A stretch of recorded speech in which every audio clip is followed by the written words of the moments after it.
Time to dig in. Hold on! Oh, you want a photo? I got you. No, to the right. Oh, no, left. Left, like here? A little bit lower. Victory! Yes! We've got this! What are you doing? It's Crazy Chicken Day! Play PUBG Mobile together! Push your rank, get valuable rewards, and complete missions to win cash prizes! Crazy Chicken Day! Be my best teammate!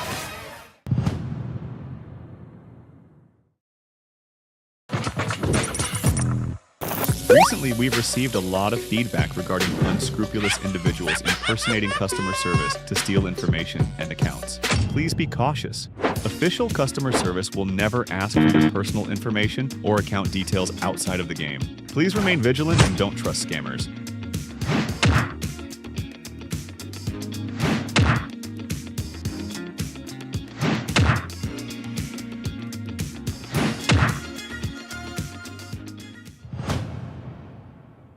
Welcome to PUBG Mobile V4.0's new mode, Unfail.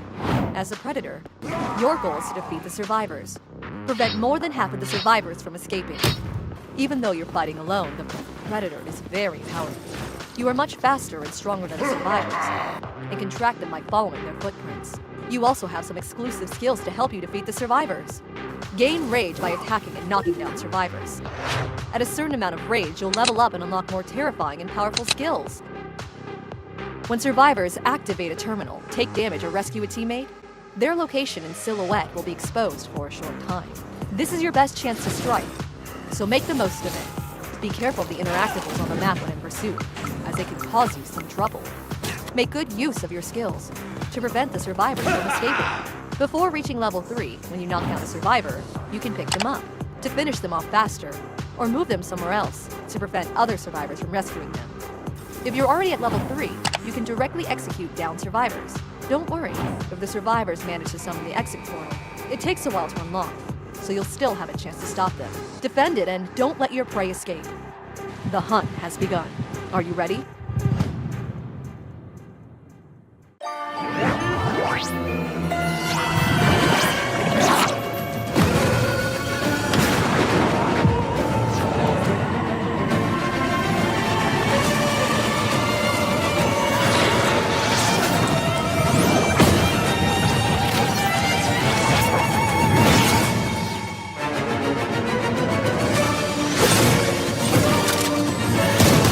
First guild set with an accompanying ghost and special interactive animations.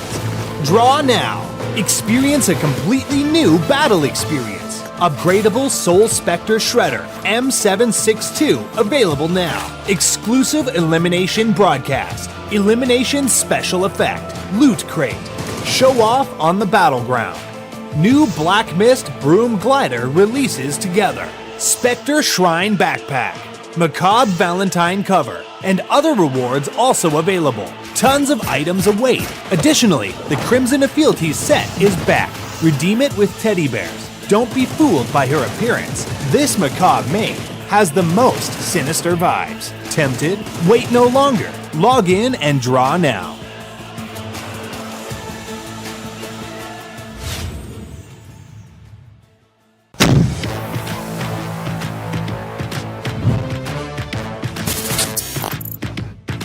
Skibidi Toilet will randomly appear in Livik and Erangel. It can summon Skibidi Toilet minions, fire laser beams, and smash the ground. Skibidi Toilet will deal ranged attacks to the nearest player in its vicinity, or a player that is currently attacking it. After defeating Skibidi Toilet, it will drop rare supplies, and the team that defeated it will have their ID broadcasted to the entire map. In Metro Royale, Skibidi Toilet can spawn randomly on any map. Defeat it to get rare drops, including gold toilet paper, gold toilets, gold toilet plungers, and other valuable sellable items.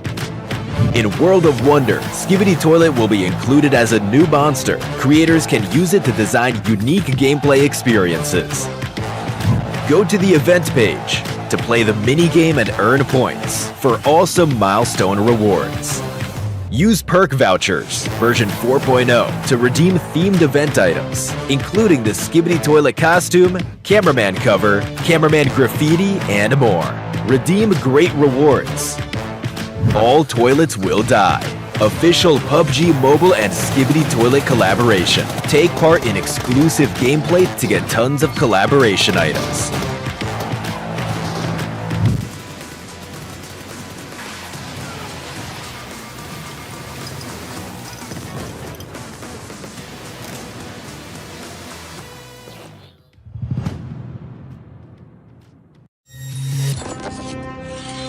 PUBG Mobile, new game mode, Unfail. In Unfail, you can become the powerful predator or join a team of survivors. The predator cannot be eliminated. You can also gain rage by attacking players, which unlocks skills. Skill 1, hook. Hook a survivor to pull them to you. If the hook hits an obstacle, you will pull yourself towards it. Skill 2, slow trap. The slow trap becomes invisible after it's deployed. When triggered, it explodes and slows survivors within range. Skill 3, invisibility. Become invisible to ambush survivors. If you're the predator, make good use of these skills to prompt, pursue, and eliminate survivors. Survivors start the match with 1 of 3 items at random, which increase their chances of survival. Jet gauntlets. Gain a speed boost after vaulting over windows and flipping boards. AED, anti-radiation. Rescuing teammates restores their health to full. Move faster while carrying a teammate. Wrench increases terminal activation speed. Survivors have a heart rate monitor. Be careful when your heart rate goes up, as it means the predator is near. In this situation, you can flip a board to stun the predator and escape, or hide in a distribution box. If the predator guesses wrong on your hiding spot, escape while it's preoccupied, or face elimination. Of course, survivors can also pick up dropped firearms. These can be used to stun the predator and escape. When a survivor is injured, they will leave footprints on the ground. Use consumables or wild berries to heal up. There are also lots of items and mechanisms, such as the electric fence, which can block the predator, or use the fire extinguisher to outmaneuver it. Try to activate a terminal. While a teammate distracts the predator, if you happen to start with the wrench, you'll activate terminals faster. You need to activate 5 terminals to open the exit gate and evacuate. Now that the requirements have been met, hurry and escape. Unfail! Will you be the oppressive predator or a tactical survivor? Unfail, coming September 26th.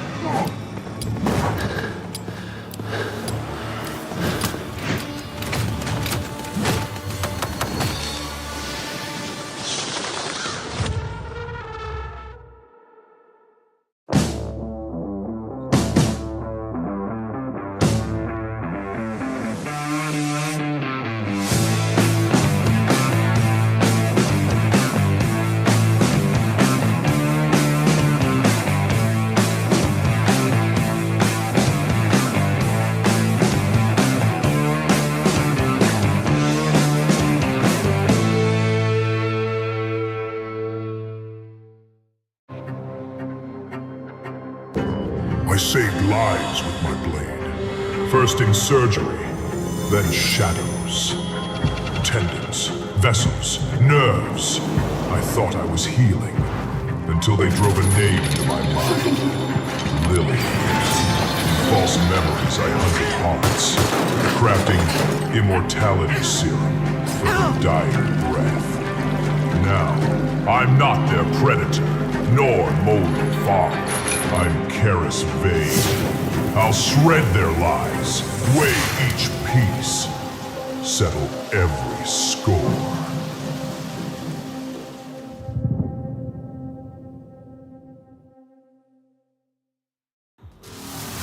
Everyone, get ready. 3, 2, 1. Oh, wait! The Crazy Chicken Day has started. Play PUBG Mobile together. Push your rank, get valuable rewards, and complete missions to win cash prizes. Crazy Chicken Day! Be my best teammate!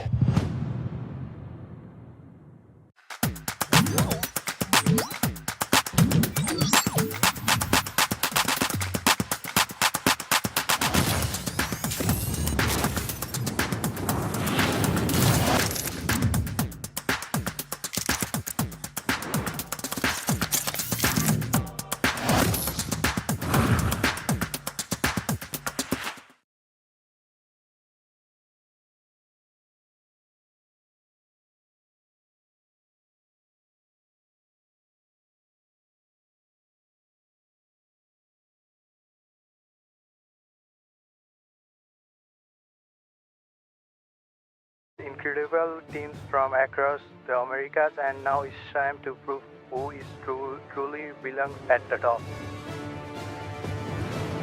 From all corners of this West region, we have gathered here with one goal, a shot at glory. This is where legends are made. One mistake can change everything, but one great play can turn the tide. We respect every team here. They've earned their place, but we're ready to bring our best and fight for the crown. This is more than just a title. It's a chance to represent North America on the big stage and secure a spot at PMGC.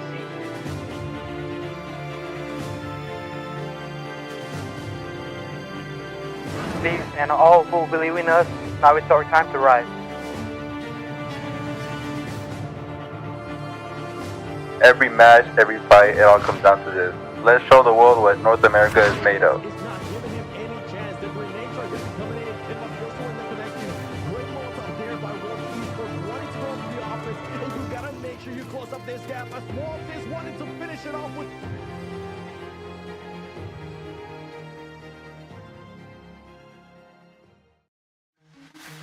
And welcome everyone to day one for the grand finals of PMSL America's fall season. Today starts the long journey that's already been long as it is to be a champion, to be one of the top 5 rosters to move forward to PMGO. Who wants to take that stage, who wants to compete for more money, and more importantly, cement their names into the history books of esports and ultimately PUBG Mobile? Question can only be answered by the competitors. They've got to bring their A game because, again, it might be day one. There's 3 days of grand finals, but there's not that many opportunities truly to get ahead of those dominant rosters. We're talking Wolves. We're talking Loops, right? We're talking, obviously, Alpha 7, who have been on fire, who have been leading the charge. And you can tell by the players' faces, there's Xforce, we're looking at them. They understand how serious this moment is. A team that fell short, a team that was hyped up, but a team that definitely has the ability to end up on top. And of course, obviously, you can look at the rest of them, Wolves including. I'm Taylor Reflections Double, joined by Mustache Dave and Enigma. Dave, welcome back, baby. Today, we start grand finals. Hey, man, yeah, 3 days. I'm looking forward to it. There's a lot of money on the line and a lot of opportunity to make it to that next stage. The big crown here, Reflections. So I'm looking forward to these next 3 days here, man. Definitely so, right? Next 3 days is going to be a long one, Enigma. You've been here since the start. Now we finally reach grand finals, the head start points, everything culminated to this moment. Yeah, and the moment itself, a lot of these people, like you said, Taylor, they got to take the opportunity that's in front of them, especially teams like Wolves, Loop, Squads that have yet to really shine the way that we want to see them outside of this tournament alone. So for today, especially with our start, of course, on my favorite map, Rondo, I want to see a lot of these teams give those championship performances, right? Not just America's performances, but winning mentality performances. Yeah, I like that. Favorite map already. You know, Rondo's been here for a short time, but a good time, right? It's fun to watch it. Dave, we got the mic. Is that the same side the mic's been on, supporting North America this whole time? Same side, man. Same side. Yeah, back in the day, last season, I was looking to the left. This season, you know, I'm looking to the right here. So I think that's, like you said, that's the secret out here. Look to the right. The Wolves finish up top all night, baby. That's right, baby. North America, right? NA looking great. Everybody counts us out. We're coming back with the vengeance. It's been a long road to get to this point. Let's break it down for you how Grand Finals is going to work.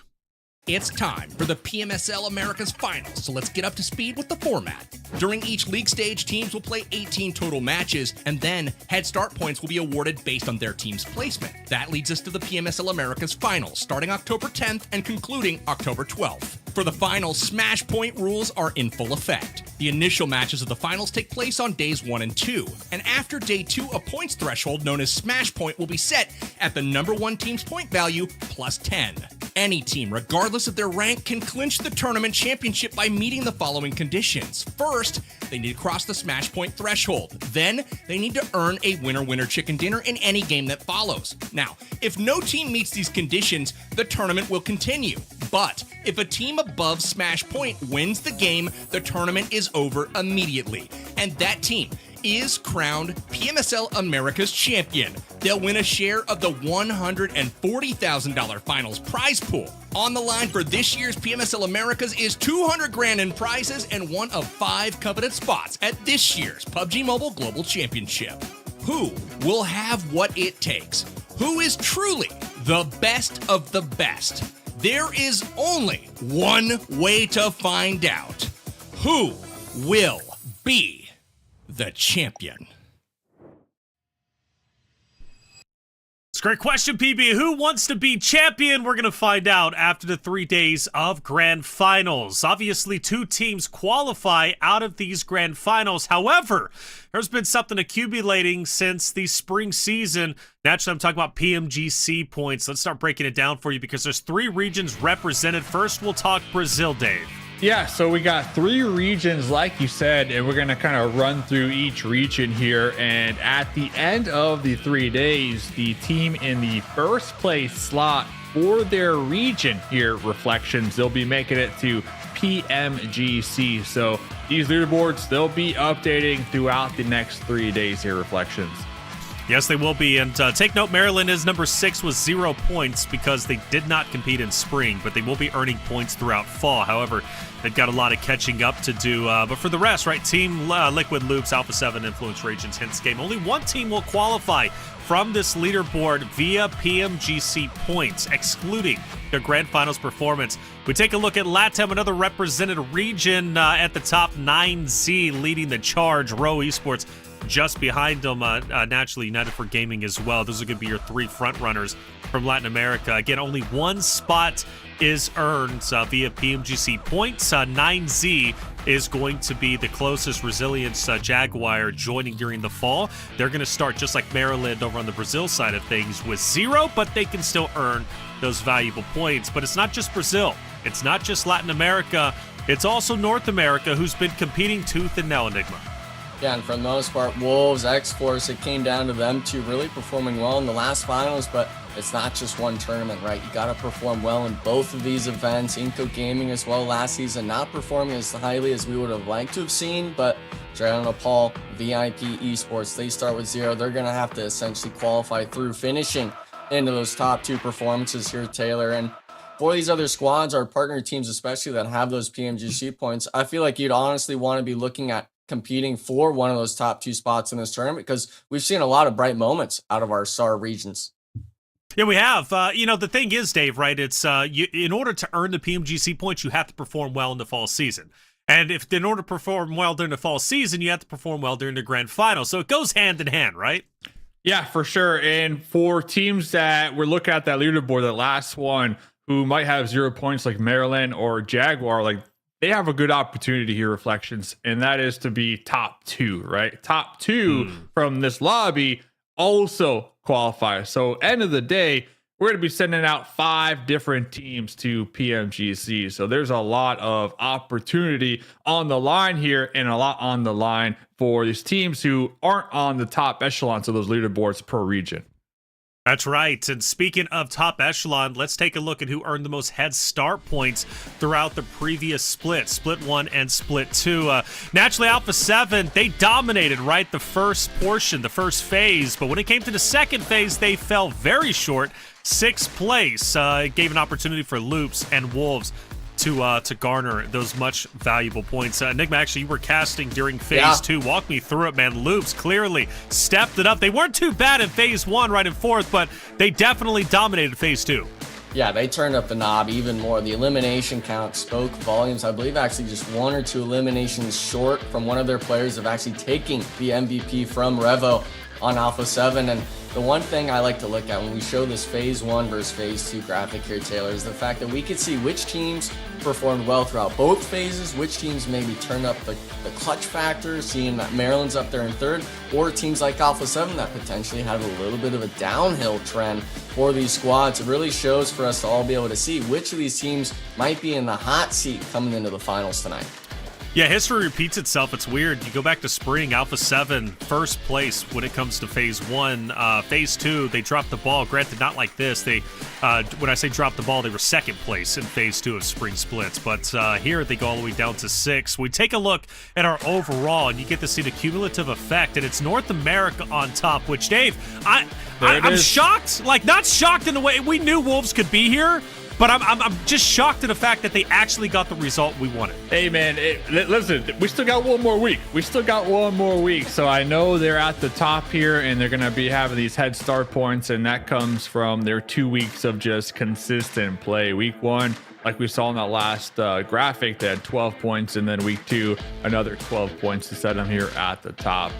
Looking back, though, at this overall leaderboard and just, the improvements from week 1 to week 2 here, Enigma, I would say Maryland definitely on the come up from the 2 different weeks. They finished 3rd place, right, this last week. So they definitely made some improvements. And I think that's going to be like my sleeper team to really look for here this week, because besides that, Loops, Wolves, Influence, Rage, and Alpha 7, I mean, they were pretty consistent the whole tournament long, right? So only for me is Maryland. It's kind of like the X factor right now when we're looking at these top teams. Well, for Maryland especially, that was the team I chose at the very beginning, day 1 of this is my sleeper team. This is the squad that has some reputable names like Sanab, like Squash, coming from Alpha 7, and they're forming their own squad saying, hey, we want to take one of these top slots out. And yeah, they don't have those beginning spring points like we saw at Taylor, but they're definitely a team that could finish in that top 2. And with an upward trend with a squad like that from Brazil, I could definitely see it happen. Yeah, a fun team for sure. I mean, Squash, again, goes to Alpha 7. You only get better going on that roster. Naturally, not the result they wanted over in Saudi, but the result that they ended up getting. Squash moves on, and he's playing very, very well with Sanab or Sinatexa. Those 2 guys, again, from the Alpha 7 lineage, just going to be wonderful competitors. And Maryland, missing out on the spring split, now coming into fall and having an opportunity to gain those PMGC points is, again, going to be valuable. I believe in this roster. Improvements is what you want to see. You don't want to see anyone on a downward trend going into grand finals. You want to see them on the upward trends. Let's talk Wolves, man. But Wolves have really been that team that has set the standard for North America. Dave, you go back to last split when we were watching them during the spring season. A real chance to make it to Saudi, compete at EWC, but they fall short.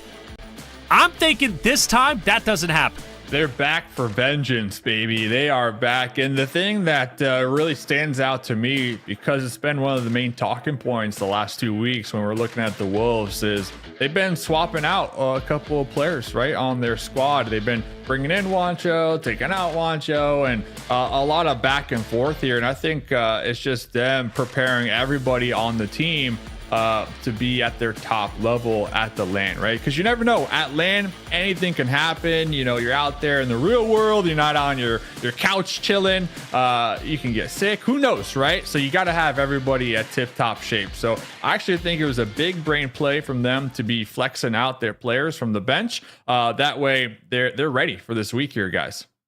I think they're ready indeed, man. I mean, first place, most head start points. They look great. Wolves on fire. You mentioned, obviously, Baton coming into the mix. I think he played very, very well. Was happy with his performance when he subbed in. Talented on the bench, talented with the main roster. But let's talk Loops. And they go back to you because, man, you look at their last phase, again, stepping it up. They were already highly consistent, but not more consistent than they were in the last 3 days of competition. Yeah, and I feel for anyone on the squad, we could have a 5-minute highlight reel of all the plays they made in just 3 days of competition. Everyone from this roster was just putting players down in the dirt. And there's a reason why they finished in first place last phase. They're not a squad that's really to be dealt with in a light manner. These players such as Nizelda, I mean, even this was the last game of the Erangels yesterday, or excuse me, the last day of phase 2. This is a team that really just has stepped it up, it seems, throughout all of the competitions when it comes to PUBG Mobile. And for this tournament, especially with it being the end of the year, Taylor, a squad having an upward trend performance, it's scary for the rest of the lobby. Oh, for sure. And, I've always been a big fan of Loops. You can see them celebrating, really taking in the moments, tons of elims, but more importantly, the average placing. This is a team, Dave, that I feel just knows how to survive until late game. Yeah, week 2, we definitely saw the come up. Week 1, they were all right, you know, 4th place. They got those 8 points. They were doing good. You know, they were consistent, but they really weren't at the top of the radar like we saw week 1 from the Wolves or Alpha 7. But week 2, they just straight up dominated. They got a bunch of winner chicken dinners. They were popping off. They were getting into some really solid team fights coming out on top of them, and also just showing their, you know, experience within the lobby with playing edge or playing center. Say they were to get the center priority with a nice little pickup early on. So they were really Enigma flexing all the play styles here in week number 2 and really demonstrating that they have what it takes. Yeah, but I'm wanting to see what they're bringing into the grand finals. This is the time when we see a lot of these hidden strats come out. Phase 2, we saw Alpha 7 making some outward rotations into VIP at Zarky on the Erangels, Taylor, and 4th today with us starting on Rondo. This is the tournament now where we've had experience on the map. We only get to play it once, but we've seen a lot of teams adapt their play style, right? And I feel like this first map is going to be very telling for what these squads choose to do today. Absolutely. I view Rondo as the starting point, naturally, not only for our first 6 maps, but also the most important to get your points up and set yourself up nicely, potentially dropping the ball, maybe an Erangel or a Miramar. These are your 6 maps that you're going to be seeing. As far as our top teams to look out for, though, this is going to be cumulative. From Phase 1 and Phase 2, Influence Rage, the most dominant team when it comes to placement points, also eliminations. They're your roster to watch out for. Alpha 7, not far behind, however, and a lot of teams, especially during the first phase, were challenging Alpha 7. They would get wiped, and then they would come in with the respawns and try and challenge them again, giving free eliminations to A7. Don't want to see that again, and I think teams have definitely adjusted to what Rondo is about. Naturally, Wolves also on this list, Loops. But Team Liquid, Dave, making this list is quite interesting. Arguably one of the strongest maps Team Liquid has in the rotation. Yeah, when it comes to Rondo, I think teams are really starting to understand the strengths of this map and kind of the play style you want to go with. It's not necessarily like the Erangel and Miramars where you drop, you try to maybe avoid the early conflict. You want to get involved on Rondo. You want to drop, you want to get that gun real quick and get into the fight. As long as you keep one of your players alive, because that way you have that comeback mechanic with the revive, with the recall towers, right? And I think some of these teams started to recognize that in week number 2, and they were walking away with like 10 elims for that game. And every elim counts, especially now that we're in the last week, right? And we got some teams with the head start points. So I'm thinking if you're a team that doesn't really have head start points, Rondo is the perfect opportunity to try to close that gap with these elims here. So I'm hoping that some of these teams could really take advantage of this map here. Definitely, well said, Dave. I mean, this is the catch-up point and your opportunity to earn you some money. Amazon gift cards, claim the code. They're going to be here bottom left of our fly-throughs each and every map. Make sure you're paying attention. We want you to earn just like the players are looking to earn a championship to their name. Who's it going to be? Well, it starts here. Map number 1 for our first of 3 days of competition here in Grand Finals of PMSL Americas. A big opportunity. Placing top 2 moves you directly into the next stage of competition. PMGC the Gauntlet. Who wants to make it? Well, it starts here. We find out. Enigma, you said this is quickly becoming one of your favorite maps out there, if not your favorite map already. What about Rondo works for you? What about Rondo? Everything, for the most part. We're talking the destructible terrain. We're seeing the new vehicles come in, which I'm just waiting for the skins. I'm just waiting for the skins really to kind of start dropping for me to start snagging them, to say the least. But these teams right now, when it comes to these players, at least the experience that they're getting on this map, it speaks volumes, because how PB puts it, we're seeing foxholes, I'm seeing the EMP zone come into play, as well as just the revive stations. I feel the elimination counters up in the 80s, if not 90s, potentially 4 squads from the accumulative of the map. So for Rondo itself, it's all about the action, and well, everyone loves action here, Taylor. When we're getting it off the rip, it's VIP opposite of 9Z. And immediately VIP takes an early loss to none other than 9Z Kogoat, the GOAT himself. Hot drops on Rondo, Dave, seem to happen a lot because teams know they get a second chance. Yeah, it looks like 9Z did offer like a little 2-2 split over here early game. They're dropping 2 of their squad mates onto VIP to see what they can get cooking. Batman back against the wall. Whoa! A little pump action over here. Here comes the third man member from 9Z showing up, trying to take out Batman. Can we get him? Oh, he's got the this. DP on the opposite end, and finally someone taking out Batman. The Batman is going to be eliminated here for VIP. Watching 9Z get the pickups over here, but United 4 Gaming, similar situation, Enigma, just hot drops here, trying to get some early game eliminations.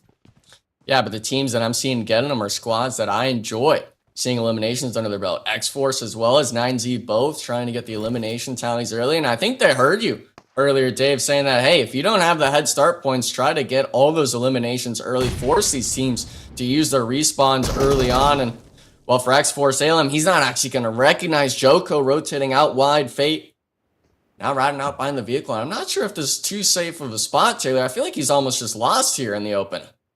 Yeah, he's in a tough spot, isn't he? I mean, Aleem's already down to his left. You can't really push the high ground where Joko's at. It's up to 24K to open up an opportunity for him to transition to a better spot. So 24K is going to truly be the linchpin in this fight. There is an opportunity, though, if 24K could be a distraction and take the attention away for United 4 Gaming, that Fate could make a play. But, I mean, with the pistol only, it's going to be very, very difficult. United 4 Gaming, a roster that has been improving, I feel, from Phase 1 into Phase 2 and ultimately into Grand Finals, a team that I look forward to seeing how far they can continue to go. But for Xforce, Dave, I don't know. A bad start already. It was looking decent, and now they're starting to fall apart a little bit, but still early going. Yeah, all of Xforce, they're going to be over here as well, so they got to really try to avoid getting full sent and eliminated by United 4 Gaming. That would just, that would be the end of them, that momentum, especially after having a fun little day yesterday, right? And then coming into the serious matches today. I would just hate to watch. I mean, it looks like United 4 Gaming actually going to be somewhat camping the recall tower. So the recall tower is going to be behind them to the east. So if Xforce do want to get that pickup, Enigma, they'll have to work their way through United. Yeah, they're going to have to leave 24K. So they're going to have to get 2 players on the respawn, to say the least. Power's Outta hitting a nice little window peek. Wasn't really expecting that. Unfortunately, he did butcher the driving a bit, getting it stuck onto the wall, but for the most part, when you get 2 eliminations at least under your belt, you're able to make these sort of plays happen. Wonders Xforce, but he didn't even have a helmet when he was looting there. Yeah, Xforce fully committing to this fight. It's a question of, I guess, Fate, Klaus, like what is the possibilities here? I think Fate has enough distance where he can potentially disengage if he wants to. And I think that might very well be the play. For Klaus, he's got us stuck in this moment. Honestly, not a bad spot to be in, though. I mean, if he can hit his shots, he can do a lot of damage to United 4 Gaming, and he'll choose to dip, get out of there, and that's not a bad play. Again, Fate is going to be my guy, Dave. Like, I need Fate to leave and go for the respawn, right? Basically, as soon as Klaus falls. All right, the thing is, now you got 9Z kind of in the mix to the north on the high ground, overlooking this engagement, looking at third party. So we are looking for Fate to try to hit that evacuate button. Looks like he's going to be in a vehicle pretty low in the health department, but not looking too good here. Klaus with the pistol right beneath Hate. Going to be taking the fight. Oh, just popping his head up, trying to take a shot, trying to get that one tap dirt, not missing the mark here. A little gas can, a little trap action, Enigma. Okay. Yeah, but he's got the stun gun. Look, Klaus is trying to do there it goes, the gas cannon. So Fate did pop in that dossier and was able to evacuate the city just in time, too, because now straight out of Nepal, also coming over here, Enigma. Yeah, and unfortunately for these teams, United 4 Gaming, at least they have to deal with 9Z, who even though they had 2 players knocked earlier, they didn't actually get thirsted. They still have their respawn, so 9Z's opting to fully go on the aggression in this compound, but I definitely don't believe either of these squads understand the SON third party. It's a matter of where these teams really choose to take these fights in the POI, because if you're on this eastern northern edge here, Taylor, I feel like you're just allowing yourself to let SON come in, but you don't know that, and that's always the nail-biting part about this, and how they do with KC getting a knock on to Reyes. But how long do you choose to wait here before you decide to dip? Man, it's definitely a question I don't think they even know the answer to. I think, at the moment, they're just so focused on what's ahead of them and potentially what's behind them. You mentioned, obviously straight out of Nepal. This is not a good spot, really, for any roster, whether it be United 4 Gaming, whether it be even potentially 9Z. Fate, luckily, did manage to get away, so that's going to be a huge positive. But straight out of Nepal have a big advantage in this moment. And Dave, I don't want to see them let it go to waste. They can mow down all of the remaining players from United for Gaming and anyone else who starts to move up that hill. They can, but Wolf already going to be eliminated. Looks like they have Leon in the back line by the recall tower while his 3 squad mates are making the push. But we'll get back to that because we got a big fight happening right now. A7 toss a little sticky bomb over there, trying to get the explosion out. Bukowski from the off angle laying down some really nice cover fire right now. So this is going to be in the zone. And I do believe there's a recall tower not too far from here as well. So only thing is, guys, they cannot afford to all of them get eliminated here. Looks like Team Liquid, though, I feel like they have the better position, Enigma. Yeah, and unfortunately, if I'm Team Liquid, I'm really feeling a little scared seeing Obscure in this lineup from Alpha 7. The only day he's played was the media show match day 2 days ago. He hasn't played any of the phases. So him coming into the finals, him having those eliminations just from the show match days itself, Alpha 7 has the confidence with a player like him to take this fight. And for Team Liquid, this is a big moment here, I feel, Taylor, especially for their sort of grand finals performance and possible PMGC qualification of making it to that next stage. They have to win a fight, especially against this team, because if they don't, I feel it's only downhill from here.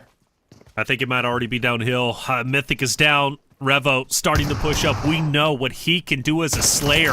Off angle on TL, no worries. TL sniffs it out, cleans it up. Obscure, though, you mentioned him. What can he do in this moment against Team Liquid? Arguably, their rival for the longest time. The circle coming up from Carrillo off of the distance. He's going to be the anchor point in case this fight does not go well for Alpha 7, which David seems to be going very well. Team Liquid falling apart. Alpha 7 might be the victors in this moment. One player alive. It's Kylski. Yeah, going well for them. They had that recall tower, the Guardian Angel in the back line, just waiting for the pickup. So let's see what Team Liquid can accomplish right now. Kylski does not want to get eliminated here. Going to be tossing out some grenades in the cover. Has the buggy, but we just don't have the room to evacuate. We're really going to need to just hit these shots. Here's the footsteps. He's got the SK-12. Enigma comes down to this, a little 1v2 action right now. Teammates are bleeding on out. Yep, Mythic gonna be bleeding across the road. One more grenade. One more grenade. It all comes down to this here, Enigma. Yeah, it's really a stairs angle too, a little bit of a TPP right angle peak. Alpha 7 understanding the disadvantage they have, especially if one of them is to get knocked immediately from the first shot.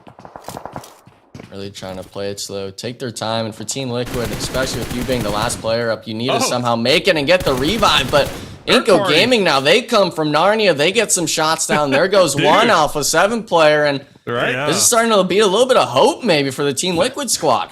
I don't know about hope, but send Rosen some flowers for sure. I don't know about hope though. Let's see, SK-12. I mean, look at, he's just locked in. Looking at that player cam, he is just locked in. Here comes the push now. The pre-fire through the doorway. There's one. Can we get the second one? We need to. We got it done here, Reflections. He got it done. He's still alive. Bro, what? Very rare moment. Alpha 7 drops the ball, but they're going to get picked back up. Revo, we knew he disengaged a little bit ago. Managed to get the respawns. iNCO's rolling up, though. Kylski did it against Alpha 7. Can he do it against iNCO? Or is he dipping? I think my man is gone. Can you blame him? He just went through hell and back, and now iNCO says, we're not done with you? Come on. But they might be on the hunt. How far do they chase him down? And for Team Liquid's sake, luckily they don't. He'll be able to get away, most likely get a respawn. We hop on board with the team that's on the upward trend. It's Maryland versus VIP. And VIP are out of there. We watched them early on, Enigma. VIP was in an early fight. They ended up, getting a bit stalemated. But we do return back to their screen. It was Maryland getting the full elimination. Good on them. Maryland, a team that continues to improve. Yeah, and they actually have a pretty solid spot in zone just south of this main central point. The zone is still early on. We're talking it's only stage 3, I believe, shifting down more and more. And I really just am surprised you guys were doubting Kylski there, okay? 1v2, I get it's Alpha 7, but come on. I mean, he had it in the bag on the stairs angle there. You guys need to just understand Team Liquid is one of those sleeper teams as well. And that's going to be my stamp of approval. I'm saying now, Team Liquid, top 5 in the grand finals here off of that play alone, because that's a team that needs it, right? This whole year, I feel, Dave, they haven't been able to perform the way that they've wanted. And I feel like they're fed up. They want to actually make sure that they're able to compete against the best. And you winning a 1v2 against the best team in the lobby, arguably, that speaks volumes. He's fed up, but he's also solo, Enigma. He is a solo. And now we saw on the map, a lot of teams in the south are going to start to rotate into this new circle. And the recall towers, they're gonna be a hotbed, right? So Kowalski, hopefully we can get that pickup. Looks like he will be getting it. Here comes his squad mates flying on in from above. That is gonna be United 4 out there in the distance. Looks like Maryland, they got one of their players in the area as well. But VIP, the first squad to be eliminated here to kickstart the weekend reflections. That's not the way they want to start here. That's for sure. No, I mean, they needed to play catch up big time, and this was a good opportunity. Like we were talking on the pre-show, to really try to get as many eliminations as possible to try to close that gap with these squads who do have those head start points. Yeah, Canadians dropping the ball. 15th place starting the day. Depending on how Resilience does, they might end up passing them up. VIP will be in dead last. Yeah, like you said, not the start they wanted, but the start they got. Now what can they do through adversity? It's Jaguar on your screen against United 4 Gaming, who is once again in a tussle with the muscle, but Jaguar is sending it right back to him. Hates, good Molotov will force back one of the members from Jaguar, giving an opportunity maybe to reposition, but Jaguar, unrelenting, continues to push up.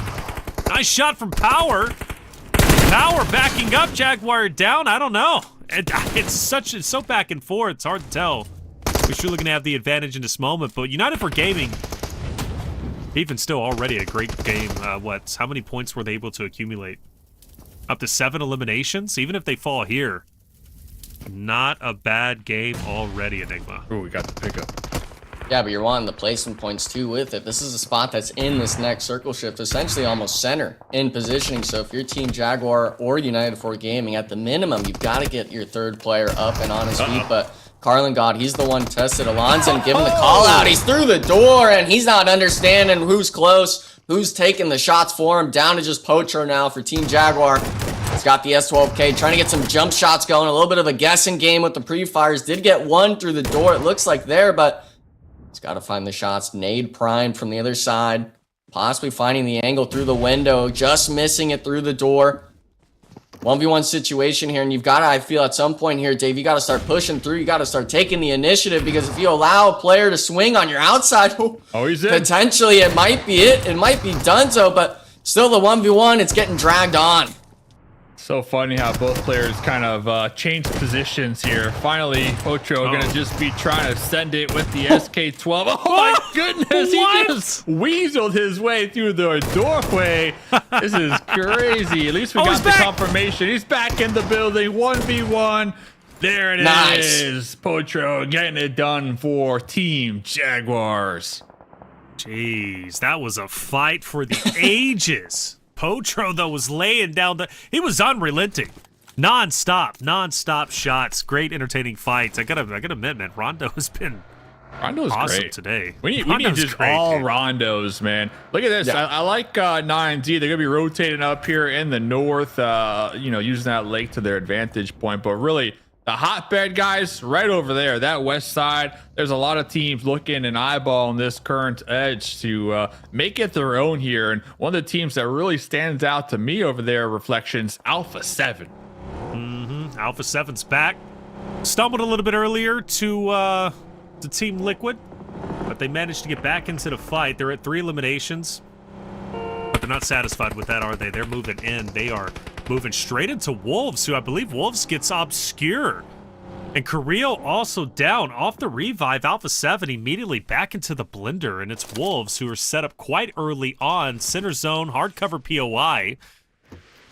And they got Alpha 7 in a really tough spot to the point now where they got to kind of park the bus, drop the barriers. They don't know where they're going next, Enigma. And I feel like this is classic Wolves Esports throughout the whole tournament. They find themselves in these center spots where they're holding 2-2 splits or solid sort of cross-map solo positions in the first center, stage 1, 2, maybe even 3, and then they condense down. They group up together, and this is the difference between those good from those great squads, right? Teams that are able to differentiate between when they should be playing alone and when they need to be as a team. And for the most part, taking 2 players out from Alpha 7, who I believe both of them being eliminated and revived, they won't be coming back anytime soon, at least this match, to be able to weaken the squad that's right next to you on the overall leaderboards off of just the head start points alone, Dave. I feel it's a solid point for this match for Wolves.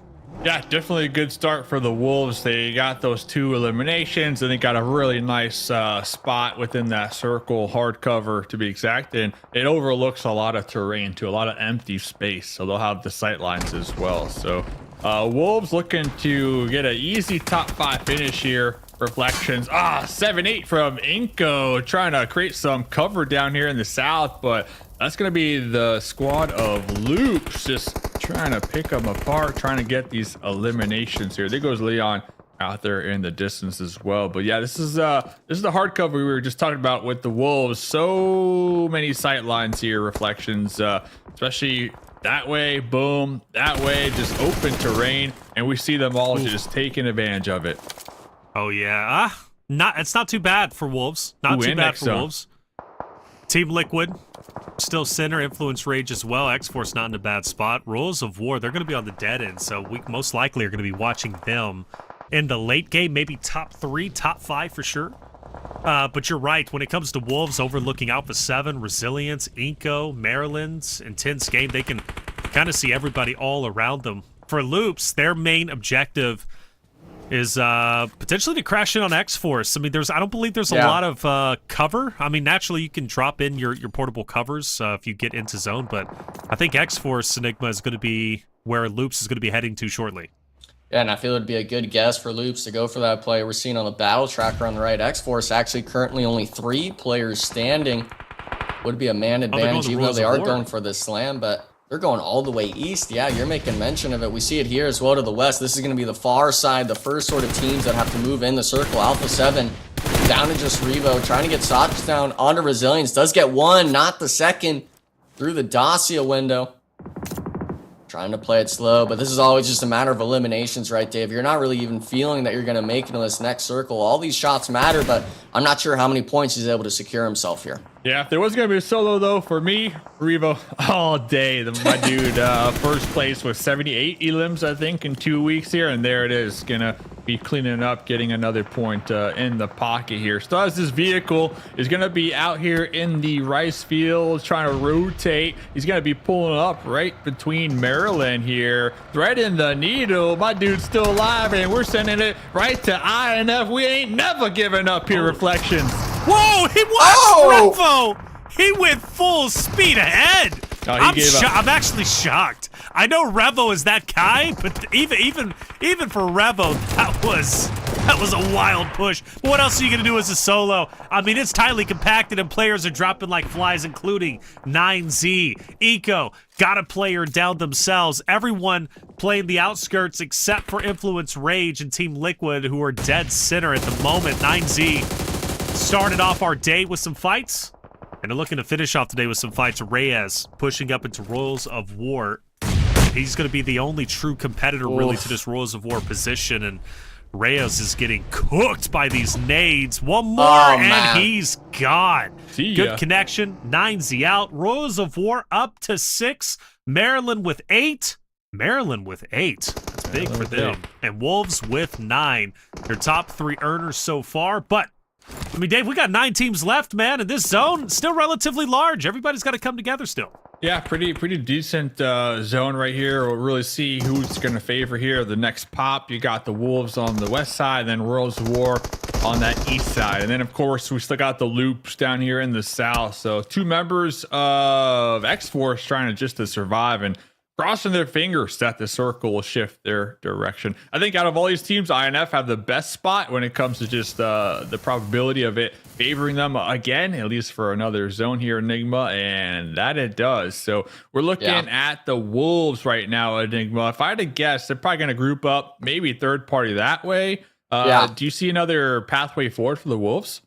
They could pull the Revo strat and just full send on the Influence Rage. Yep. The only problem with it that I saw was, and they got 8 elims already too. They're not afraid to shoot, but for the Wolves, at least, the beauty part about it is they still have a bit of that compound in place. So they could have an angle. I'm not sure if it's through a window or a rooftop, potentially have that Overwatch coming to slam into Influence Rage. But main focus right now, at least for Team Liquid, is going to be their far northern edge. Intense game. Fully spread out in the dips and the ridge line, it seems. And we actually see Wolves, they're starting to posture for it, Dave. You made note of it. They're looking to take this northern edge fight, and actually the third party to take this position.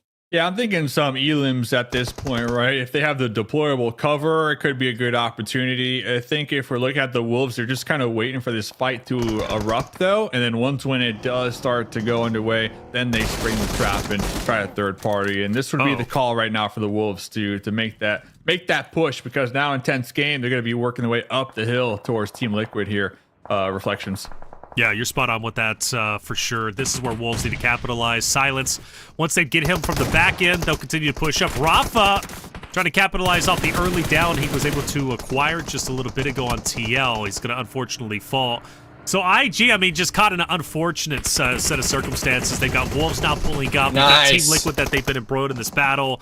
And for Team Liquid, now they can focus purely on the Wolves up ahead. This is going to be a big, big engagement for them. I mean, Wolves are already up to 13 eliminations.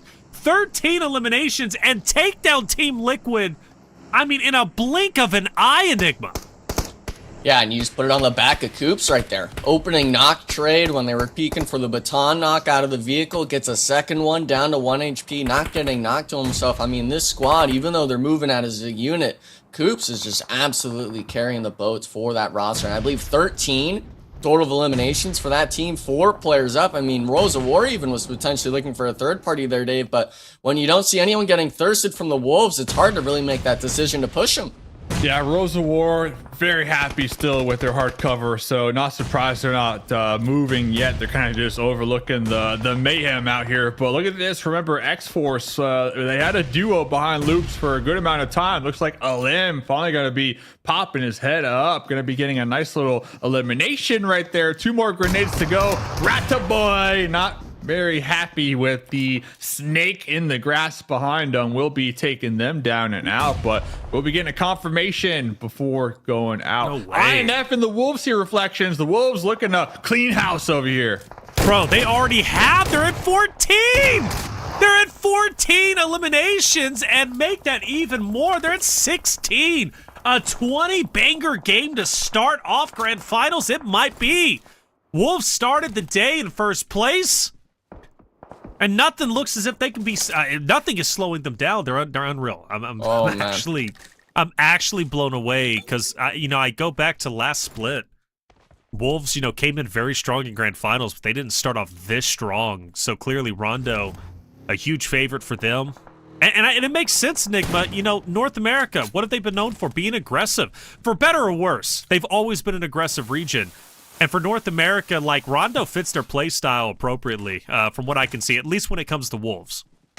Yeah, and for the Wolves, especially, Dave, you're asking me what play they were making. What if they just did both plays? There, they took out INF and the Team Liquid Intense game third party. So they did everything. And for the zone shift there, I feel this is definitely a Wolves win if they can keep back the Rosa War Esports squad all the way to the east, because it actually looks like both of those teams trying to play for this northern roadside. I'd like to potentially see maybe even an overhead if we can get that, seeing what kind of dynamic these players are working with, because this is so early on in these stages of Rondo, Dave. I feel like the terrain is unknown for a lot of these players. Yeah, it's definitely a factor. But with Rosa War, I think when we're looking at the 2 different teams, who's more warmed up, like Rosa War, they have 7 elims, sure. But the Wolves, they've been really proactive, sitting on 16. So if there was a squad out of the 2 that are just kind of feeling it a little more here on this Rondo map here, Enigma, I would be going with the Wolves. So I'm looking at them to kind of overtake the North.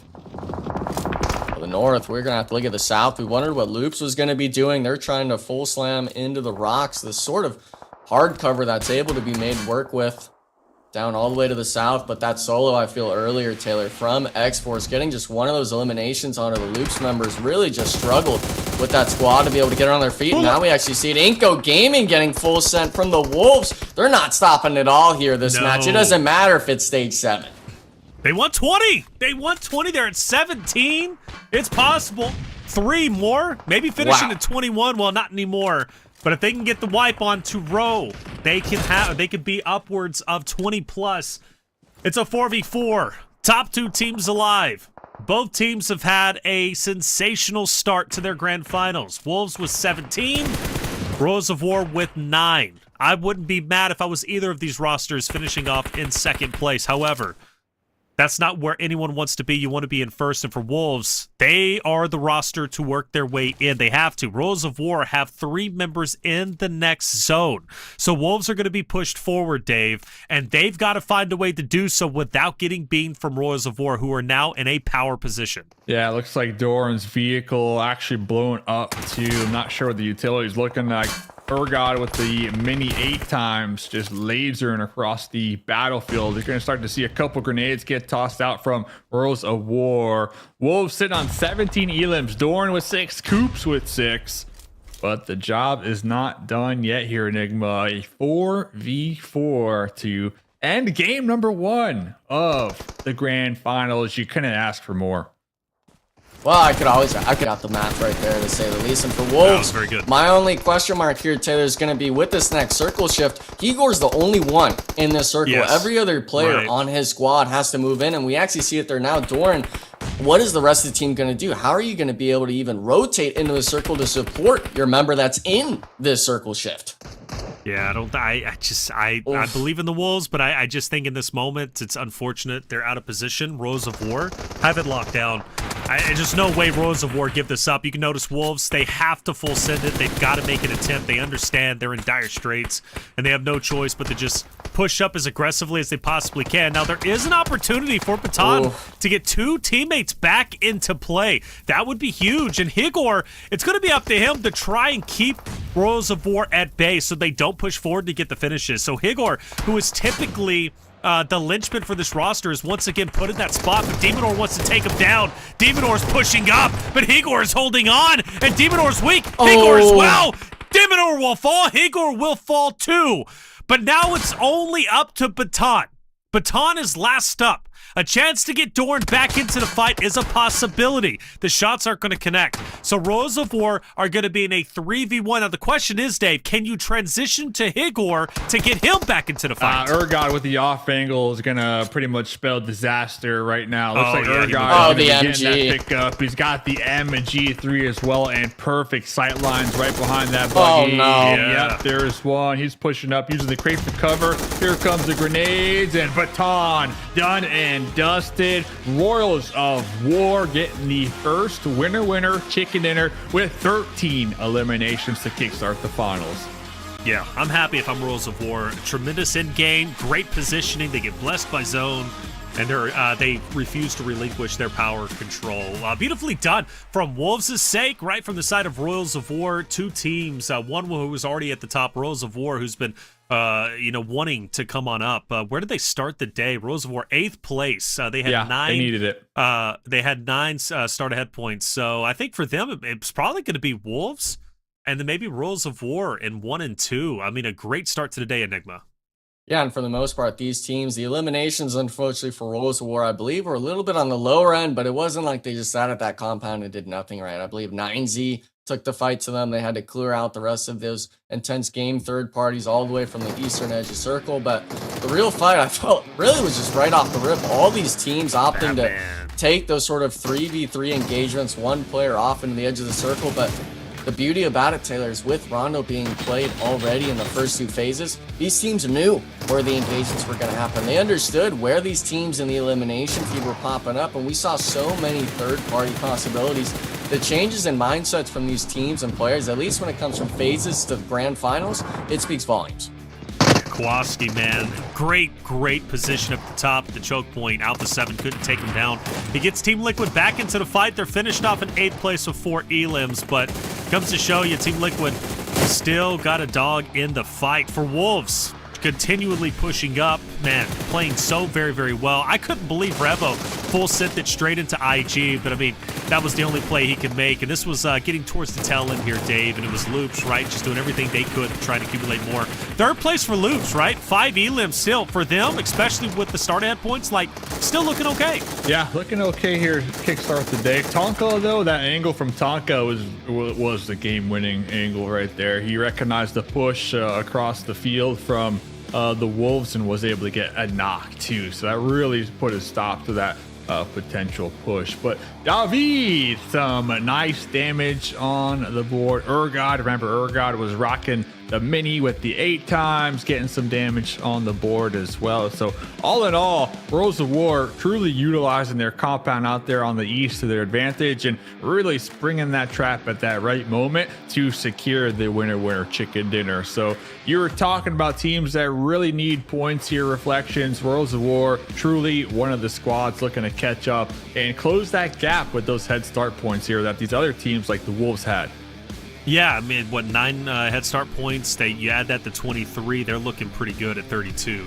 Super happy with that for sure. Wolves with 23 points, big game. But again, it wasn't just those 2 rosters. Loops walking away with 10. They started the day in 2nd place. They're going to be very healthy in the standings. Even Maryland Esports, who had a great start. I mean, 9 eliminations, or 9 points, I should say, 8 eliminations. They'll take that to the bank all day, every day. This roster continues to get better. They started the day with 13 head start points. So a lot of rosters profiting from game 1 on Rondo. But as we look at the second page, Enigma, there are some rosters that did fall a bit short. For example, United for Gaming, 9 eliminations. Super happy with that. Finished off in 15th place, though. They were in a tough spot. Imagine if they continually live. They're not finished off in 15th. Who knows? Maybe 30 elim game? It's possible. Yeah, I mean, especially on Rondo, we're talking the elimination counter potentially getting up to the 80s or 90s across all the 16 teams, right? But for this sort of lobby, one team that I'm really just disappointed in seeing down in the bottom here, not just Alpha 7, but Intense Game. Intense Game, both starting phases, I feel, had such strong performances when it comes to Rondo, and unfortunately, this time around, the time where it matters most for the grand finals, they put up a fat 0 on the board. But for the match recap, at least when it comes to Rondo, Royals of War and Wolves both essentially almost 3,000 total damage. The utility use is up there right next to one another. Right. And everyone else, they're not even at 1,000 here, Tate. Dude, that's nuts, Dave. I mean, come on. When you start seeing 2 teams with nearly 3K damage, you start to realize grand finals might not be easy for those rosters who are wanting to place in top 2. Oh yeah, I mean the top 2 teams here are definitely gobbling up a lot of the points here. I think one other team, United for Gaming, they had 9 elims, right? Really utilizing the recall towers, but also Team Jaguar, I think, off to a solid start here, considering their week 1 and week 2 performance. But let's check out the MVP. Any guesses? Urgad, there he is. God, that's the guy. What's 5 eliminations, 1K damage. I have no idea. I was thinking the same thing, man. But that's an alligator plushie. Is it for the logo? Plushie? It is. For the logo. How cute. That is, see, that's the stuff I want. That's the stuff. Merch out here. I don't need jerseys. I need that. Okay, I'm the type of guy, 33 years old, I would sleep with that, man. Okay, you always got to have a plushie. Got to have a plushie. Yeah. Send me one of those crocodiles, bro. I'm ready for it. I am. Aragod, well done. And the true guy who shut down Wolves in the very end in that in fight. So well done to them. Royals of War starting up very strong. Naturally, Wolves too. A great first game. Rondo continues to be so impressive. Happy that it's here with the recalls. Your anchor player is so instrumental getting your teams back into the fight. But it's only the start, Dave. It's only going to heat up from here. Only the start. We got 2 more rondos, and then the grand finals is done. That's how I measure time, by the way. How many more rondos do we got going on? So 2 more rondos, and then we're done here, Reflections. That's it. But you know what? We're going to have to wait till tomorrow for the next rondo. In the meantime, we have all Erangels and Miramars. Game number 1 is done with, but the day is still young. 5 more games to go. As we send it to break, Kaya is on site, one of our wonderful interviewers who had a chance to sit down with all of the North American teams heading into day 1 to see how they're feeling about their competition. At last, we've arrived at the most anticipated moment of the entire PMSL Americas, the Grand Finals. The teams had 6 days to prepare, secure head start points, and refine their strategy. But now the question is, what will each team bring to the battlefield? So for this finals, we have a plan. We actually came up with an idea, a game plan that's going to work for us, hopefully. And what's fueling us to play this finals and perform in this finals is everybody doubting us. I know nobody has really trust in us for performing, and we're just going to go in there and be the underdogs and play our game and hopefully come up on top. I think we are more prepared than the first 2 weeks. We are more confident now, and we are prepared to do good finals. So hi, this is Anmol from VIP.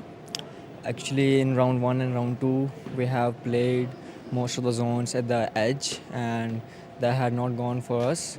But we think in the finals, we will try to get zone more early and try to get more kills and play as a team, because we are getting knocks, we are getting kills, but we are not playing as a team. And in the finals, maybe we will try that, which will help us getting more points and more placement. Let's see what happens in finals. I'd say Xforce is different because we're very unpredictable. It can either go, we do really well, which we have been doing and we have been improving. We did sell on the last day, but we have shown a lot of improvement. I think we had the second most wins in round 2. So I think we're getting better at communicating everything, all roles, and hopefully during finals we show that. I think what we have in the finals from other teams is that we have Dorin, he's a good IGL. We have the coach, Joy Boy, he knows a lot about the game, so when them two work together, they have a lot of knowledge about the game. From last split also, our mentality going into the finals wasn't really that good because of during the league stage, last split, we have a lot of mistakes, but this split, we didn't have that much mistakes. It was mostly individual mistakes, not team mistakes, so I think now this split we can take the top 1 and win the grand finals.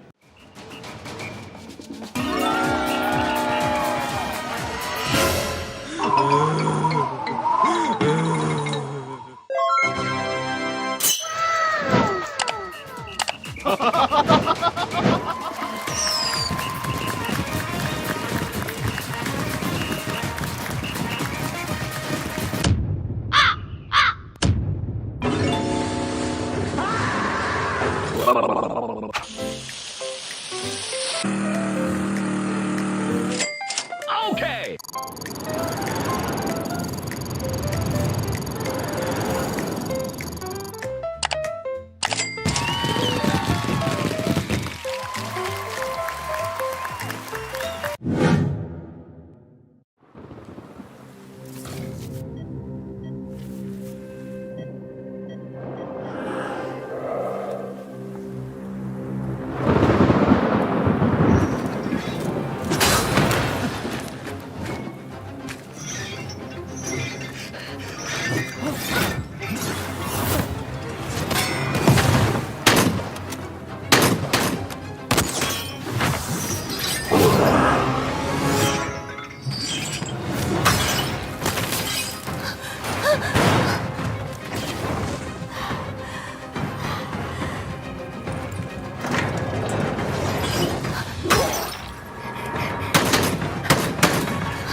Marked a location.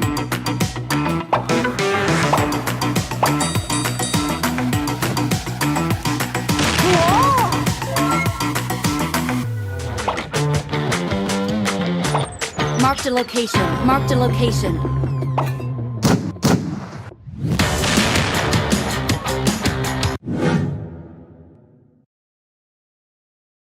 And welcome back, everyone, to day one of the grand finals of PMSL America's fall season. I'm Taylor Reflections. I'm joined by Mustache Dave and Enigma. Dave is wearing overalls today. He's living life large, man. Dave, when he's not casting PUBG Mobile, he's a farmer. Watch out for him. He's got many traits, and we love them all. Wolves Esports, Dave, in first place with 47 loops just behind him. Looking pretty good, fellas. I'm hoping the Wolves can keep up this momentum for all 3 days, and we could just keep talking and yapping about how good North America is. I mean, honestly, I'm looking forward to it, man. I'm hoping Xforce can show up. Straight out of Nepal, we're being told they got some top secret strats hidden in a box behind a key. They're looking to unlock it here in this next game, Enigma. Well, I mean, for the most part, the 4 elims, we saw a glimpse of it, I feel, going into the Rondo, but here and go where it matters most. As much as I love Rondo, I know that's not the map you're going to win the tournament on. It's going to be these other 5 we play, and for the most part, when it comes to that first game we just saw, Taylor, the only teams that I'm really concerned about outside of our NA squads is the teams putting up a lot of eliminations. Don't matter about the placement points just yet. Maryland, United 4 Gaming, these are teams, even Team Jaguar, with the eliminations under their belt. They're not afraid to take these fights, and that's a team where if they're wanting to take the control and you give it to them, you'll start losing these engagements.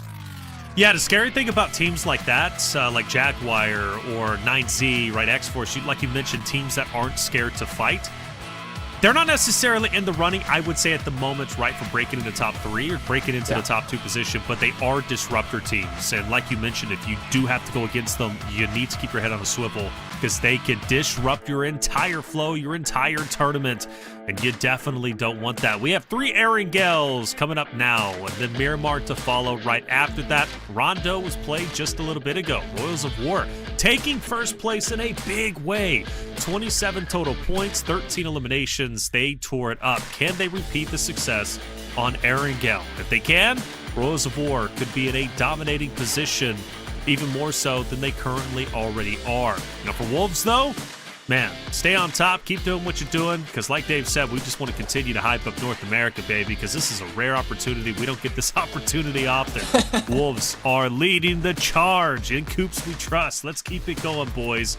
But let's take a look at the top winners, though, top teams when it comes to Erangel, Dave, and Loops, a roster that's been highly consistent, once again going into one of their favorite maps. Yeah, Loops up here. You got the Wolves up here. The one team I'm not seeing is Royals of War. So after their 13 winner chicken dinner game number 1, maybe they could continue with that momentum here on day number 1 into these next 3 Erangels here, Enigma.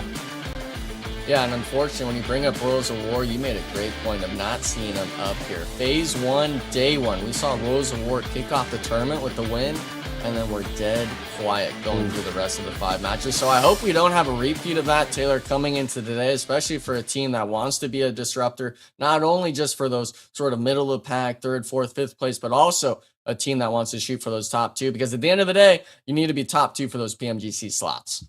That's right. Whether it's here, obviously top 2 in grand finals, or being the number 1 team in your respective region for PMGC points, which is going to become a conversation, I think a deeper conversation as the days go on, especially when we start to see who our top 2 rosters are. For Wolves, they're already very healthy when it comes to North America, currently in first place, when it comes to PMGC points. Even now, first place, why not? There's a lot of money on the line, right, when it comes to grand finals here at PMSL. You want to make sure you finish in first place high as you can go, because that's obviously more money in your pocket. Who doesn't like more money in your pocket? Somebody in chat doesn't, and you're weird for that. Hey, cash in on your gift cards. Amazon gift cards. We're keeping the codes going all day long. Make sure you are quick, because those guys out there, they're experts at this point with claiming the Amazon gift cards, but we want to make sure that you have an opportunity to get yourself a dub. Map number 2, here it is. We're moving into Erangel. Can't wait to get this one started. See if we have any hot drops. We've had a couple throughout phase 1 and phase 2, and I'm sure we're going to have at least one on day one. The question is, who's it going to be, Dave? More money in the pocket, McGee. Looking to see who can get a really good drop here on the first angle of the evening. I'm looking at Rules of War. We're looking at the Wolves to see if they can kind of continue with their momentum they acquired in game number 1. I think United for Gaming and also Team Jaguar walked away with some decent elimination points too, so I think they're going to be playing real loose here today. Enigma looking ahead here. Right off the get-go, I'm not seeing anything sticking out to me yet, but the plane just started to fly through here. Yeah, and the fly through, I'm disappointed. We're throwing a lot of names out, but we're not doing any predictions for these matches, okay? If we're going to it, I'm going to you, Taylor, first. Your name, you're up for grabs. Who's taking this Erangel coming in? Who's taking it, bro? Who's taking it? Who's taking this Come on, Erangel? give me the answer. Well, since we're going to a military zone, Wolves are going to be the closest. I'm going Wolves. Military zone? Definitely. Oh, military. Wow, he knew. A bit of it's in. He knew. Yeah, sort of. Okay. It touches. I got to go with Wolves. I really think. I think they're undeniable. I got to start supporting these guys. I'm a firm believer. These Wolves boys, they second place. They're angry. They're mad. 17 eliminations. They won at 21. Well, they're coming back with the vengeance here. They're finishing off. And it would have been. Yeah, and they're finishing off with 11 eliminations this game. Oh. 11. Calling it. Okay, well? calling it. Look at this guy. What about the tournament, though, Enigma? What about the whole thing? Tournament? Yeah. We'll go Wolves. Come on, they're Oh, finishing shit. first. Yeah. Coops has done it before. He'll do it again. Give him a little bit of a break from last time. He took a year overseas. He came back. He said, nah, I still got it, and that's why he's in first. But we're getting a little too ahead of ourselves here, Dave. I still haven't gotten your answer. You're not getting out of it. What about this game? He's going VIP, baby. There's no way We're in the VIP. Yeah, we're in the VIP. We're in the VIP. Cast in. Okay. The Wolves definitely a solid pick, but I feel like it's going to come down to the last day, and it's going to be Alpha 7 taking it on the last day. The last day, I think we're going to match point. We're not playing all 6 games. Oh. We're doing a match point, baby. No way. I don't know. That's the boldest call you've made yet. How? Last what was it? The Titan series we did match point, and we finished in 2 games. So I wasn't here for that one. My bad. Yeah, bro, it's happening, man. It's happening. When it comes to PMSL, man, teams just don't. We gotta have a challenge. Gotta have a challenge. It's happening. Alpha 7 taking it on match point last day. So, are you Brazilian or American? I think we're talking to 7 Worlds, Taylor. Yeah, too much Alpha 7 bias. Versus Dave on the desk. I mean, I can have my bias. He moves the mic to the right hand side. I can have my bias all day, but I'm just being real. He says North America, and then he goes Alpha 7. I'm just being real. All right. Well, you want to be real? Let's talk about it, because Alpha 7. One of the things that they do consistently, Dave, is they start off slow in grand finals. And what are they doing now? Map 1 starting off slow. I know it's early. 5 more games to go for day 1, but I'm really hoping they break that trend. Ooh, little bush right there. Scared Kowalski big time. No, I agree. Hey, that's my door. Insurance. I think Alpha 7, Alpha 7, they're a team that they like to kind of play from behind, like having a goal in mind. Like they know, okay, first place, we need 20 points. So they hunt down that 20 points. They hunt down that goal and get it done. Because I think when you're always in first place here, Enigma, and you've been on the battlefield before, so correct me if I'm wrong, but you're always in first place. You're going to have a target on your back from multiple squads looking to take you out and overthrow you. So I think kind of playing from behind, like hovering around that 3rd place, that 4th place, I think that's like the sweet spot here when it comes to finals. Yeah, and especially if you're the Wolves, you got to watch your backside, especially coming the last day. Even with the smash point, teams are wanting to prevent you from getting the win. They don't want the tournament to end in just 1 or 2 games. They want it to go potentially to all 6, because that goes ultimately to those overall points coming into the PMGC slots up for grabs, those top 2. That's the number you want to be at. And for the Wolves, at least if we're even looking at the leaderboard now, if you're Wolves of War, like you said, 3rd place, it's easier for them to count another team's points throughout the match. It's hard for the Wolves to really keep in their head reflections how many of these other teams are close by, or which squads are popping off this match to start really preventing yourself from falling. And with this sort of being the first day of the tournament, I don't feel the Wolves are experiencing that just yet, but come that last day, whoever's sitting in that first place spot, especially if it's the same team potentially coming out of day 1 and day 2, I feel that the fatigue will set in. Let's pull up the map too, by the way. What's that? I said, let's pull reflections. Pull up the map. All right, go to your point here, man. I'm just gonna, I gotta like squiggle McIggle out here. You know what I'm saying? Okay. But overall's making you go crazy. Boom. Go I'm on. looking at that. I'm looking at 9Z coming in, taking out VIP just like that. Boom. 9Z. I'm such a big fan of 9Z and their late rotates here, reflections. But who are you looking at here? What's standing out to you? 9Z with the split is definitely interesting. Yeah. That's going to be very interesting, especially if Milos and Remix decide to commit to the eastern side bridge, because you're going to leave Reyes and Kogut up there to potentially battle against Rose of War, who's just going to be above them. I do look at Wolves. Wolves are in a great prime position to gatekeep VIP, maybe the duo from 9Z. So they're in a wonderful spot, but I've seen them take a spot like where they're currently at, just on the outskirts of gas station, might even move it into gas station with Doran. And I've seen them rotate off of that. I don't think they're going to this time around. But we do have Jaguar. Jaguar in a prime position, dead center, opposite of Team Liquid. And good news, they also understand that United for Gaming is going to be around them too. So Potro, love to see him kind of back up, join his roster, because if I'm him, I want to assist in this potential fight against Team Liquid.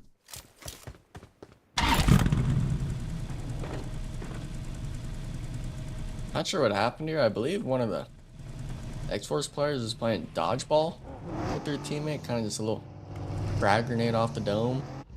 A little bit of clowning around in grand finals, which, you got to loosen up at some point. I get it, but for Xforce, this is a team I'm kind of interested in seeing here, Dave, because coming out of phase 2, they were tied for most winner chicken dinners, I believe, coming out of that second phase. Even though they weren't even up there in that top 5 range, them having that possibility, that sort of experience of getting the wins, I feel like we might see a repeat of last season, last split from the PMSL Americas of Xforce, potentially having some pop-off performances to move up the leaderboard come these grand finals. Yeah, let's see. Let's pull up the map. Do you guys mind? Another. I like looking at the map, man. I'm a map man. Let's see the map. There it is. Mustache man. The reason I'm saying this is because we saw this circle a bunch of times. Not that one, but this one right here. Yeah. And you know what happens? VIP, they end up getting into a skirmish with 9Z, and whoever survives that fight, they end up showing up on that little bridge out there and surviving to like a top 5 position. So honestly, VIP, oh, there it is. I hope they learn their lesson, guys, week 1, week 2, on how to properly defend a bridge, because they let some really solid placement points kind of slip through their fingers the last 2 weeks because they just weren't on their P's and Q's and kind of recognizing their surroundings here. So we'll see what ends up happening down there, reflections. But getting into the mix here, Alpha 7, no more recall towers this game. Alpha 7 going to be trying to overtake iNCO over here in Milta Power. Trina Paul also in the area, and Maryland to the north as well. So there's a lot of teams eyeballing this factory right now. Revo, 5 grenades in hand. Obscure on the outskirts. They're looking to flush out iNCO and overtake this position here. Reflections. Yeah, Alpha 7 had a tough game number 1 on Rondo. Finished off in, I believe, 8th or 10th place. 4 eliminations. Finished off by mainly Kowalski from Team Liquid. A big win here could give them that confidence back. United for Gaming gaining confidence themselves, taken straight out of Nepal. They're going to be gone. United for Gaming is going to be up to 4, and they will stay as a 4-man unit. Back to Alpha 7, though. In a big fight against iNCO. A team that is in desperate need of points. They're currently top 8, but I know they want to go a little bit higher. With this being very early goings in a day 1 of the grand finals, this would be a big fight for them to win. But for Alpha 7, keeping some stragglers on the outside, that's Carrillo, but the remaining 3 will continue to push up. But it's like Enigma. Where do you go? I mean, how hard is it to continue to go up story after story, because iNCO is camping hard? there's a reason why Alpha 7 hasn't made it to the second floor. Every stairwell essentially just in the center, in the open for the iNCO gaming members to rain down upon. But I do believe there's a little bit of a jump spot Creo could potentially get on, whether it's right next, maybe onto one of those crates that hugs the building, or we see there on the edge of the screen those sort of pipes that are elevated, potentially could get a bit of an off angle. But the issue for me has got to be, how do you reach that point if iNCO's already set up for you guys? How long is Alpha 7 willing to last here? Because before they decided to take this fight here, Dave, they were fully spread at Milta Power. They had the whole eastern shoreline to themselves. They opted to take the crash, and I like seeing this play from them. They're opting to fully leave Milta Power's warehouse here. They're giving it up to iNCO Gaming, and they're wanting to play the rest of the match out. Yeah, it looks like they're going to be trying to go towards that shoreline there, not trying to get backstabbed from a squad-like influence, right, who are in Milta Power, like you pointed out. Then you got the Wolves not too far from them as well. So it looks like Alpha 7 gonna be doubling on back towards that shoreline. We see a couple members from INF in vehicles as well, but they got a little split going on right now. So if Alpha 7 are able to recognize little boy Federal, they might be popping out to take a couple shots. But looking at Alpha 7, I mean, they're all the way out there. They're big chilling. They're gonna have to now move here, guys, and they already know the shoreline is gonna be free and clear, so they really have this whole section to play with right now. Yeah, Wolves are in a prime spot to finish this game off strong with 11 eliminations. They're well on their way to doing so. I think this is going to be a big game for them. But you mentioned Alpha 7. I think is going to be their biggest competitor for sure on that shoreline, which you called out very, very well. For 9Z and VIP, you did mention, right, going on to VIP, maybe, you know, gatekeeping the Eastern Bridge. Well, 9Z has managed to, I believe, take down 2 members of VIP. They're still all 4 up. And VIP are running on fumes at the moment. 9Z is going to leave them alone because they also want the shoreline. And I think that's what everybody's priority is at the moment. Take the shoreline. For those teams, though, that are up in the northern side of things, Royals of War and Co., well, they're going to be fighting against Resilience, and this is going to be an edge fight zone. One that really, I guess, is going to be the tight, or at least the most compacted area up at the top, Enigma. Yeah, the north side, unfortunately, we're talking 3-4 teams having to fight for the logging area, which if you've ever been in that sort of spot of the circle, it's not something that really has a lot of terrain for you to play. A lot of these squads, they feel, either will take a full send-in, either to United 4 Gaming, possibly Maryland's compound, or we'll try to maybe even eat the circle just a few seconds, try to see that next circle shift, and potentially full send into the next one, because it is only stage 3. These teams do have a bit of time to work with, even though it is this sort of flat ground, Milta, edge, water, circle. There's not a lot of room to play with if you're not already in that POI being Milta. Interested in seeing, though, a lot of teams, it actually seems they're losing players early on. I'm looking at Resilience, VIP, possibly even Wolves now. If you're losing a player this early on in this circle, it's not going to allow you to really, I feel, take any of these engagements. Yeah, Rataboy almost getting blown up right there, popping out that vehicle at the very last moment here, and it's only a 2-seater, so like, where are you guys going to put me? Come on. All right, going to be popping on the buggy here, so they're going to be moving out of prison through the forest area over here, right into IG, so could be a disaster for him, honestly. Loop's gonna be paying attention to their rotate. Xforce over here, same story, right?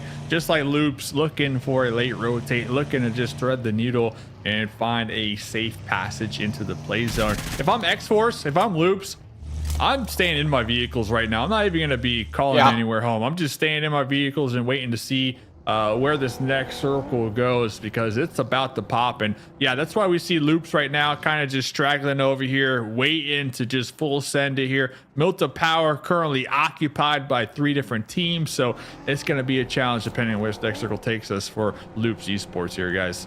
And it centers on up. Alpha 7 still in the play zone, by the way. So these 2 teams, I predict them, they're not going to move. But look at this drive-by right now from Loops. They're sending it into Milta.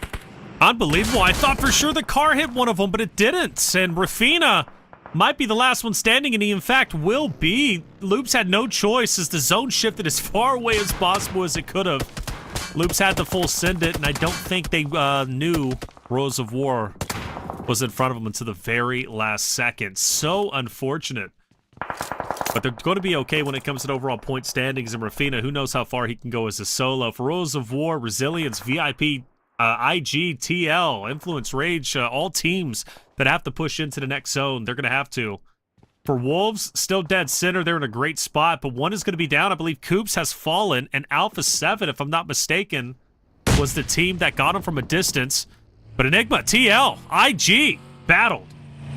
Yeah, Team Liquid, they've been sitting pretty here all circle. We saw in that first zone shift, there's getting onto the roof of it. So Ayala potentially not even recognizing what Intense Game's going to do. And I'm actually seeing off to the right side as well here, Dave. Influence Rage potentially going for the third-party Chief being the first question, getting the knock on to Rafa. And with this being a three-way fight, none of these teams are in this circle. Who's really going to be able to rotate out of here safely?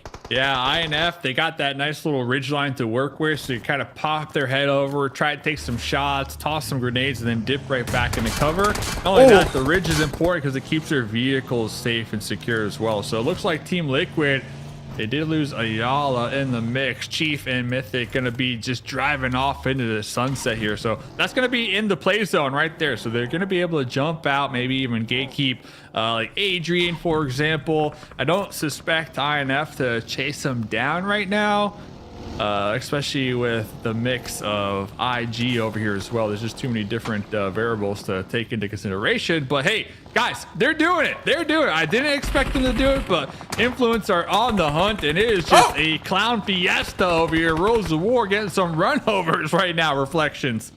Definitely Rose of War profiting for sure. That's Resilience down and out. They're gone to join the likes of Straight Outta Nepal. But now as they finish off Resilience, it's like, where do we go from here? Because Influence, Rage, they're all on the hunt. Intense Game, Adrian, a solo. One goes by, crashes in, we'll take you. Other one, maybe a 1v3. Adrian's doing it. Adrian's doing it. Takes down 2. That's where he'll end, but a heroic effort nonetheless. Intense Game finished off. Rose of War job just got even more difficult. However, you got Rafina, who's going to be on the south as a solo, and Influence Rage, who's been highly aggressive. They have an understanding that Rafina's rolling in. He's weak. Rose of War have to be weak. Influence Rage. This is where you send it. This is where you take him down. And Law is looking to do it with the off angle.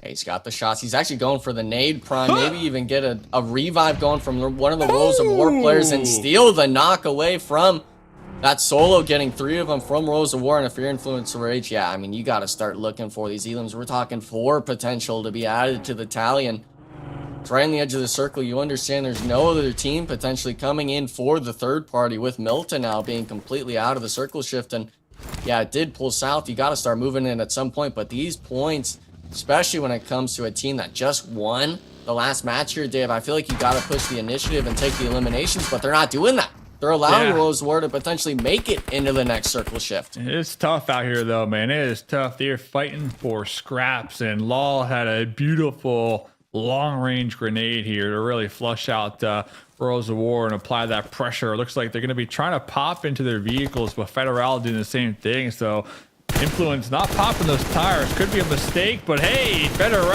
catching one on the backseat of the buggy, trying to get David as well. David hitting the dirt behind the buggy, utilizing it for cover, getting that heal. There's also a member of VIP Prince out there in the distance. So, yep, there he is. I was looking at him. He was looking to, he was just licking his lips, looking for some eliminations. He saw a nice, juicy point out there, and he got it done. I mean, that's what you need to do as a solo, honestly, here. But looking down here, United for Gaming. They're in a beautiful spot. They're kind of overlooking all this Reflections and just trying to take any type of opportunity they can to get an elimination out the mix. Yeah, 5 eliminations. They are looking good at the moment. Not a bad game, number 1, in terms of eliminations go, but obviously the placement points, you want to try and get every point you could possibly get. For Influence Rage, VIP finally out of the way. Done and dusted. We're down to our top 11 rosters. Little boy's rolling in hot. Little boy. He is moving in hot. Still some ways they got to go, so into the buggies and cars we go.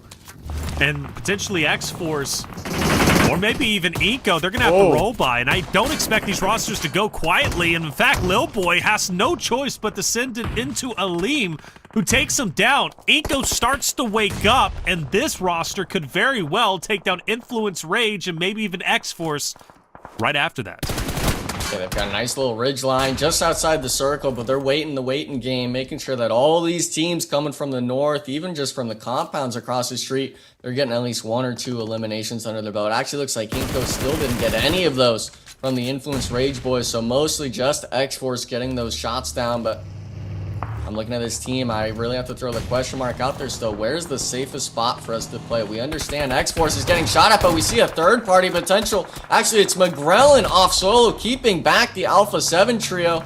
And still has to push the initiative. The third-party shots come out, and the team rolls up, getting one onto Obscure, and then Gazao. Alpha 7, the top Brazilian squad in the lobby, made note. iNCO Gaming is here to play, and with this sort of play here, Dave, I was wondering where iNCO Gaming was going to be held up. They're taking Alpha 7's position. When in nice doubt, and center. pop in your vehicles and run over them out right there. iNCO, yeah, it works. It works. So iNCO, they were over here, and they just went there and flushed out Alpha 7 on the run over. Right in time, too, because now they're going to have to probably push ahead here. I mean, they might be able to weasel their way down here if they time it properly, but the sight lines from Wolves will probably take them out. So iNCO had a nice little push there. Reflections and Enigma, but I think they need to get the quick reset and kind of look ahead, because this next circle is not really too nice to anybody except for maybe the Jaguars all the way out there on that west side.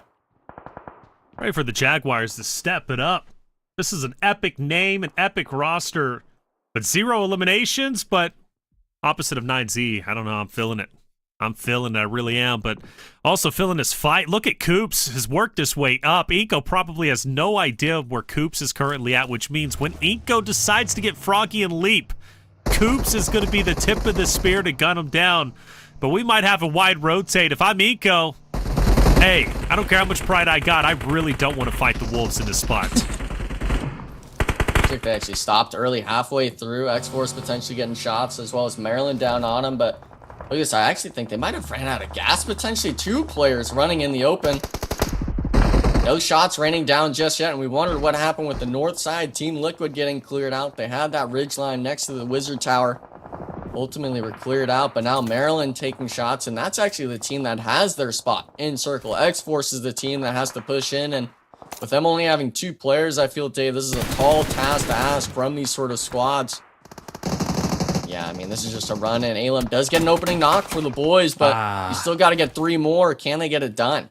Yeah, it looks like Alem tried to toss up some smokes over here, kind of block the sight lines from Maryland and allow his squad mates to push up, but the smoke's just not strong enough, and Maryland, they were prepared for the possible push from Xforce. Yeah, Xforce out in the wide open. Really tough right there. You just got to hit your shots, honestly. Maryland, they will have to reposition here just a little bit.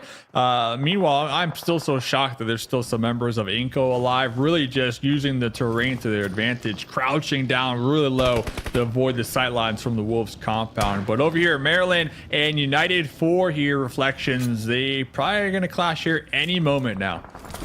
Yeah, the North has been restless for a long time. I feel like the team's just been embroiled in this fight for the majority of the past 3 stages, I believe, anyways. And really the only one to unfold is Maryland versus United for Gaming, 2 very healthy rosters. Very healthy rosters with already a decent amount of eliminations to their names. We have several. Actually, there's only 1 roster out of the 6 still on the map that doesn't have 4 players, and that's iNCO with 2. So everybody else, very healthy, plenty of eliminations to go around. Question is who wants it the most? And for Maryland, they are pinned up, but Wolves start to get an off angle onto iNCO as the last 2 players might be in a bit of trouble. Wolves looking to get the finish. Vitali, last one standing. United for Gaming, testing the waters. Molina keeping his head down. Up close and personal, we drop off, and Nate takes some damage, and Molina's out of there. Yeah, the problem, though, is both those squads taking the engagements. The circle shift pulls both of them out from the play zone. They're going to have to start moving it eventually. But if you're Maryland, you got to start getting knocks yourself on the United 4 Gaming. And Goy Boy gets 2 of them. Both prone and down. One of them 1 HP. And it's actually going to be 3 players of the United 4 Gaming boys knocked and eliminated. Just Power Zeta. Is he able to get the nade? Is he able to open it up, potentially bring it back to a 1v1 situation? He lands it, but 9Z in the distance. The third party possibility. It did shift down south, but the circle's so small here, Dave. You're definitely not safe across the map. Absolute mess over there. Maryland still going to be alive, but it's going to be a challenge for them to make it into the play zone. We saw Remix over there relaying the information to his squad mates that, hey, we got a problem over here, fellas. Looks like the Wolves are circling their prey right now, trying to really plan out their next move here. Coop's going to be holding down the back line in the hard cover. Looks like Doran did catch a grenade right there. I'm not sure a pickup will be possible. I do see Coops now grouping up Remix Reyes with a couple more grenades, and they're going to be just letting it rain. A mini red zone right there. Remix, a nice nade. Wolves right now, they're just getting picked apart here, fellas. Wolves trying everything, but 9Z doing all the work. Well done, boys. 9Z, unbelievable performance. Puts them up to 10. Wow. Puts them up to 10. Wolves are out. We're down to our top 4. And in prime position is 9Z on the outskirts, and they are active. They are moving all over the map. Another team will fall. That's iNCO finally gone. The solo Vitali stayed alive as long as he possibly could, down to our top 3, and it's 9Z. But I think has priority here in the moment, especially with Carly got on fire and he's down. Yo, 9Z are taking this lobby by storm, Enigma.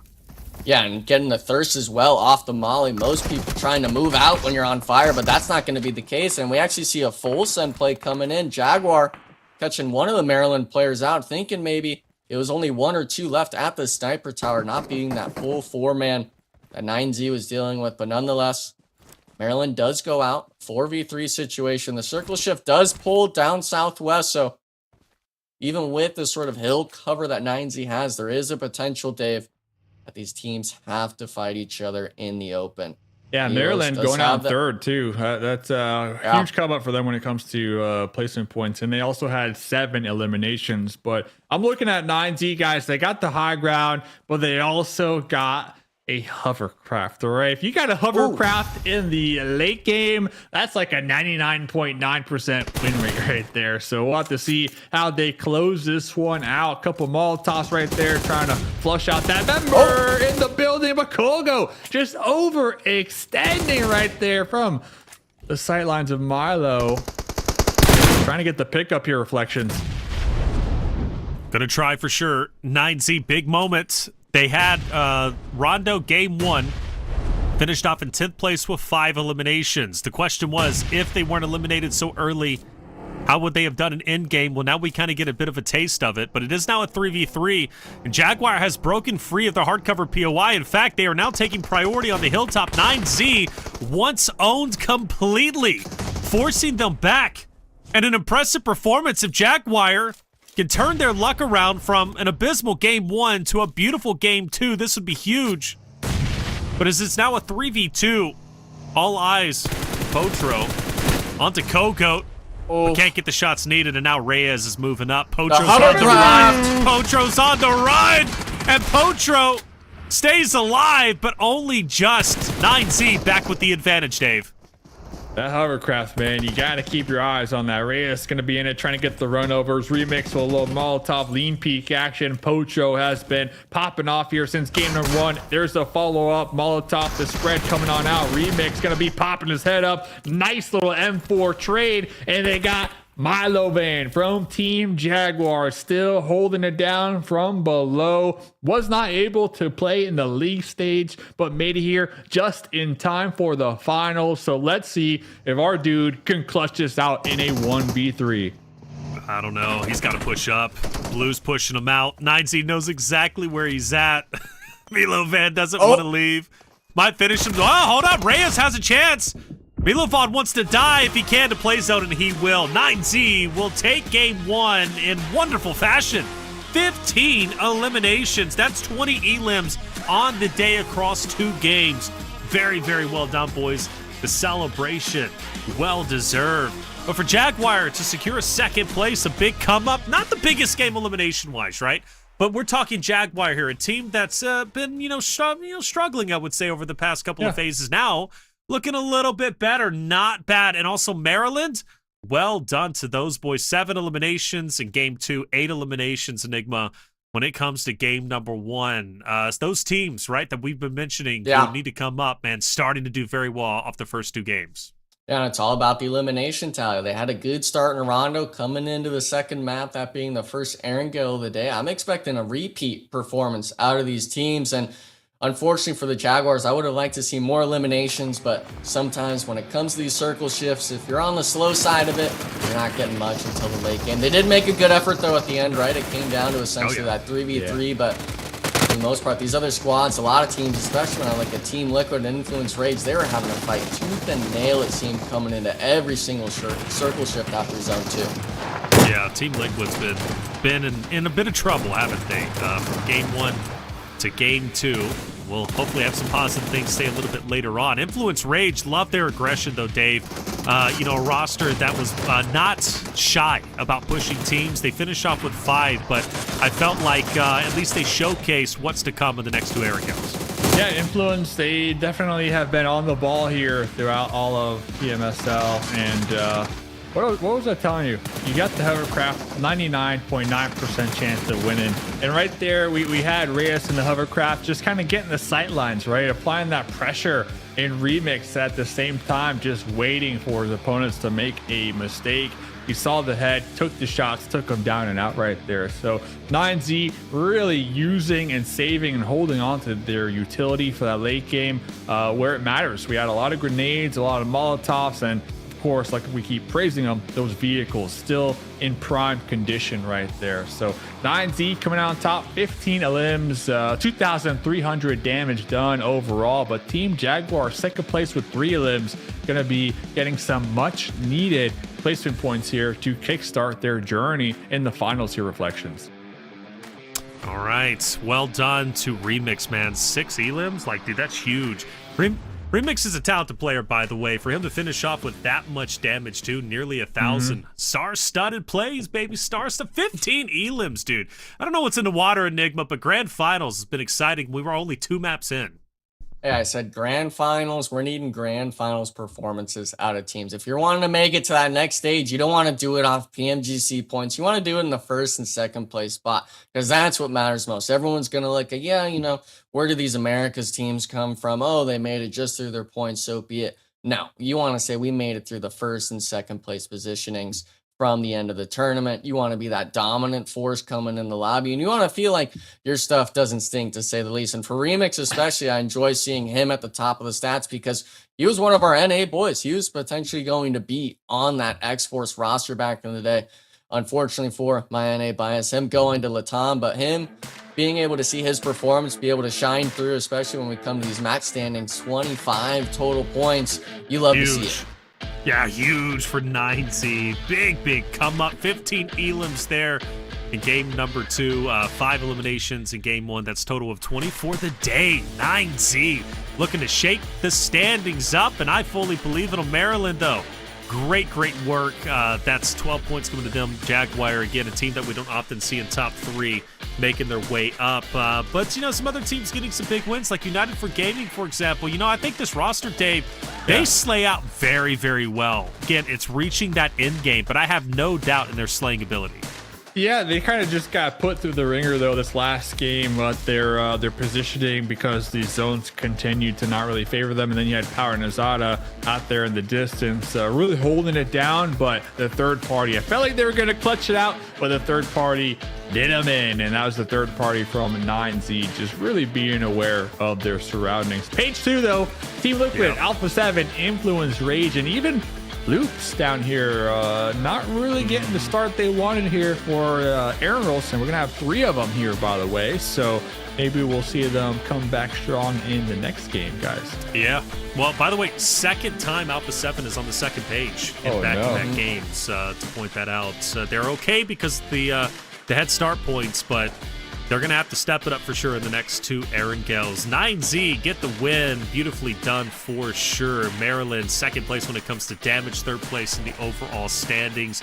Wolves, iNCO, and then Jaguar. We're 2 games in. Standings have already been shaken up quite a bit. We've got 2 more Erangels to go. And I can't wait to see how they end up unfolding, especially for those teams, Enigma, that might feel the need to get a bit desperate. Still very early goings. I expect the desperation plays to start happening in maybe day 2 and, of course, day 3, but they won't be desperation plays, at least from a match MVP. Remix, of course, it has to be this man, the top slayer for the roster of 9Z. Nearly 1,000 damage there, Enigma. Yeah, and for Remix especially, like I already said, NA talent, one of the superstars. I was thinking he was going to be a name next to Coops, to say the least, when it comes to these overall stats. We'll obviously have to wait and see at the end of the day, but for the most part, 9Z, the Tom region, them having a solid performance at the start of the day. Obviously, this isn't the first game, but first Erangel, to say the least. We've got 2 more coming into it. I want to see if this team can replicate this sort of performance, or at least a top 3 performance for the squad, because you're wanting to get that lead early, right? You want to shoot yourself up the leaderboard, get 10, 15, maybe even 20 points between you and that 3rd place spot. We've seen it before. We saw it with Alpha 7, Wolves even, when it came to those last 2 phases we just watched, Taylor. I want to see it in grand finals, and I want to see it with 9Z and the Wolves.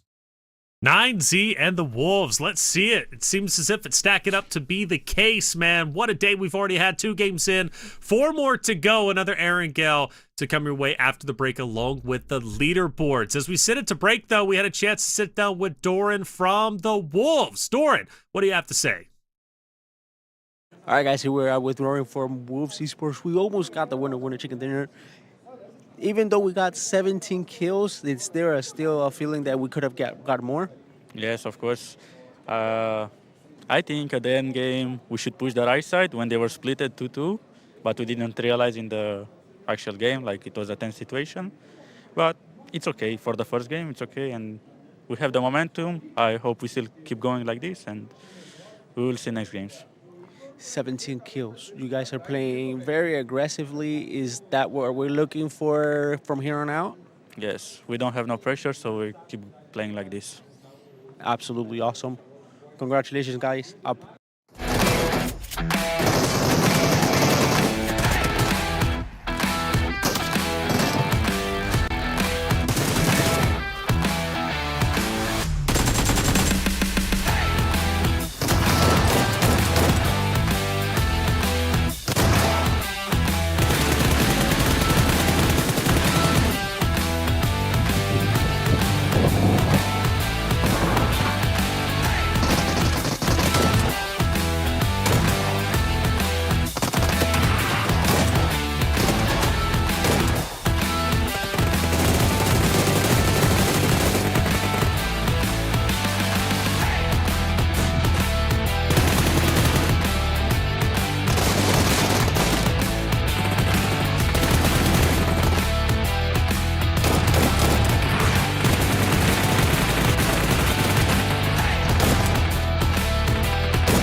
After a wonderful Game 2, 9Z's able to catapult themselves up to top 3, just within striking distance of top 2. The ultimate goal to move forward to PMGC, the Gauntlet. Who wants it? Well, right now it's Rules of War and Wolves. Wolves holding on tight to what they got. Consistent efforts all around. An explosive Game 1 put them well ahead of everyone else below them. But we do have some movers and shakers, Dave. What else do we see? Yeah, we're looking at, honestly, Rules of War, like you said, kind of showing up, not looking too bad.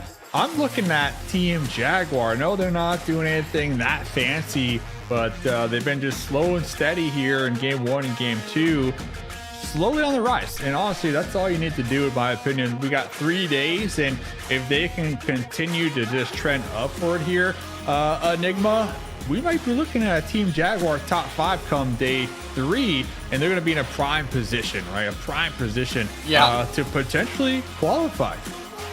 Yeah, and it's all about qualifying, going to the next stage, getting up against all the global talent in the east of the world. And for the most part, one thing I gotta make note of, I was surprised reading it in the chat for the broadcast, but someone doing black magic on Alpha 7, putting the bad juju on him, Taylor. I mean, I know I was the NA bias wanting Alpha 7 not to really perform, but I mean, black magic, we kind of getting a little too crazy He's with had it. it out for Alpha 7 for like 3 years now, by the way. Just Yo, hold on, slow down. So oh, yeah. Hey. Oh, my God. You know what? You're not wrong. I know. You're not wrong. Again, Alpha 7's the best team in our region. Yeah. They're best team in our region, right? And they should definitely be at the very top. But look, don't call it black magic, dude. It is what it is. Alpha 7's in 8th place. They're in 8th place. And that was after they got themselves away from the second page. But Alpha 7, historically, they start off slow. Let's see how they finish. We're going back into another Erangel, an opportunity for 9Z to potentially go back-to-back. That would be special for them. They are within striking distance of catching Rules of War. But can they catch Wolves? Another big game like they just had? It would be a possibility. But for Alpha 7, definitely on the struggle bus for sure. And that is undeniable. Undeniable. They are at a total of 4 eliminations across 2 games today. And that includes Rondo, where they typically excel. They are the number 1 team when it comes to, or number 2, I should say now anyways, collectively. Bro, you're just out here putting tariffs on Alpha 7, and I'm not having it. All right? Yeah. Alpha 7, I'm holding on to Alpha 7 to the very end. Dude, I am not worried about Alpha 7 at all. All right? So give me a positive about today's competition. Give me a positive about how they played today, bro. Dave. They're the most esteemed team in the lobby. They got the experience. They've been there, done that. Like they don't fold underneath the pressure. Not to mention, out of all these squads, I believe in the whole world, they're like number 5 with top earnings, like most earned in competitive PUBG Mobile. So, they're pulling up in their Lambos at LAN. They're eating at the finest restaurants. They're wearing the finest clothes. Dude, they don't care, all right? 2 games, they don't care because they're going to qualify at the end of the day, and they're going to be number 1, baby, all right? Relax. Okay, fair. You think though? Hey, look, they might be. Well, especially when it comes to PMGC points. Especially when it comes to PMGC I'm talking about just points, this tournament. Those points. This tournament. Yeah. I'm talking first place on day number 3. Dave, they've got 4 eliminations all day and 0 placement points. Hey, that's more than you got. That's more limbs than you got, bro. That's all I'm saying. All right. All right, Coach Dave. So what does Alpha 7 do in map 3? Where are we going from here? Win a game, so that way, we can make you a believer finally, man. All right, fair enough, man. Fair enough. My mic is on the left side. That's why. That's why. Light that candle, bro. Light that candle. It's because you got the green screen. We don't got that candle behind you. Oh yeah. We don't know what's going on behind him. I would have lit the candle. Well, you know what? I can still light it. Yeah, I can still light it because, tradition. Alpha 7, though, they'll be all right. Team Liquid on the struggle bus still. I don't know. Let's go to the middle of the pack teams, though, Enigma. I mean, I feel Maryland. Maryland is my sleeper pick. I'm starting to feel that they're a roster on the come-up for sure. I mean, they're already in 4th place. The way they've been slaying out today is pretty special. They're pushing teams confidently. I think this Maryland roster, along with 9Z, I think those 2 rosters are for sure the shake-em-up teams. Yeah, and especially for Maryland, coming into the first game, a few eliminations under their belt, but doing it back-to-back games, eliminations, and then getting up even more on the placement points. My eyes are going to be seeing as if they can do it 3 games in a row. I could very well see them take that dirt ball factor. I know Dave likes the snowball, but the dirt ball factor going into the last 3 because even with the head start points, we've seen so many teams only use it as a 1 or 2 game cushion. We're playing more than just 2 or 3 games here today, guys. We're playing 6, which means the leaderboard starts shaking up. We see teams like this move up. And specifically for me, since I called them at the start of the tournament, Maryland, I want to see them perform because that's the team that has everything to prove going into this. All right, well, I like it. Let's see what it's going to be as we hop into game number 3. It's on Erangel. Excited to see if 9Z could potentially go back-to-back. I mean, that would be special. Could catapult them to first place. They're already 1 point away from second. So they're playing very, very well today. For the top rosters like Alpha 7, Team Liquid, Xforce, teams that, you know, you would expect them to do a little bit better today. They've been on the struggle bus. Loops, we'll throw them in there as well. But for you all out there, we got a winner champion deal. Level up with the Infinix GT30 Pro. Built for gamers, made for champions. Speed, style, performance for your next win. Check it out, the Infinix GT30 series. Outplay the rest of the competition. Let's get it, boys. Game number 3, hopping into Erangel. Excited for this one. Question is, Dave, where are we going? Military again, or are we thinking a little bit of Zarky action? Yeah, honestly, PMSL Americas, we've had a lot of the Milta Power, Milta Farm zones. Like, I feel like at least more than half Enigma of our circles have been really favoring that side of the map here. So I think we're due for like a Georgia pool. I think we're due for like a Gatka. I think we're due for like a Pachinki. I think we're due for some love out there on that west side. Hey, the west side's the best side, baby. West Coast action. And I'm fine with the hospital zone. I'm not sure about North George or George Pool. That's kind of just too generic. I need it at the hospital or Mount Everest. Switch it up a bit. I'm always down for the Millie zones as well, all the way down south, which this season, you made note of it, we haven't had much of. I feel maybe only 3 or 4 games total on a map that's played half the time throughout the tournament. So I'm interested in seeing it go into the west as well. I'm also down, though, for the prison. I know it's right there on that Milta side, but have it end Reflections just right at the warehouse in prison. Just right in the center. Make it where the bowl is just 9 or 10 teams all in each compound. I like it. That's where you wanted them. So right, like right over there. Boom, right there. Yeah, right there. Boom. Oh, look at that zone, baby. This is what I want then, Reflections. Right there. Right there. That's a nasty zone to finish in too. I like it. I like what about it. you, okay. man? I'm happy where it's at, baby. You said Primorsk, right? Didn't you say that? Yeah. I want some love on that west side, but I'm talking about ending inside the quarry. All right. I think quarry's cool. In it. Get up in it. Yeah, I think quarry's all right, man. Peanut butter. Huh? Bought some last night, actually. I bought a giant thing of peanut butter last night. Oh, heck yeah. How about them Wish I had an games? Amazon gift card to help me out with that. You do. You've been collecting them. You DM me. You say you've been collecting them. Chat. Dave is the lying. last one. I do not have access to those codes. By the way, Those can codes are we not get like going a to me. poll going? Are we gonna use a dirt ball or snowball? We need to put a final, just nail in that coffin. What's the proper term here, Reflections? Dirt ball or snowball? Snowball. I don't even know where this dirt ball What? is. No, it's like in another game I do. They don't call them dark horses; they call them under horses, and I'm like, that is not a thing. I swear to you, I swear to you. My other game, look, they call it under horse, and every time they do it, I have to correct them. It's a dark horse. I don't know what this under horse thing is, but it's endemic in that scene, and it's weird. So you know what? If you guys want to own Dirt Ball and PUBG Mobile, I own it. I own it. Okay. So that's it started, your thing, and you wanted to know, Taylor, where it came from. It was from Dave and I did the Rondo games, but for the most part, we didn't got the Kendi anymore. Okay, there's no snow on any of the maps, or we got the desert, Dave. Okay, we got no snow at any point in the last 2 years. Okay, I like it. I think that's perfectly fine. We'll go with that then. We got Remix on site with Kaya. Kaya, what's Remix got to say? Hey guys, I'm here right now with Remix from 9Z because they won their first match, and I want to start first of all, congratulations on the match, obviously on the victory. And I want to start asking about the changes that you guys made so far since the round 1, round 2, because you were having some trouble. What changed to the finals?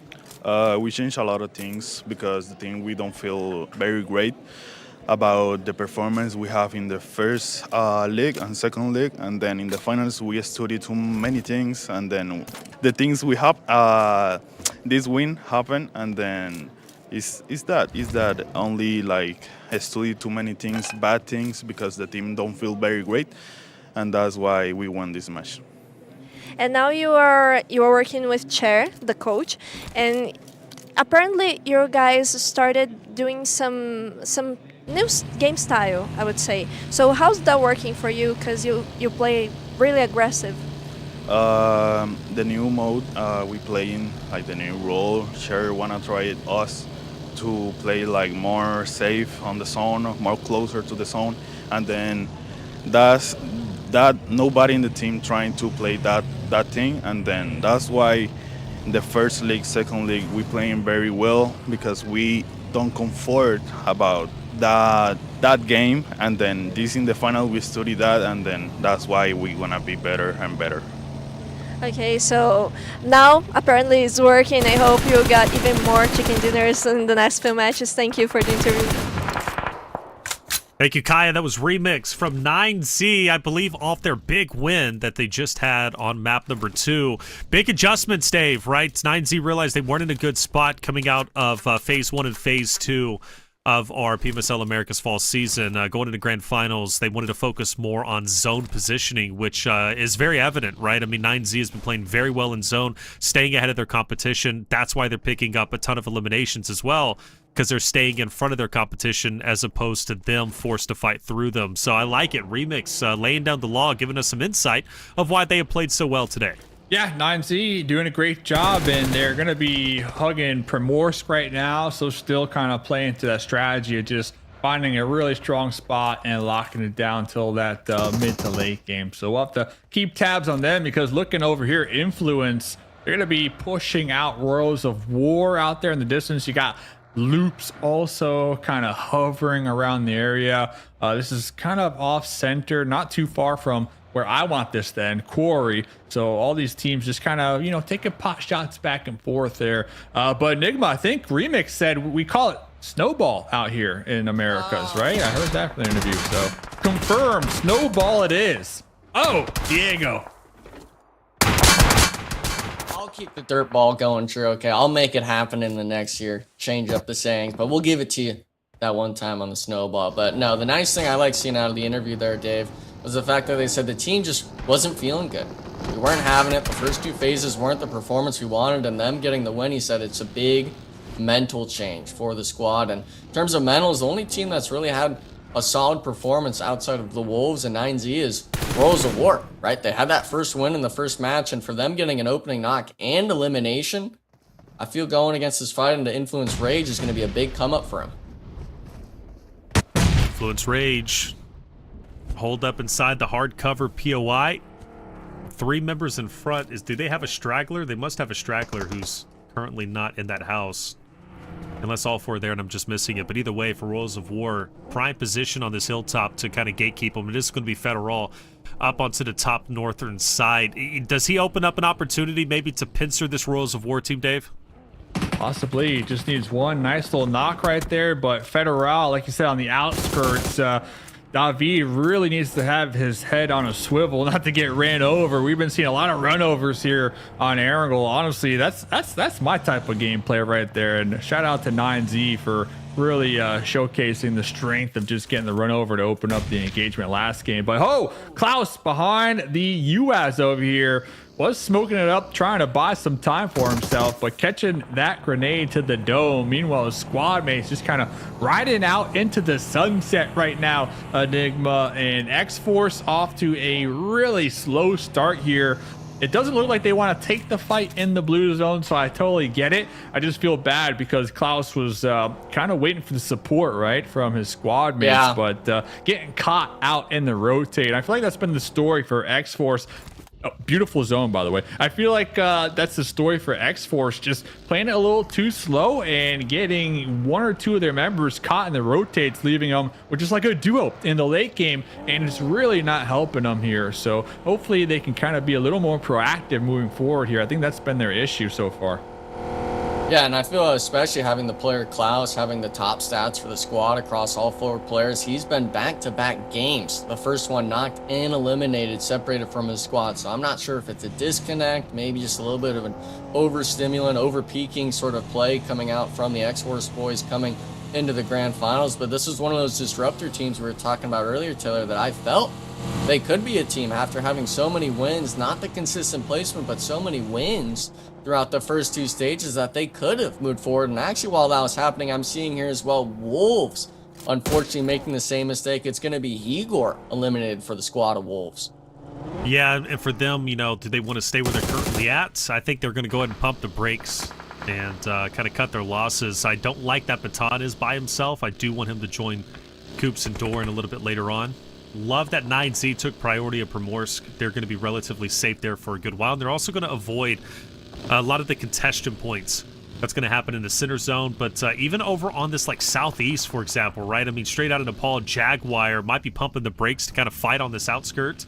United for Gaming also coming up behind, and Wolf is going to be down. So I could see Jaguar potentially choosing to fight this if they don't decide to move up. But I wanted to point out, Dave, VIP, by the way, usually going military. They don't go military this time around. They're going to have the longest rotate through blue. By the time they get to zone, I think they're going to be okay.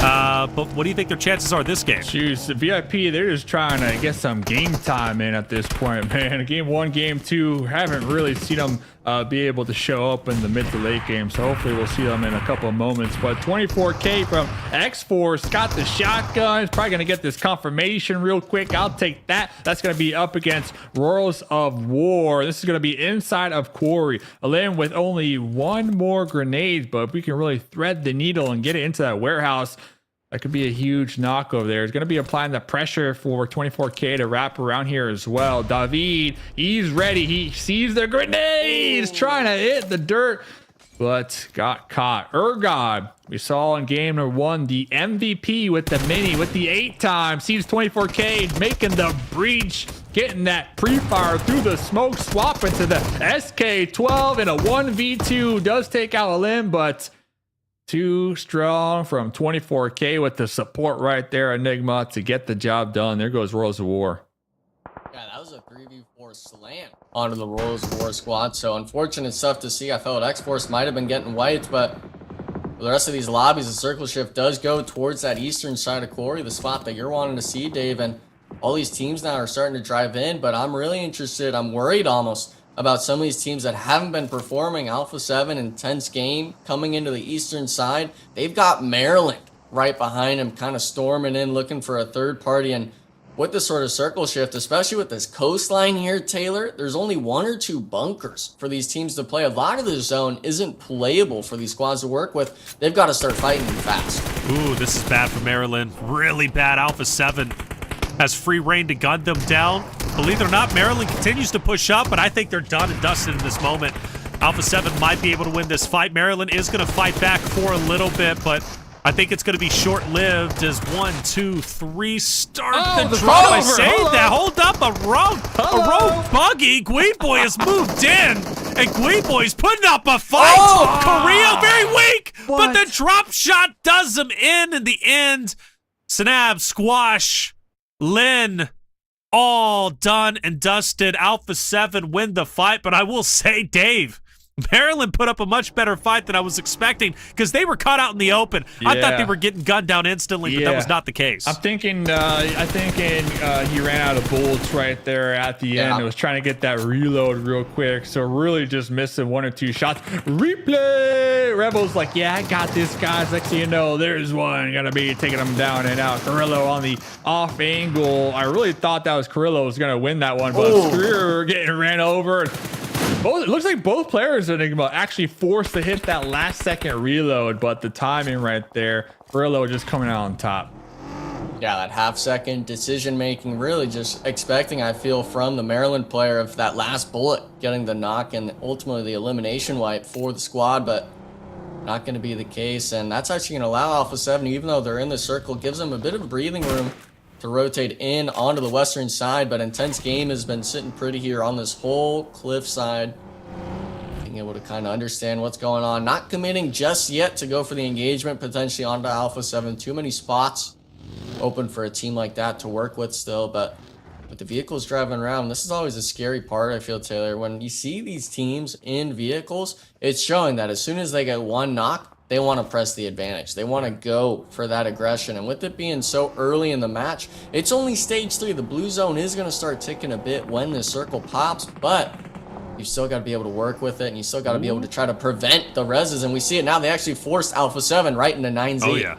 Right into 9Z. That's Silence who's keeping the pressure up, and just himself continues to push Alpha 7 in, and you see the line right onto 9Z's perspective, and hey, this fight, you can choose to leave it, because now zone is shifted away. And Dave, 9Z's got to get up in there. Yeah, I think 9Z are going to prioritize the zone right here and try to gatekeep Alpha 7. They know there's going to be a team fighting for this little sliver down there on the shoreline there. So 9Z definitely have an opportunity to be proactive in the mix here. But Remix actually getting caught out there behind the tree. So looks like Alpha 7 just trying to wedge it right through the 9Z team and really not give them the upper hand here, Enigma. Yeah, and unfortunately, that's not going to be the only slam. Intense Game, full sends onto the iNCO Gaming Squad. This is where the solo is out of Wolves, ultimately going 1-for-1, essentially. Shotguns coming through, just a duo for the iNCO Gaming Squad, having to deal with this, as well as I'm seeing potential third and fourth parties for a spot that's not even in the circle, so Bruno's in. Questions on him. Can he land some shots? Silence not peeking just yet from the closet. His teammate cleans it up on the inside. But while everything's happening in the compound, Taylor, the outside's got two teams brawling for the third-party eliminations. And, well, for the most part, it's going to be Revo laying down the law. It is. It's Revo. I do want to point out Obscure. Saw him for a second. He was by himself in between Reyes and Milos from 9Z. He's managed to join his roster. Now they can fight Team Liquid, who are going to be up on him. Alpha 7 forced to fight literally every roster, it seems, in this lobby as everybody starts to roll into them.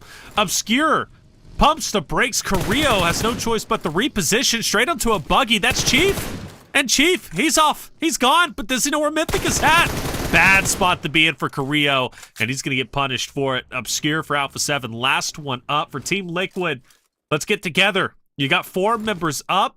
2 eliminations. You've had early exits in the past 2 maps. This is your game to take. Take it by storm, baby. Focus on iNCO or Jaguar next. Yeah, that little skirmish right there really opened up the coastline, by the way, for 9Z, because Alpha 7, they were just locked in on 9Z, and then we had Team Liquid kind of roll up right behind them and catch them by surprise. So gonna keep my eyes on 9Z, but Team Liquid still looking for a spot. They're still in their vehicles here at Enigma, and they are just taking fights with everybody. Now in the crosshairs, we got iNCO, at least the duo that's still alive over here. Team Liquid on the high ground, bros in. Toss the grenade, getting it prepped, getting it ready to go. But I like the 2-2 split right now from Team Liquid. They got pretty good sight lines on the duo in this little tiny baby compound, and it's not going to be the next circle either, right? So they're going to have to push out eventually. My dude's going to be on fire right now. This is the opportunity for Team Liquid to make the collapse. Yeah, but the problem is the blue zone, they've waited so long, it's essentially right on the compound, and we actually see Vitali being the one to leave, unfortunately, as well. The Alpha 7 solo getting caught out, but both these teams, they were looking to take the fight at the compound. They've both got a scramble now to start sending into the circle. We see Vitali actually going right in front of the 9Z. This should be a free elimination where the 9Z boys potentially might go to the way of Wolves, but no one's landing the shots. Bruno's in, leaving his teammate, making it to the shack. We see the map pull up as well, where all these teams are headed, and I'm actually surprised, Reflections. Team Liquid, they're opting to take the fight with 9Z. They're wanting this cliffside. They want it for sure, but Milos isn't going to give it up. He's not going to give it up, man. This guy is a one-man wrecking crew, one-man army. He's already knocked Mythic. Not the full finish just yet. How bad does Team Liquid want to get Mythic back into the fight? If I'm them, I want him, but well, the option's no more. Mythic is fully finished off, and Milos He's in his vehicle, and he's already pushing up. He's already pushing potentially. Well, I thought he was. They'll actually back away. He started going forward, but he'll back away. This is the wise decision. 9Z's in a great spot on the shoreline. For Team Liquid, they are crashing. Question is, who do they crash into?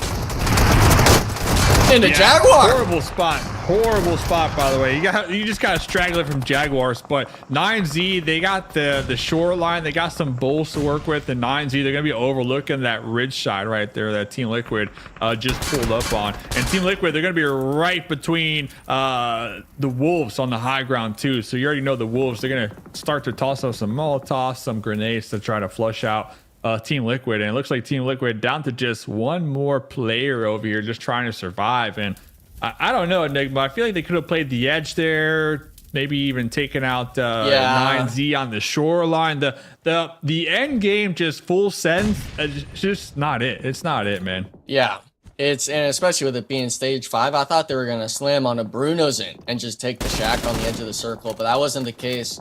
I felt if Team Liquid was to have played that right, they only just have one person going and at least get some smokes down for the squad, because we saw all of them pull up and essentially 3 teams just started blasting. So for Team Liquid, maybe they're fine with it. They do have 7 eliminations under their belt with them having 1 player alive in the circle, but so many of these teams, you can see on that battle tracker on the right, I mean, holy, I believe, what is that? Only Loops having a full 4-man roster up, Taylor. If I'm the rest of this lobby, I'd be worried even just playing any part of the circle.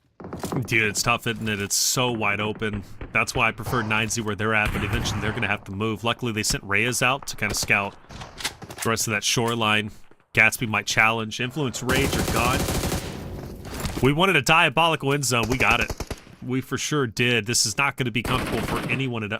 However, the Wolves find themselves in a similar situation they did last game. Center zone, very healthy roster, but only 1 elimination.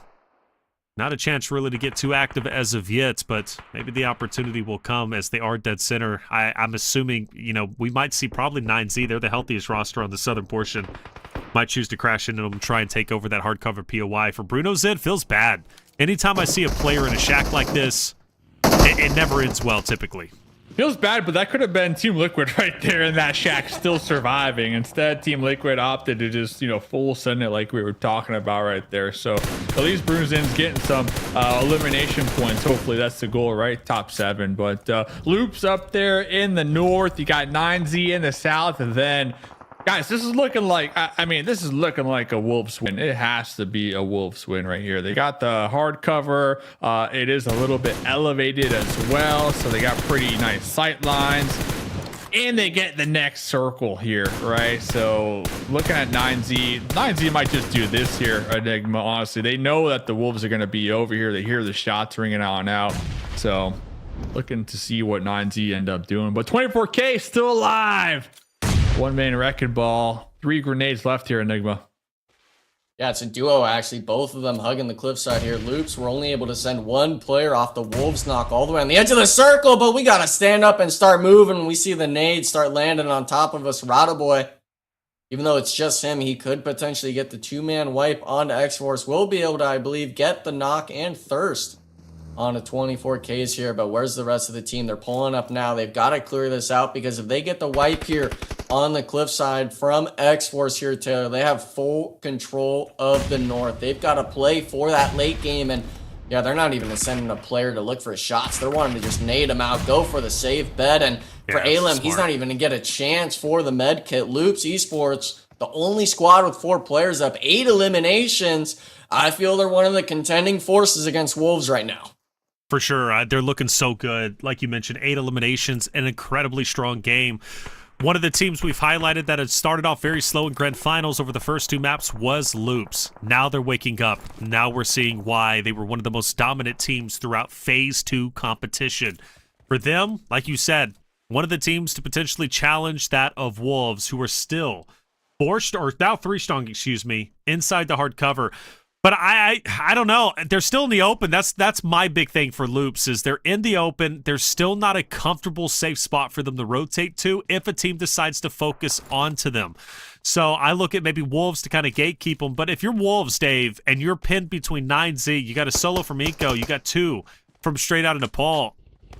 Do you even feel comfortable in that hardcover POI, or do you feel a little bit on edge? Yeah, I think I'm looking at the loops and honestly like their position a lot better. They got a lot of room to work with here, and once when the circle shifts out of the Wolves compound, the Wolves are going to have to push up towards the north. So I think the loops squad they're in a prime position. They also got a lot of vehicles to work with, so they can kind of build their own cover. But when we're looking at the Wolves, yeah, I think 9Z is the main priority. You got to take them out before even having the option to push out of those compounds without being backstabbed. So they are going to be aware of them over there. We saw them kind of overlooking it. Yeah, I mean, Baton is just locked in over here. They see the smokes as well. Look at the smoke wall. Looks like 9Z trying to close the gap here onto the barn. Reyes is going to be the first one over here. Coops was able to get on out of dodge. So 9Z doing exactly what they need to do here, and that's try to take out these buildings one by one and flush out the Coops or the Wolves squad here, Enigma.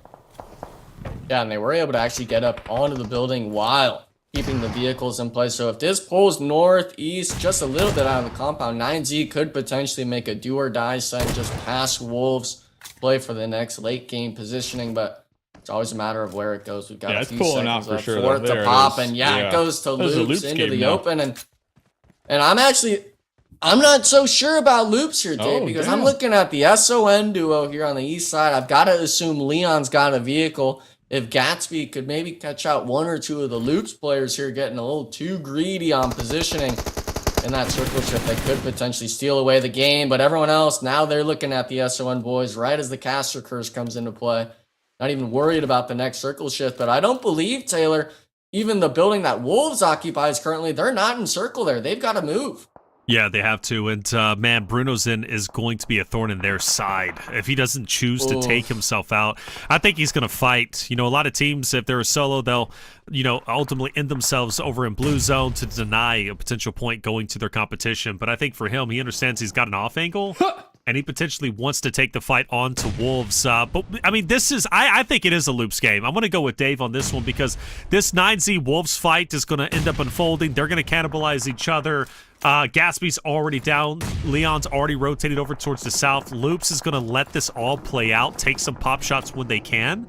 As long as they don't get overly aggressive, this should be a dominant game number 3 for Loops, Dave. Yeah, 9Z looking to make a push now. Looks like they're going to be calling off the potential compound CQC battle, going right towards trying to fall behind their boulder over here.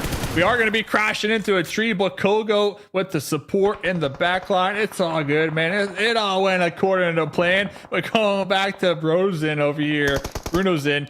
From iNCO, totally agree with your reflections. The thorn in the Wolves side here. They're going to be aware of his position. They hear him. They hear the reload over here. Doran's going to be looking right at him. A little 1v1 action. Oh, yeah. Oh, this is going to be fun. Bruno's pushing up. Nothing to lose. Takes damage. Hopstone. This is too close. Wow. What a nade.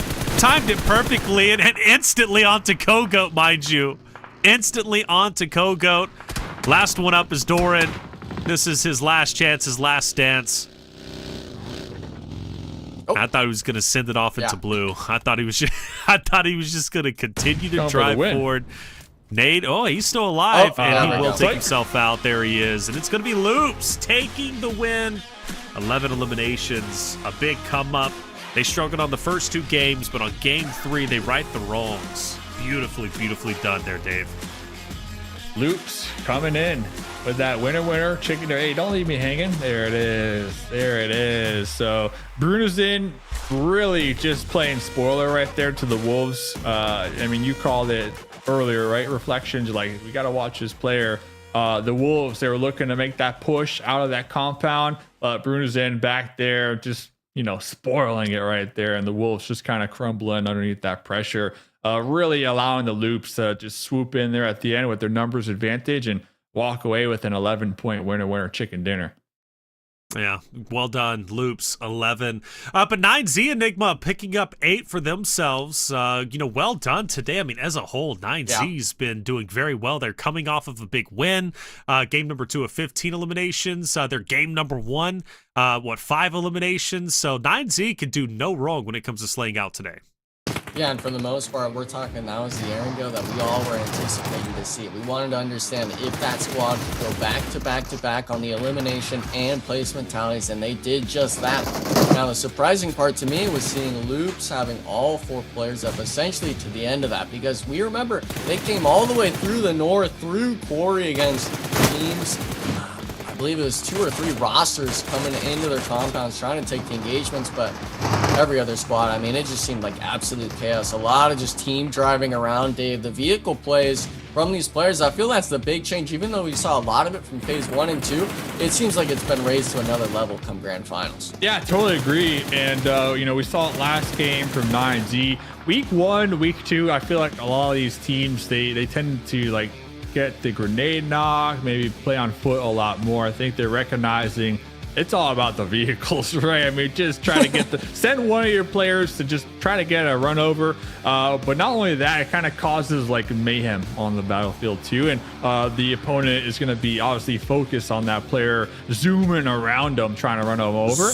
And that really opens up for your players on foot to kind of try to close the gap, get within grenade range, and try to hit some headshots right there. And it's been working out pretty well for 9Z. And like you said, Enigma, we're starting to see it with other squads as well, like Loops here getting their winner chicken dinner. But let's check out the match rankings, because Reflections, we didn't see them in the late game, but Alpha 7, they had seven elims that game. Yes, they did. So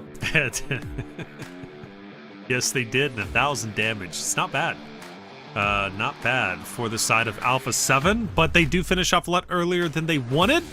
Granted, wonderful fights, though, starting to wake up a little bit. As far as their top page goes, Wolves, I mean, how many times can the Wolves just do as well as they are?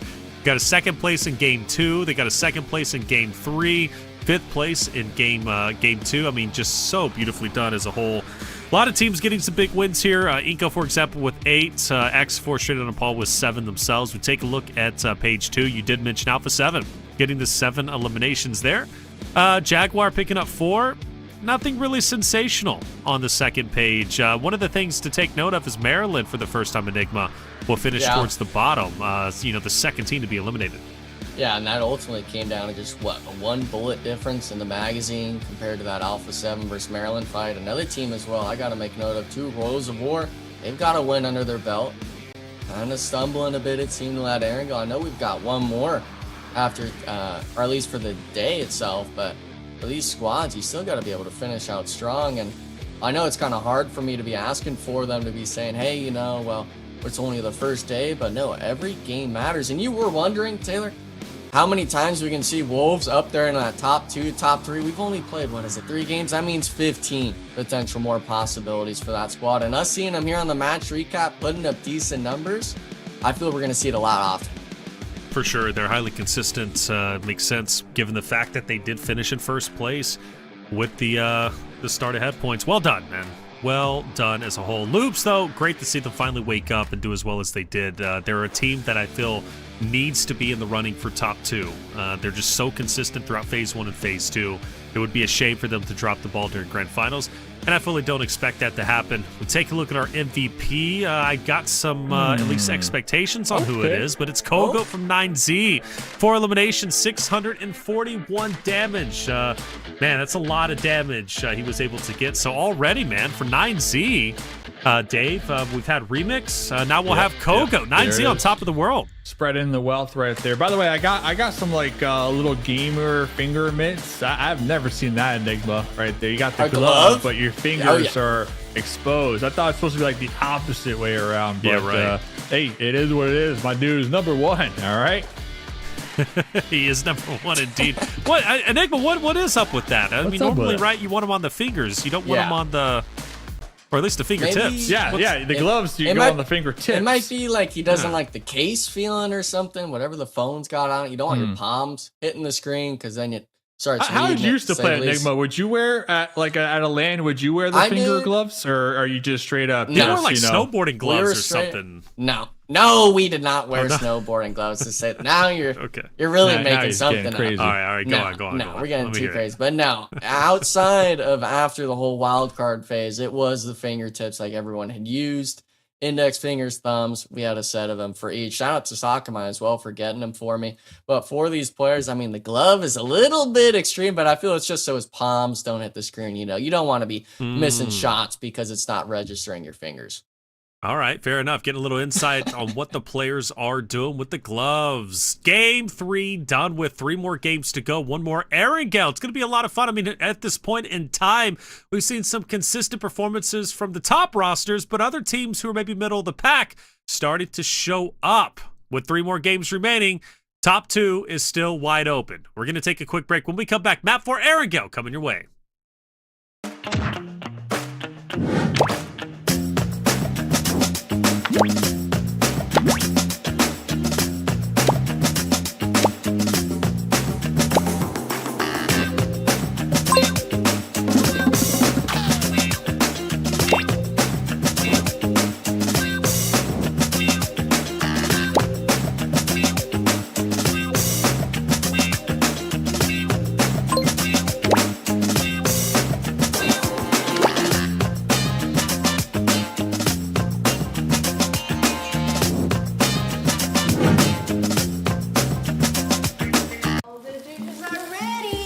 Time to dig in. Hold on. Oh, you want a photo? I got you. No, to the right. Oh, no, left. Left, like here? A little bit lower. Victory. Yes, we've got this. What are you doing? It's Crazy Chicken Day. Play PUBG Mobile together. Push your rank, get valuable rewards, and complete missions to win cash prizes. Crazy Chicken Day. Be my best teammate.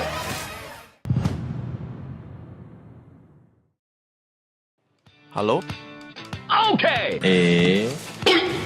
Oh my god!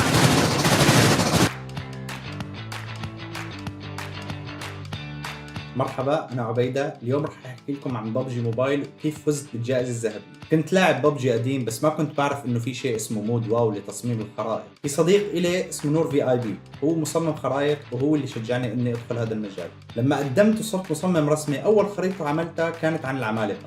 وقتها ركزت كثير على التصميم والشكل، بس الصراحة أهملت الفكرة، وأعتقد إنه هذا هو السبب اللي خلاني أخسر بهاي الماب. بس بالرغم من هاي الخسارة كسبت منها خبرة. بعد هاي التجربة قررت إني أشتغل على الخرائط بشكل أعمق. صرت أركز على الفكرة مو بس على الشكل. بماب الثاني حاولت إني أدمج بين الاثنين، بس مع الأسف كمان خسرت. مع ذلك ما استسلمت واعتبرت إنه كل تجربة هي خطوة للأمام. بالماب الثالثة قررت أجرب طريقة مختلفة تماما، وبما إني ما بحب استخدم شيء ما بفهمه، صرت أجرب كل الخيارات اللي قدامي. شو ما بيطلع قدامي حاول إني أتعلم وأفهم. بعدها اجت مسابقة عن الفضاء، قدرت اطلع بفكرة مغامرة فضائية مميزة. كتبت كل افكاري على ورقة، وبعدها بلشت اصمم الاشكال اللي بدي اياها. بعد ما انتهيت من تصميم الاشكال بلشت اشتغل بالاجهزة وادخل اكواد البرمجة. صراحة بالواو البرمجة سهلة، بس لازم يكون عندك فكرة عن اي لغة برمجة تانية. لما تكون تفهم اساسيات اي لغة برمجة تانية بيكون التعامل مع برمجة واو سهل جدا. واخيرا بعد شغل دام لاكثر من اسبوعين، وبفضل كل الاشياء اللي استخدمتها وتعلمتها، قدرت افوز بماب الفضاء وربحت الجائزة الذهبية. وكان هذا بعد شهرين فقط من انضمامي لبرنامج واو. نصيحتي لاي شخص ناوي يبدا، لا تقلد حدا، خلي عندك فكرة جديدة وتعلم كل التفاصيل الموجودة قدامك. استخدم كل قدراتك اللي تعلمتها داخل فكرتك الجديدة، طبعا اذا كانت تتناسب مع الفكرة. بالنهاية شكرا لفريق واو ستار على الفرصة الرائعة، وان شاء الله يعجبكم الفيديو وتكونوا دائما مستعدين للافكار الجديدة اللي راح اقدمها.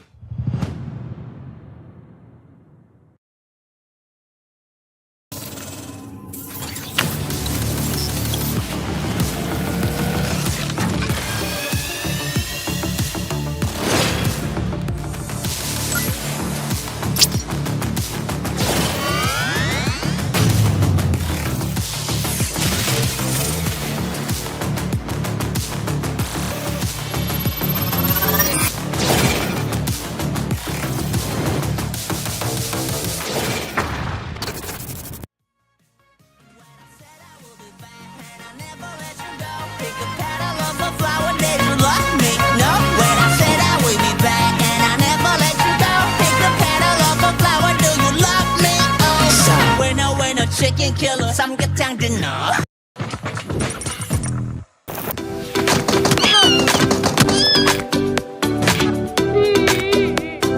Get rewarded for assisting teammates in ranked classic mode. Earn co-op points by rescuing, recalling, or healing teammates.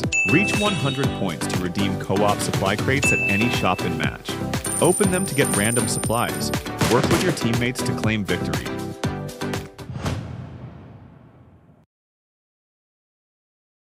Welcome back, everyone, to day one for the Grand Finals PMSL America's fall season. I'm Taylor Reflections Double, joined by Mustache Dave and Enigma. 3 games down, 3 more to go. One more final Erangel. We've already had 2 crazy zones. Why not get a third one? Let's take it the overall leaderboard heading into the next game. You have to assume Wolves start to get tied up there for first place, and yes, it is, because Dave, Loops have jumped up. Loops are now on the come up here, similar to what we saw from Loops in week number 2. So keep your eye out on the Brazilian powerhouse Loops now coming on up. 9Z though here, Enigma. 28 eliminations, so they have been just popping off here today. Yeah, they're the lobby lead currently, 6 more, over the Wolves, and well, obviously that's 9Z having a win under their belt, but it's interesting seeing the Wolves being able to hold on to first so long against a team like Loops when they don't have a win under their belt, right? And I know we've only had 3 matches played, but all 3 of those teams that have wins under their belt, Rose Aboard, Loops, 9Z, they're the teams right behind Wolves Esports. So the rest of these squads in the lobby, especially if you're on this right side, you want to make sure that you're able to get at least a win, maybe even a top 3 back-to-back games to shoot up the leaderboard, because as soon as you start falling down the leaderboard, I feel, Taylor, it's so hard to get back up, especially onto this left side column, that you start struggling and you start mentally just giving out. Yeah, for sure. I mean, Royals of War, for example, in 4th place, now 20 points behind that of Wolves. I think the goal should be obviously 2nd place, at least reach that threshold. But you're right, the gap can grow significantly, and I think it already has started to develop. From Maryland to Alpha 7, iNCO, Influence, Rage. Let's say they have another poor game here in Game 4. They could be very well down 30 points or more. That's a big, big come up, right? And you go down to the final day, for example, needing 30 points. You need at least 2 or 3 decent games to just cover that gap, And then from there, you need to kind of be flawless. So I would definitely want to get the bulk of my points now if I were any of them, especially for Alpha 7, who needs to come up. But I do believe that they're going to be able to do so. Now, for Loops, though, wonderfully, wonderfully done. And they can owe a lot of their success to Rattleboy. Loops from Rattleboy. Let's hear what he had to say. All right, guys, here we are with Rattleboy from Loops Esports. Congratulations on the match. I wanted to ask you something because you guys were fighting Wolves Esports and you didn't continue with the fight. You went elsewhere. What's the plan behind that? Vocês estavam brigando com Wolves, mas sei como que recuaram. O que aconteceu aí? A gente viu ali que era uma trocação que não ia dar muito o que fazer pra gente, que a gente já tinha um posicionamento bom. Quebramos ali eles, já sabiam que estava desfalcado e seguimos nosso jogo por outro lado. Yeah, we thought that wouldn't be a good fight for us. We had a good position. We liked our position. So we thought if we continue there, it would not go well for us, perhaps. Luckily, they focused somewhere else and we could continue on. You guys are doing really good right now on the table. You guys, I haven't seen the points, but near 2nd place. Is that giving you some anxiety? How are you guys feeling about that? Como vocês estão sentindo quando você está muito bem na tabela? Tem alguma ansia, algo aí? A gente está bem de boa aí. Acredito que a gente se preparou bem para isso. A gente já joga com esse time aí todo dia, então para nós é suave a pressão. A gente só precisa encaixar nosso jogo, não cometer erros bobos, que a gente vai sair daqui com o título. I play with these guys every day. We feel very comfortable. I think if we continue our game and not commit dumb mistakes, the title is ours. Thank you, bro. Congratulations. Let's go. Thank you, Sarpatch, for the interview. That was Rattleboy from Loops, and I like the end quote there, Dave. As long as we don't make any dumb mistakes, we won't have dumb results. So easy to do, so easy to do, Enigma. Nobody ever makes mistakes, so as long as they don't do that, they're going to win this, man. Honestly, week number 2, they were looking like a team that honestly wasn't making mistakes now that I think about it. This last game, they were looking like a team that doesn't make mistakes here, Enigma. So looking at the Loops, dude, I had Alpha 7 being number 1. I think it's the Loops. Loops, they got their eye on the prize, man. Took they one game for him to prize. It took one game to lose all faith. Halfway through first day. Listen, let's make a bet. Let's He make a giving bet. out. If He Loops giving out. or Alpha 7 finish in first place, Reflections, you got to get a little eyebrow slit like 7 did yesterday, man. That's the bet. That's such a dumb bet, though. Loops absolutely could do it. Alpha 7 could too. I'm not doing it. I'm not delusional. I'm just saying they haven't done well today. I don't think an eye slit would look good on me. I really don't. I mean, I 7 really rocked it. I'll be honest. Because He had it 7 locked in. is an attractive man, okay, and he can shave off the eyebrows and still look 10 out of 10. Okay, me, if I shave off a portion of my eyebrow, I'm gonna look like an alien. I don't know, chat. Hey, chat, am I gonna look good or bad with an eyebrow slit? If you say I'm gonna look good, you gas Zoom me up in enough. on All right, here we go. Zooming on in. On Get that the one, or buzzer do we out. want the Get other buzzer one now? out. Do it today, right man. here. Do it today. Yeah. So, chat, would I look all right? If you gas me up enough, I might do it. I am one who gives in to compliments, and if you say Seriously. I'm actually going to improve my look, I'll do I think it. it would, man. I think it would. I would do anything. Hey, listen, but if it's first and second, you got to do 2 of them on the same. Oh, there you gotta go. do 2 of them. So There you first, go. second, Loops, True. A7 first, second, you got to lock in and do both. Or Who, maybe one who on did each. I'll that? let you decide. Was that Revo who did that? There was one one of them.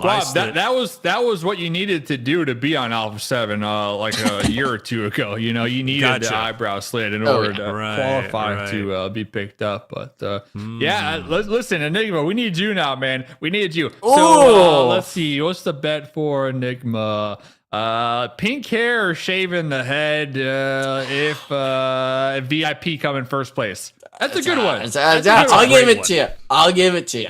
That's a good one. I'll get the hair or shaving VIP the logo done in the head. How about that? I'll get it shaved in just right on the backside here. Just boom, locked in. Yeah, I like it. I like it. I think a tattoo of VIP would be more appropriate if that happens. Okay, but Taylor, now what are we doing about Dave though? Because we can't do the mustache. That is true. right? But it's got to be the eyebrow. We can't touch the mustache, Guys, as much as I'd love I'm to. gonna tell you something real quick that I never told anybody before. I'm just a computer guy, you know. I'm just AI. I'm just here. What? You know what I'm saying? Yeah. Oh, so the technology. mustache is on the table It's all then. fake. Yeah, it's all fake, man. You never catch me outside because I'm only living online, baby. So I mean, whatever, it is what it is. The AI mustache slit. It's all Taylor. How about virtual that? reality, man. This isn't real. None of this is real, guys. Just So technically, you could shave that off right now and then come back tomorrow with a full-on mustache. That's if the programmer has availability, which he doesn't until 2026. He's booked up. Okay, He's booked up. He's making TikToks. Right now with AI. So all right, he's booked up. But so man. going into next season, next spring season, he'll be around, and we could test If that. you can theory. get a hold Shave of off him, the mustache. like I said, he's Yeah. busy. So. I'll find a way. I'll send Okay. out a good old email, or maybe smoke signals. I don't know what he likes. Whatever. I'll find a way. Even if I throw rocks at his window, I'll figure it out, man. Hey, chat, let's go. I've been watching you guys out there. You guys are getting wild. For some reason, we're Max getting Man's not wild, even out man. there. They're just feeding off of our energy. Yeah, well, they definitely are, which is scary because they're going rogue. Chat, you're going rogue. Let us know, man. Game number 4. Let's get predictions out there. Okay. Who's taking game number 4? I mean, get wild with it too. Team Jaguar. Come on. Jaguar takes game 4. They've actually been slowly climbing. I don't think that's that spicy. I don't think that's as spicy as you think it is here, Reflection. So get spicy then. Give me some spice. I think real spice is looking like Amazon gift card. There it is. That's real spice right That's there. the real Boom. spice, baby. Claim Hey, it. get your spice. The Claim spice. the Amazon gift card. Type it in chat. No, type it into the. Type it in okay, chat. I want you guys. The chat. You're I like Giving it it to someone else. Type it up Chat, in let me be honest with you. I gave 8 vials of blood earlier today. I'm out of it. I don't know. I'm Dude, losing my it is mind today. off the Just stick rails. with me. I got to eat some more food or something. But we're cruising through, baby. We're cruising over Erigel. and we're about to have a good time. Spicy take, though. Who wins it, Dave? Spicy take. I think Resilience is a spicy one. VIP, Okay, I agree with that's that. a spicy one. We already know they're going to be dropping all the way down there. What about, straight on Nepal? That's a spicy one. That's a real spicy boy right there. I think those 3 teams are the spiciest you can get here on this map. Is it on me then? Am I going first on the pick? Yeah. I'm going SON, baby. Get the boy Leon back out there. He was a little under the weather coming into this, but hey, we got to lock in.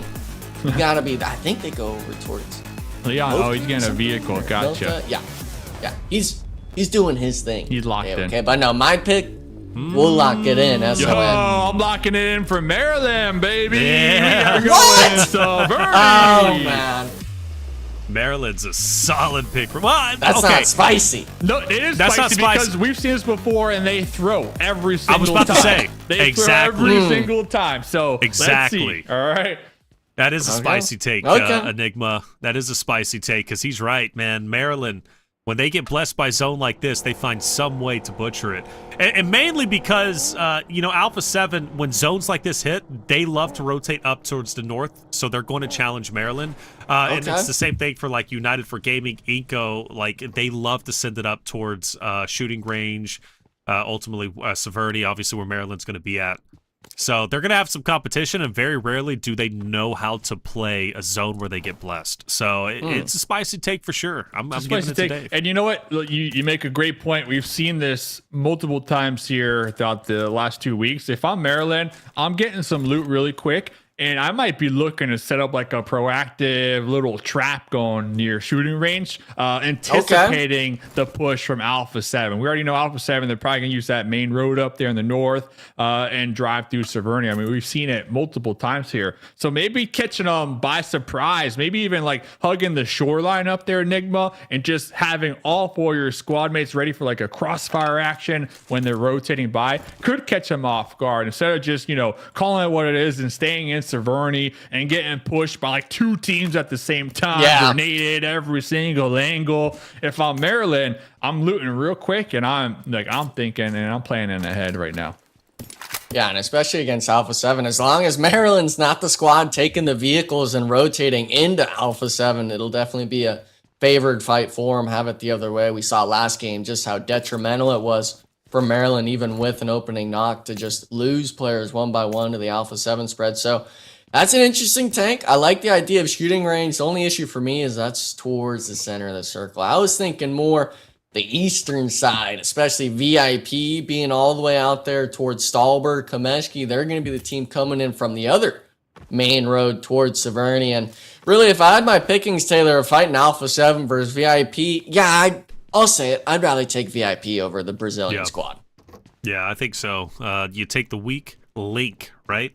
It's not to discredit VIP. It's just VIP has not a good performance today. Arguably, Alpha 7 hasn't either, but might be starting off a lot earlier than we expected as Resilience starts to move up, and Lynn is going to be the first one to spot Molina Madion from Resilience roster. Influence Rage also moving up along with Team Liquid. It's going to get busy. It's going to get busy as all the teams want the shoreline, right? They want to move up and they want to have that shoreline ability because for them, it's a safe bet. That shoreline is most likely going to be in the next, 2-3 stages? So it's going to give you an opportunity to definitely set up nicely. Alpha 7 has also moved up towards the shoreline themselves. For Maryland, still sitting pretty. But I don't think they're doing shooting range, Dave. I think they're going to stay put at Severny. Let's see. Let's see what's happening out here, Reflections. If you don't mind, hit that button real quick, All right, man. pull up the map. Pulling up the map. Thank you. Oh, my button's not working. There it There goes. it is. Giving out too much blood today, man. Like we said, Alpha 7, boom. They're going right there as predicted. Maryland, though, boom. 2-2 split. Not as predicted. You know what's predicted? They're going to get crashing by multiple teams at the same time. This is what we were talking about. I mean, people think we're joking. Nah, we watch so many games that we can look ahead and we know what's about to happen. And the players, they're living it. So they definitely know what's going to happen. So Enigma, I'm surprised. I am shocked that Maryland, they're rocking this 2-2 split right now. Yeah, and I'm surprised they're even holding it in Severny. Maybe they'd be able to split the shooting range bunker or that hillside just west of Severny, as well as the compound Mozo's currently occupying there in the center. But for all these players, for the most part, when I look at it, it's really a matter of playing chicken with one another. Are you going to understand that a team's a 2-2 split? Are you going to be able to see if it's a solo or possibly a 4-man if you were to take the engagements? And unfortunately, a lot of these teams, they've got to weigh out the risk versus reward. Stage 1, Northern Circle, we're looking at the center of the circle shift. It's not worth it for these teams to really take the chance and look for some of these engagements, especially with it being so centered. But now we're taking our eyes to the eastern side. This is confusing VIP, to me. yeah, one of them knocked, and it's going to be Resilience. Actually, full sending up. That was from the warehouse here. Reflections. Now they're taking the full aggression on a VIP. I have no idea what VIP's doing. I'm going to be completely honest with you. Resilience is moving up, but Resilience is getting cut down. Even if VIP win this, they still made a bad decision to push up. They left Zobman by himself, who's going to be coming in as a straggler, maybe having an impact in this late engagement. Resilience, though, still staying put. Batman will fall to Molina. Animal has to make a decision to pick up his teammate, and they will go ahead and bunker up onto the second story. But VIP, do they get their first point? Excuse me. Will they finally get a full elimination? Or will Resilience, Dave, take them out? Let's see. VIP looking to quadruple their points here. Got the little DBS. Pow! Taking them down, Cardi. Thank you very much for that. We are looking at the last one of the solo dolo. 3 grenades in hand right now, representing VIP Esports. Nice little grenade. Some damage coming out right there. Gonna be hitting the dirt right in the open in the window, getting the confirmation. We also got iNCO out there in the distance. Bruno's in, kind of overlooking the mayhem. Both players, they're gonna hit each other in the head with the grenade. They are so close right now. And meanwhile, Enigma, my dude's teammates are up here just watching it all unfold. There's only one stairwell. How many people can really get down it at a time? And unfortunately, the nades, it allows you just to bank off, whether it's the window, whether it's that little walkway the players are playing on. Just free takings for the duo down below. And your VIP, I feel like you got to just start sending it at some point, but the smokes aren't favored for them. They're going to swing out the backside, try to prevent the iNCO Gaming third party, and it goes 1-for-1 trade. Where's the support for Resilience? Batman down to just a solo sliver of HP, trying to clutch it up, and he doesn't recognize it. Gives the elimination to Resilience, which unfortunately for them, Taylor, it's not without cost. Just one player remaining, and actually looks like Wolves were potentially looking for the third party, but not fully engaging on it. Yeah, again, for VIP, I don't know what the game plan was. They crash into the house. They leave Zobman behind. They get into a fight against a 4-man unit of Resilience. There's an early knock. Look, it wasn't a sensational fight for Resilience either, but they do walk away with more than what VIP got. Yeah, obviously, they'll have 4. They'll still have a player left with Matty on, who's just going to, solo it out as they typically do, but just a bad play call. And something that wasn't necessary because VIP still had the dead in the zone. They could have chilled out for a little bit longer and lived to fight another day. Wolves into a fight against iNCO. This is going to be a relatively center control fight. Jaguar Baton is going to start rotating up potentially towards Severny. Dave, Wolves at this point, they're in damage control. They're trying to stay up, but they're so split. Yeah, I don't know. Baton kind of hitting the eject button, doubling back to maybe pick up his squad mate or even just group up right here. Okay, looks like the vehicle maybe was missing a tire or something. So they're going to try to group up, thread the needle, and make it towards Coops. We'll have to keep tabs on that one because United 4 Gaming pushing Maryland. Maryland trying to defend Severny. It looks like they did actually group up after that 2-2 split. And right in time here, Enigma, they're able to play together as a 4-man unit and defend the northern side of Severny. Yeah, and it's all about that eastern edge, right? It's all about them being able to control the majority portion of Severny. And we actually saw 2 of the players, as soon as they got the knock, already on top of the United 4 Gaming members. So expecting a crash, playing it to perfection. Look to potentially try to clear out the Wolves or maybe try to shift themselves towards that center spot of Severny, take shots at Jaguar, potentially teams like iNCO Gaming or Loops farther out. But a lot of these teams now, they're starting to make their rotations in. They're trying to weasel it in. A lot of these bunker spots still up for the taking, it seems, Taylor. I wonder, though, if Influence Rage is going to try to hold a split or if they're really going to just try to condense down and stay as a 4-man. Well, being in a center, there's a lot of eyes that could potentially be on them. Luckily, they're in vehicles. The ones most at risk, I think, is going to be Little Boy, opposite of Team Liquid. And Madion is down. Bruno's in. Guns him down. iNCO picks up a free elimination. iNCO will be at a total number of 2 and also well within zone. But, you know, the next 10 seconds, we're going to see how it's going to shift, Dave. And, man, a lot of teams are going to be in full sprint to get to the next stage. I'm hoping for some more water. Yeah, there we go. Yep. Some more water in play. And, well, Alpha 7, talk about the 2-2 split. Looks like they're going to be trying to group up over here, most likely.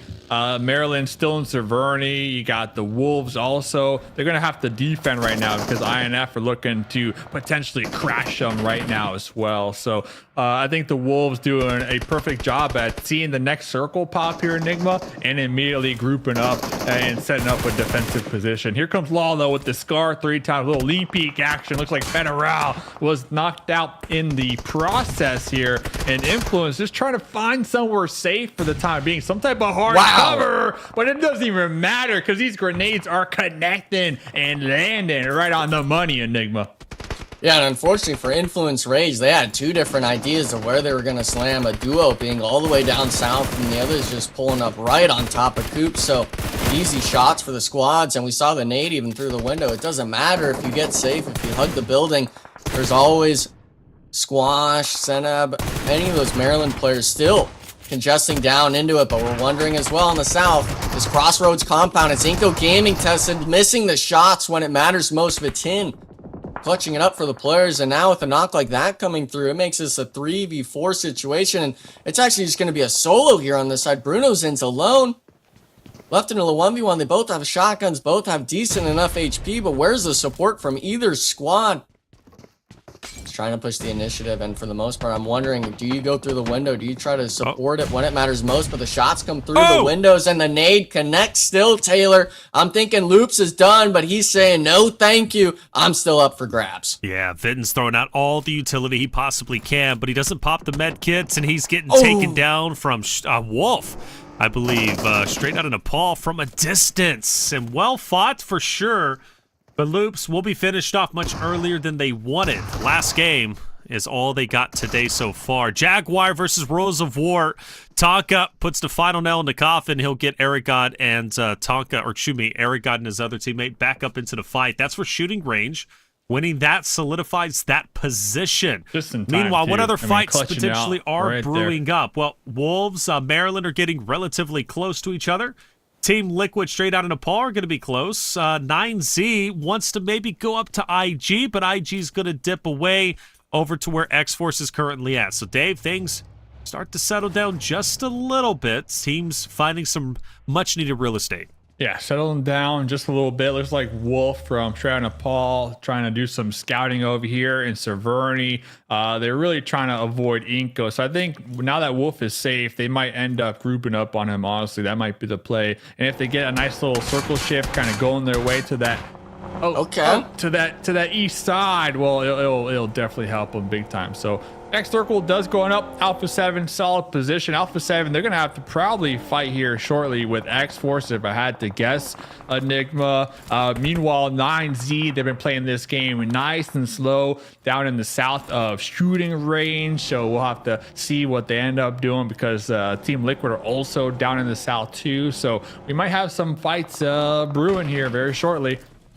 Yeah, and I feel a lot of these teams are going to have to make the decisions of, do we want to try to contest the hillside Alpha 7 occupies? Are we going to try to full send into Severny, where currently 3 teams now occupy? Or are we going to look for the shooting range section, which is mostly in the open? But I'm seeing on my screen 2 teams desperately. You're wondering what they were going to do. Team Liquid and 9Z. I believe 9Z is actually pulling up onto Team Liquid.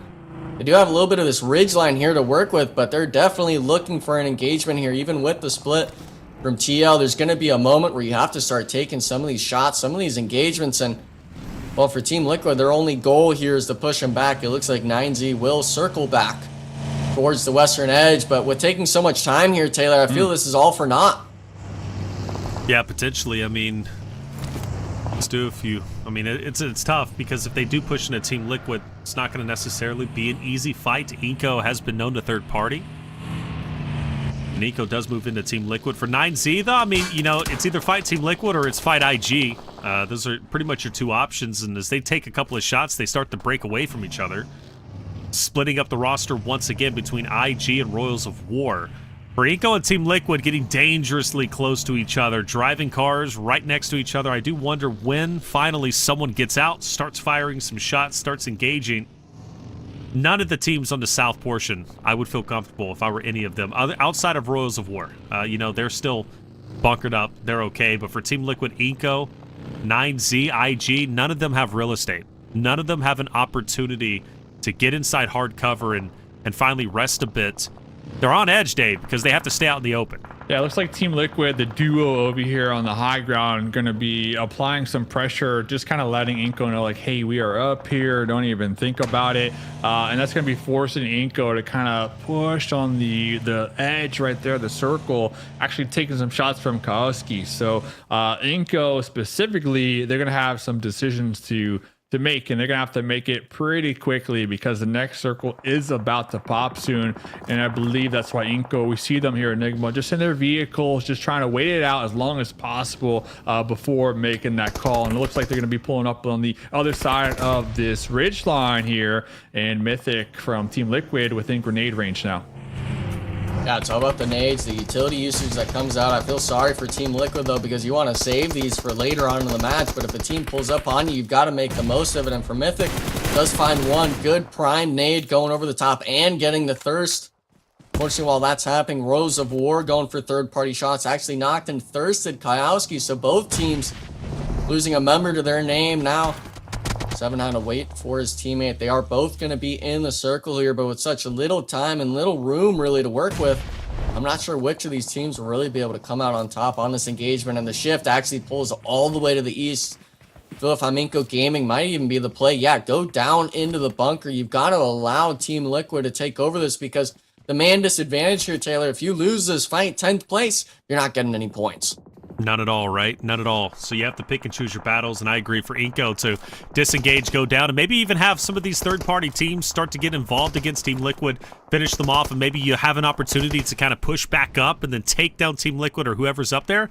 You know, you always live to fight another day. And with Mythic down, Team Liquid starts to potentially disengage. I see Chief starting to get some distance. We hop over to, I believe, the western portion. It's 9Z, who's been in this bit of a scuffle against Xforce, who does have, by the way, as they traditionally do, one hovercraft. Might have two, but one for sure. Nice. They love the hovercraft, Dave, and they were kind of the ones, at least, you know, in Titan series and also in Americas, to kind of coin the hovercraft meta, at least in our eyes. That's how you get the win, man. That's how you get the win here. So have to see how they truly utilize the power at their fingertips over here. 9Z going to be using these little trenches to kind of maneuver over there a little closer to shooting range. I mean, that's just map knowledge right there coming into play from 9Z. And yeah, I mean, kind of going back to Xforce here, time's not on their side at Enigma. They're going to have to either full send it, straight center, you know, YOLO it, which hasn't really been working tonight for anybody,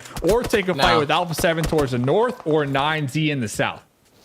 Well, it looks like they're starting to shift south, but I would rather have them send it into intense game. The team that has the position and circle, the time's not on their side. And, well, for the most part, no one from 9Z really giving them any openings other than Cold Goat. But with there being only 1:30 left on the clock, how much time are you willing to waste? 9Z, they're going to play for just the duo at this point. If you're Xforce, you've got to clear this player out now. And for Alim, he luckily wins the 1v1, but how long will it take for you to get the HP reset? How will it take for you to get into the intense game bunker? We're also talking Rose of War potentially taking shots. And while all this is happening, Taylor, Alpha 7 as well, potentially taking their eyes to the hills and shooting down from above. So if I'm Xforce, I question the play, but they've got to make it work now or else they're out early.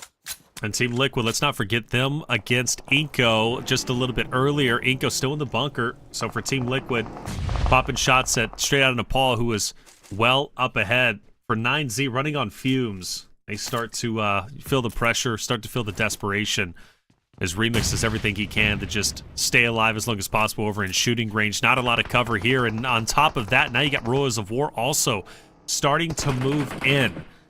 Not going to be an easy fight for any of these rosters, and it starts off with Alpha 7, who have now come in for the, what, 4th, 5th party at this point, Dave? Yeah, it looks like Carrillo and Rebo are going to be getting a nice little alternate angle onto IG and Xforce over here overlooking the bunker. So Alpha 7 have nothing but sight lines right now and should be able to pretty much flush out Xforce here, in my opinion, who kind of just got stopped over here because they have the shooting range looking ahead. They got the smokes, keeping them alive for the time being, but really nowhere to go. Next circle goes up too, by the way, and it's going to apply some more pressure on all 3 of these teams in this area. And I think the biggest victor over here is definitely going to be Alpha 7 and their 3rd party potential right now. Look at this. I mean, just all out mayhem. We got fights erupting everywhere, grenades getting chucked left and right. Everybody here right now, Enigma, just trying to get any type of points possible before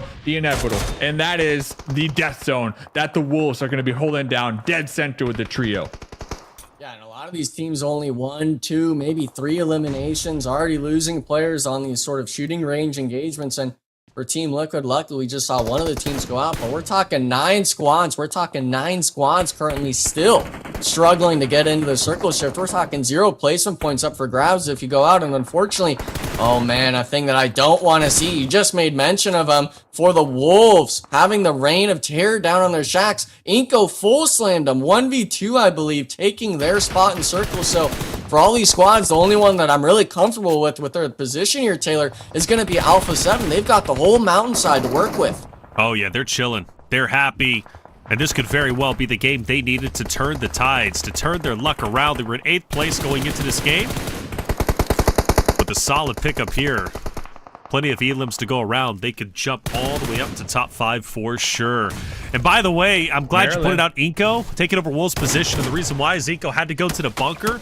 A lot of people might have been thinking, okay, you know, they're pretty much done and dusted, right? But because they waited down there so long, they were able to finally break away. Nice shot from Klaus. That's going to take down Aragon. Defeat was also finished off just a little bit earlier, and Royals of War will end their run in 9th place. 7 eliminations, though. That's a lot of elims that they were able to accumulate, but finished off just a little bit too short. Maryland, Alpha 7 on the northern portion, and Maryland's been quiet this game.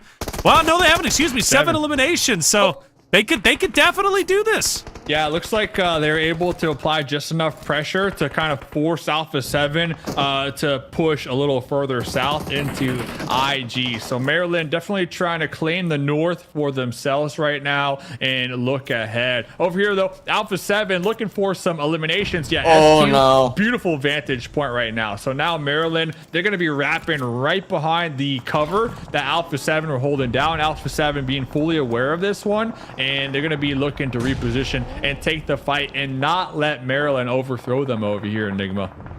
Yeah, but unfortunately, Maryland only sent 2 players here to the western side. They didn't get any more eliminations or elimination steals, I guess you could say, from the Team Liquid Nox. But if you have 2, as long as the nades connect, you could potentially open up the fight. But Maryland split. The only problem now is holding back Alpha 7, holding back the trio that still remains on your hillside. They are playing in favor of Goyboy, who's currently in Severny still. The Overwatch is still in favor for you, but we've seen just how deadly Alpha 7 can be, especially in some of these quick 1v1 engagements. They're able to open it up, but Squash, he's going to be the one to get it himself here, Taylor. And for the most part, with the nade knock, no damage done to himself. The boys are assembling, and now they're taking the action to him. Nice. Yeah, Cinetax is starting to push up. Good shots through the smoke and a run over. That'll help. And Maryland takes down Alpha 7 and also puts them over double digits. They're now at 12 eliminations. An early, well, a secondary call for Dave, calling out Maryland as his favorite to take this win, and they very well could do it in wonderful fashion. 4 more eliminations they can pick up on the map. That's from iNCO, Team Liquid, and Wolves. But for Maryland's, should be smooth sailing to a big win. Team Liquid, we'll see you later. That puts them up to 13, Dave. They got it. Hey, for one time right. Holy cow, man. I don't think I've been right at all this tournament. Every single time I would pick somebody, they were like, get eliminated first or who knows what. But Maryland, I was criticizing them early on with a little 2-2 split in Severny. They were able to group up a lot earlier than we've typically seen them over here in these types of circles, and they were in a prime position to defend Severny, and they did a great job. Now they're showing up in the late game with all 4 alive. They've been playing this one nice and slow. Severny is their homeland. It's their turf, Enigma, so you already know they're going to be showing up in the late game just geared out of their mind, healthier than ever, and they got 13 eliminations, a much needed win here for Maryland to get that confidence going here in this tournament in the grand finals, and also for the overall leaderboards. Yeah, and this is one of those scary teams. When the eliminations start coming their way, it's all a matter of them getting more and more. There's potential 3 more eliminations up for grabs, 2 of them being on the iNCO players, and obviously the last Wolves player, which, by the way, Wolves, shout out to you guys. Just lost the player early on. I believe it was Jaguar Dorn, first driving right through that center compound of circle, being down to essentially just solos across the map, leaving Severny. Making it into the top 3 speaks wonders, but now it's a matter of which teams are going to get the eliminations right. Can Maryland close this out? You guys made the debates of, well, they struggle with those early portions, especially when they get the circle. Now, though, Taylor, when it comes to the late game, I don't picture them ever losing this, and especially when it's Squash and Sanab having 6 eliminations each, I feel just them 2 alone could clear the rest of this lobby. Well, the big thing is they have the vehicles. iNCO has 1 vehicle to their name, I believe, but Maryland have the vehicles, and that's going to be huge in this open zone. I mean, Jaguar just barely inside the next one. Maybe pulls off, he could play spoiler to Maryland if he decides to focus on them, and then maybe open up a door for iNCO to, I don't know, get a couple more knocks on Maryland, but it should be a Maryland game for sure. I don't see them giving this up. I really don't. They played this so very well. Finally controlling Severny, getting pressured early on, getting crashed in multiple times by multiple rosters. I believe even having it down on the player early goings, but they still managed to come back. Very, very well done. iNCO looks to make a move.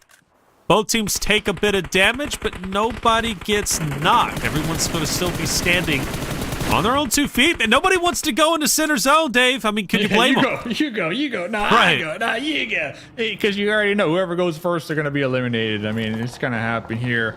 Maryland, 13 eliminations. If I'm one of the Maryland players, I'm jumping in that glider back there, and I'm going to start my winner wear chicken dinner celebration. But shout out to Jaguar from the Wolves, just staying in there, staying strong, and getting these consistent placement points that the Wolves have been able to acquire. I mean, the last 2 weeks, the Wolves have been so consistent. That's why we saw them in the #1 spot heading into this weekend when it comes to the bonus points, right? Just so consistent. So taking out the elimination right there, Maryland Esports coming out on top. On top, indeed, and in a big way. 15 elims.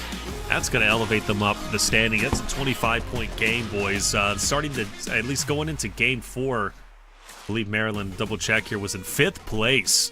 5th place, so 25 points will put them up to about 60 or so, which should just be behind that of Loops and Wolves. What we're talking about, a top 3 performance. You know, hey, that's special, Enigma. You know, for Maryland, a team that has been more middle of the pack than anything, come grand finals, day 1, looking like top of the pack. Yeah, and a lot of players, a lot of people in chat especially questioning the prowess of Squash and Sanab. They're like, well, you know, there's a reason they were removed from Alpha 7. Well, maybe it was a mistake to remove either of these players from that roster. They're making their own, and they're trying to make sure that, hey, we only need 1 split to qualify to the biggest tournament of the year. And for it being these 2 players, especially performing in that match, you definitely can tell all cylinders were firing. Everything was coming right in their sort of engagements and teamwork. And unfortunately, I feel for Alpha 7, we can compare him to him in that regard. Alpha 7 getting a little too over-eager, looking for some eliminations, I feel here, Dave. All these shots down south in shooting range, possibly 8-10 eliminations they could have gotten. Them focusing so much on it just allowed Maryland to pull up and ultimately just took the position from them. Yeah, they were looking at shooting range, right? But kind of sticking with Maryland here, going back to the pre-show, we were looking at each region. You have your leaderboards per region, and the #1 team will be making it to that next round, right? But also, this tournament gives the opportunity for a team not at the top reflections, like not even close to being at the top of their region leaderboard, to finish top 2 and qualify here too, right? And Maryland, they're one of those teams. They're one of the teams that they need to get a top 2 finish in order to move to that next round. So the pressure for Maryland is definitely a lot higher, a lot more cranked up to maximum compared to some of these other teams who might be coasting just a little bit because they are comfortable with the regional leaderboards, right? So Maryland finally turning up the heat here. Yeah, they got the circle going their way. Severny, I mean, that's their home territory. But we've seen it from them in the past 2 weeks. Like, even when the zone goes their way, they somehow managed to let that victory slip through their fingers. So this time around, they tightened up, and they tightened up big time with 25 points. Yeah, it's a big game, isn't it? I mean, 15 eliminations, one of their highest elimination games, at least to my knowledge. And they do it when it matters most. Day 1 of Grand Finals, 25 points, huge. You mentioned the consistency of Wolves. There it is once again, another second place performance. We've had 4 games. Wolves have managed to finish second place 3 out of the 4 games. And even in that third Erangel, they placed 5 and still had, I believe, 5 or 6 eliminations. They've been on fire today. That's why they are currently, or they should still be in first place. iNCO showing up, at least on that front page. Nice to see them for once. United for Gaming, just to kind of shout them out, 0 points in 15th place. No, the reason why I shout them out, very early. Well, hold on. Early going, United for Gaming was slaying out. Okay. They've slowed down. They've cooled off a little. Slaying with 0. Okay. So shout out to them. They've cooled out. Shout out to them. They've cooled off a little bit, but they should still be fine. All right. There was a point to that. There was a point to that. Okay. All right. Remember, I gave a lot of blood today. I let him cook. I kind of lightheaded. I'm not going to lie. All right. Maryland, 2,300 damage. Jeez, that's the highest we've seen today, I believe. Even higher than game number 1 with Rules of War. No, they got 29. Excuse me. But beautifully, beautifully done. Shout out to them. Nah, man. I don't know if I can give you that one still, even after saying let them cook. But for the most part, I mean, trying to wrap it up and put a bow on it, but I'm still over here scratching my head, man. We're ripping it off. I desperately need food, bro. I messed up. Hey, not shout out to them, all right? But I'm just saying. They could do a lot better. Now you're taking it away. They could do a lot better. Taking it away. All right, let's take a look. Match MVP. Who do we got? We got Squash. 6 eliminations. And mind you, Cinetex had 6 himself, but Squash gets the most damage. So he will be your match MVP. Squash, man, he's on a vengeance. You see how personal that fight was, though, between Maryland and Alpha 7 when they finally matched up on the hilltop, Dave? I mean, Dave, they were pushing directly into each other, and the reason why is Squash and Cinetexa both have history with the Alpha 7 roster. Yeah, there was a nice fight, not gonna lie. That was a nice fight, but I still do believe Alpha 7 had a little more on their plate at that moment, right? They were focusing a lot towards the South for shooting range, but I think that goes to show you, like, Maryland's decision making to take advantage of that, right? They knew Alpha 7 were in that area because both teams kind of got next to each other with their vehicles scouting, but then Maryland recognized, like, hey, they're taking shots over there. They're taking a fight, and instead of just camping it out, playing to a late game, holding down their spot, they were proactive with it. And I think that was the heads-up play right there for Maryland, and honestly, the game-winning play, in my opinion. All right. Well, it is going to shake things up at the top for sure. I do wonder if that game was enough for Maryland to be top 3. I think it was. They should trail behind that of Loops and Wolves, but they are making great headway. Again, a team that started the day, I believe, relatively low off in the standings. You brought up a great point, Dave. When it comes to PMGC points, Maryland, they didn't have any, right? So they do have to qualify by being the top 2 teams. They cannot cruise by, and they absolutely want to be at the next stage. And I think they have the potential to do it. They're playing on all cylinders. They're doing a great job, and they're looking a lot better than they did even at the start of the day, starting in 6th place. 4 games done, 2 more to go. You won't see Erangel again. We are finished, at least for the day. We got 2 back-to-back Miramars coming your way after the break.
And welcome back, everyone, to day one for the Grand Finals PMSL America's fall season. Taylor Reflections, double joined by Mustache Dave and Enigma. We've already watched Rondo. We've also watched Erangel. Maps are done. Now we got 2 Miramars, 2 more games to go, and the standings are quite exciting, to be honest with you. Dave, let's take a look at it. Wolves still in first, but Maryland go up even higher than I was expecting over Loops after that wonderful Game 4 win. Yeah, and don't forget, we're looking at the Wolves. They came in hot today with 24 bonus points. Meanwhile, Maryland only had 13 bonus points. Loops had 23. So Maryland definitely shooting on up the leaderboards here, especially with that last winner chicken dinner, Enigma. Yeah, and essentially, if we take away those bonus points, they're sitting first in place tied without those bonus points. And a squad that's kind of surprising me as well when we're looking at it. Loops Esports, they had such a dominant Phase 2 performance there. I felt they were the squad that was going to be up there neck and neck with Wolves and obviously Maryland. And I feel even seeing them with only 56, it's a little too low for me. They were the squad 1 point difference between Wolves when it came to those head start points. And unfortunately today, it seems like outside of that one win we saw from Loops, they haven't done much. That's right. Consistency is going to be key. It's a 3-day grand finals. This is only day 1, but you can't just have one explosive game and expect that to carry you, right, each and every day until the top 2 comes around. So Loops, for sure, going to have to step it up. Alpha 7 does move up to 7th place. Nice to see Team Liquid, though, actually on the top page. Top 8. I haven't had, many shining moments necessarily, but I feel like they've been performing better than they did in Phase 1 and Phase 2. So hoping they can turn things around in Grand Finals. Yeah. That would be pretty awesome to see. Take a look at our maps. Huh? They were until you just cursed them, right? Look, man. I'm no Max man, but I can be a little bit of a curse. Miramar coming up next. Excited for this one for sure. Maybe we'll get a fresh winner. We haven't had a repeat winner as of yet, but it's been highly contested for the top 3, and Wolves have been very consistent. They just need to get over that hump, get themselves a game win on Miramar. Speaking of which, I'm thinking Maryland's got the most American logo, by the way. Just saying, Maryland. And their name is Maryland, I know. Right? Maryland with the bald eagle, and they're from Brazil. I mean, I think we need to swap up some team logos out here, guys. They got the eagle and everything. Yeah, Maryland's that team, and they are that team on Miramar, 4th overall in the power rankings. But this is where the Wolves start to howl, where they get loud, right? This is where they really turn up, and I'm thinking they're finally going to get their first win in this next map. The next one, I don't know about that one, Taylor. I was thinking maybe the last game of the day, kind of close it out. Quite literally, there's no reason for you to disagree with me. Quite literally, there's no reason to disagree. I just felt it's out of spite. Okay.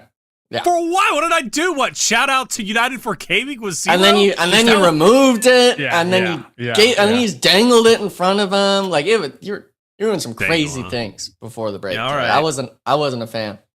Eating chicken in your smoothies, I heard. I don't know what I was listening to. That's not true. There's no chicken in my smoothie. It was a chocolate chip smoothie. Okay, with chocolate chip. There was no chicken. Chocolate chip.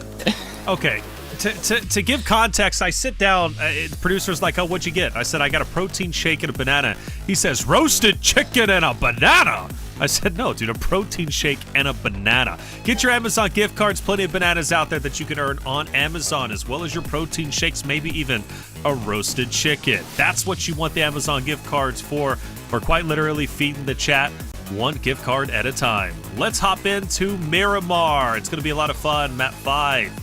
Almost towards the tail end of day 1, this is where if you're a team, especially you're not happy where you are in the standings, where you say, okay, now it's time to step it up, finish the day strong, get that confidence. More importantly, close that gap between yourself and second place, top 2. Doing that obviously makes you feel a lot more confident going into the day 2 competition. Dave, where are we going? Yeah, totally agree with you. I mean, if you had a rough start of the day, of the grand finals, I think try to end on a high note, right? On Miramar, get a couple decent points, couple good team fights. That way you're warmed up coming into tomorrow, the midway point of the grand finals. So the Wolves, intense game, Loops, all these teams extremely consistent on this map here, guys. But after the last game win from Maryland Esports, I'm kind of feeling another win coming out from the boys from Maryland Esports. I'm not gonna lie, we see them right here. They're gonna be flying out towards the north here, Enigma. Maryland, I'm a big fan now. It doesn't take long for me to become your #1 fan. But that last Winterwear chicken dinner, it did me in, guys. It did me in. See, I don't know if I can give it to you either, Dave, because you were an Alpha 7 hype train. Okay. Then you switched up to the Loops, and then we went to Maryland. It can't be just me sticking with my guns. Thanks for okay? calling. Both I was you gonna let guys, it ride. Oh Don't yeah. call me out. No. You can't. We got What did we I gotta do to keep you, it man? straight day one. Well, you didn't let me take the mustache you got. Okay. You didn't let your AI guy come over and be Enigma. We can give you everything Dave's got and more. Oh, so this is about you having a mustache? That's what we're Yeah. agreeing Oh on? yeah. Oh yeah. No mustache. Man, I didn't know. That you really took wanted a it that turn, bad. bro. Yeah. You're just mad you don't Yeah, have the mustache. What the heck? Yeah. Oh yeah. Okay. Jealousy I mean, comes in different volumes, okay? It could be dude, just listen, a mustache. Listen, this is all I got, guys. Let me have one thing. All right, literally, Whatever. You're like all- 6'4". You got a That's lot. All I got going for me is a mustache, honestly. So not to get too dark, but come on, give me Okay. something. Let me just Not hold to on, get dude. too dark. Yeah, bro. This what the heck? broadcast is off listen, the whenever people want to rails. bet, they're like, "Oh, shave that mustache." It's like, dude, that's literally all I got going on in my life. Like, let me just have Yo, one that thing, is bro. All right? wild. Cubs. Let me keep it, Yo. please. Oh man. Dave, we got to talk after this, man. We got to unpack some things, man. We got to unpack some things. All right. Well, no hot drop. By the way, no hot drops at all today. Everybody, kind of, very It's grand happy finals, with man. their PO. I know it is, but I did expect. I don't want spiciness per se, but I did expect at least one hot drop for the day, and we haven't. We quite literally have not had any hot drops. 7 would be ecstatic if he was on the desk. He despises hot drops. Oh yeah. Absolutely despises them. All right. Well, we got Kaya on the scene with now the fan favorites, Mustache Dave with Maryland. Let's talk with Lennon, see what Lennon has to say. Hey guys, I'm here right now with Lenny from Maryland. They just got a winner chicken dinner, and I want to start by congratulating you guys for the winner. So, parabéns pela vitória. And I also want to ask you about how was your preparation for the finals, since you guys weren't so good in the round 1. Round 2 was a little better, but still you got second to last. So how was the work you guys done so far? Então, como que foi a preparação de vocês para essa final? Porque vocês não terminaram tão bem assim nas rodadas, né? Vocês não tiveram um desempenho tão bom no começo, foram melhorando. E como vocês se prepararam até mentalmente para chegar aqui? Eu acho que a gente começou um pouco frio mesmo, a gente estava sentindo o campeonato e a preparação foi totalmente mental. A gente estava com o psicológico um pouco abaixo do normal e nosso jogo precisa de bastante psicológico, né? Porque é um jogo agressivo, a gente está toda hora trocando tiro. Então acho que a gente foi adaptando com o campeonato, na segunda ronda já foi melhor e na final a gente está conseguindo acertar muito mais. E é isso, a gente está melhorando. Até o último dia vamos estar classificados, se Deus quiser. Oh, so basically we're adjusting a lot. We needed to warm up and we need to focus on our psychological work, obviously, because we have an aggressive style of play, of gameplay, and then we need to be psychologically ready for that. And then we were adapting, we were fixing our mistakes, and now we feel so much better, so much more confident, and that is obviously working for us. And eu também quero aproveitar para perguntar como é que está sendo para você essa primeira experiência na PMSL, né? So I asked him about this first contact, first experience with in the PMSL Americas, since not only him but also Giboy, they're playing for the first time here. Tá sendo muito boa, era até mais do que eu esperava. Individualmente não comecei tão bem, mas fui melhorando diante do campeonato e isso dá vontade de querer vir toda vez e se Deus quiser vamos continuar, né? Muito bom estar aqui, muito feliz e é isso. So obviously it's been extremely good for him. Individually, he said he was making a few mistakes in the beginning, it wasn't so easy, but he's obviously enjoying every single moment, every single second of it, and it's so good. He just wants to come like in the next PMSLs. He hopes he gets the best results as possible, and then probably come next year. I know. Sim, com certeza, né? So thank you, congrats again, and good luck in the next matches. Love it, man. Love it. Looking ahead, I mean, super excited to even be here, getting a lot of experience, and the competition is fierce, as we heard right there. But really just excited to be competing at a LAN and focusing on the future. And their eye is on the prize here, Enigma. So you gotta love it, man. You gotta love when you talk to players and they're just pumped up. You know, they're enjoying the game, they're living life, and everything seems to be going their way. I mean, all the practice, all the hours, all the VOD review, everything that it took them to get to the stage, they're not letting the opportunity slip past them. So shout out to Maryland Esports right there.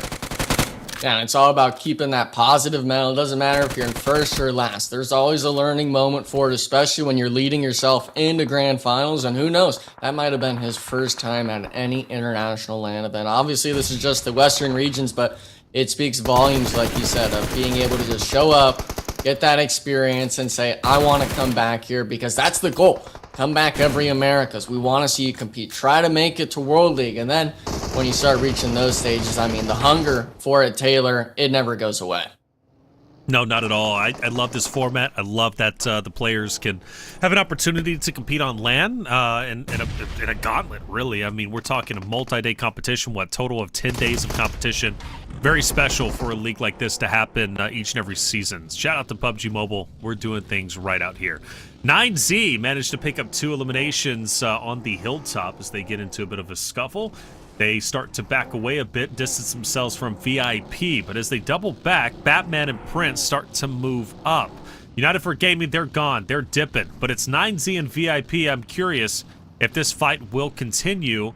The value of locking in this hilltop is going to be critical. I mean, you're pretty much dead center. You have a good line of sight on everybody around you.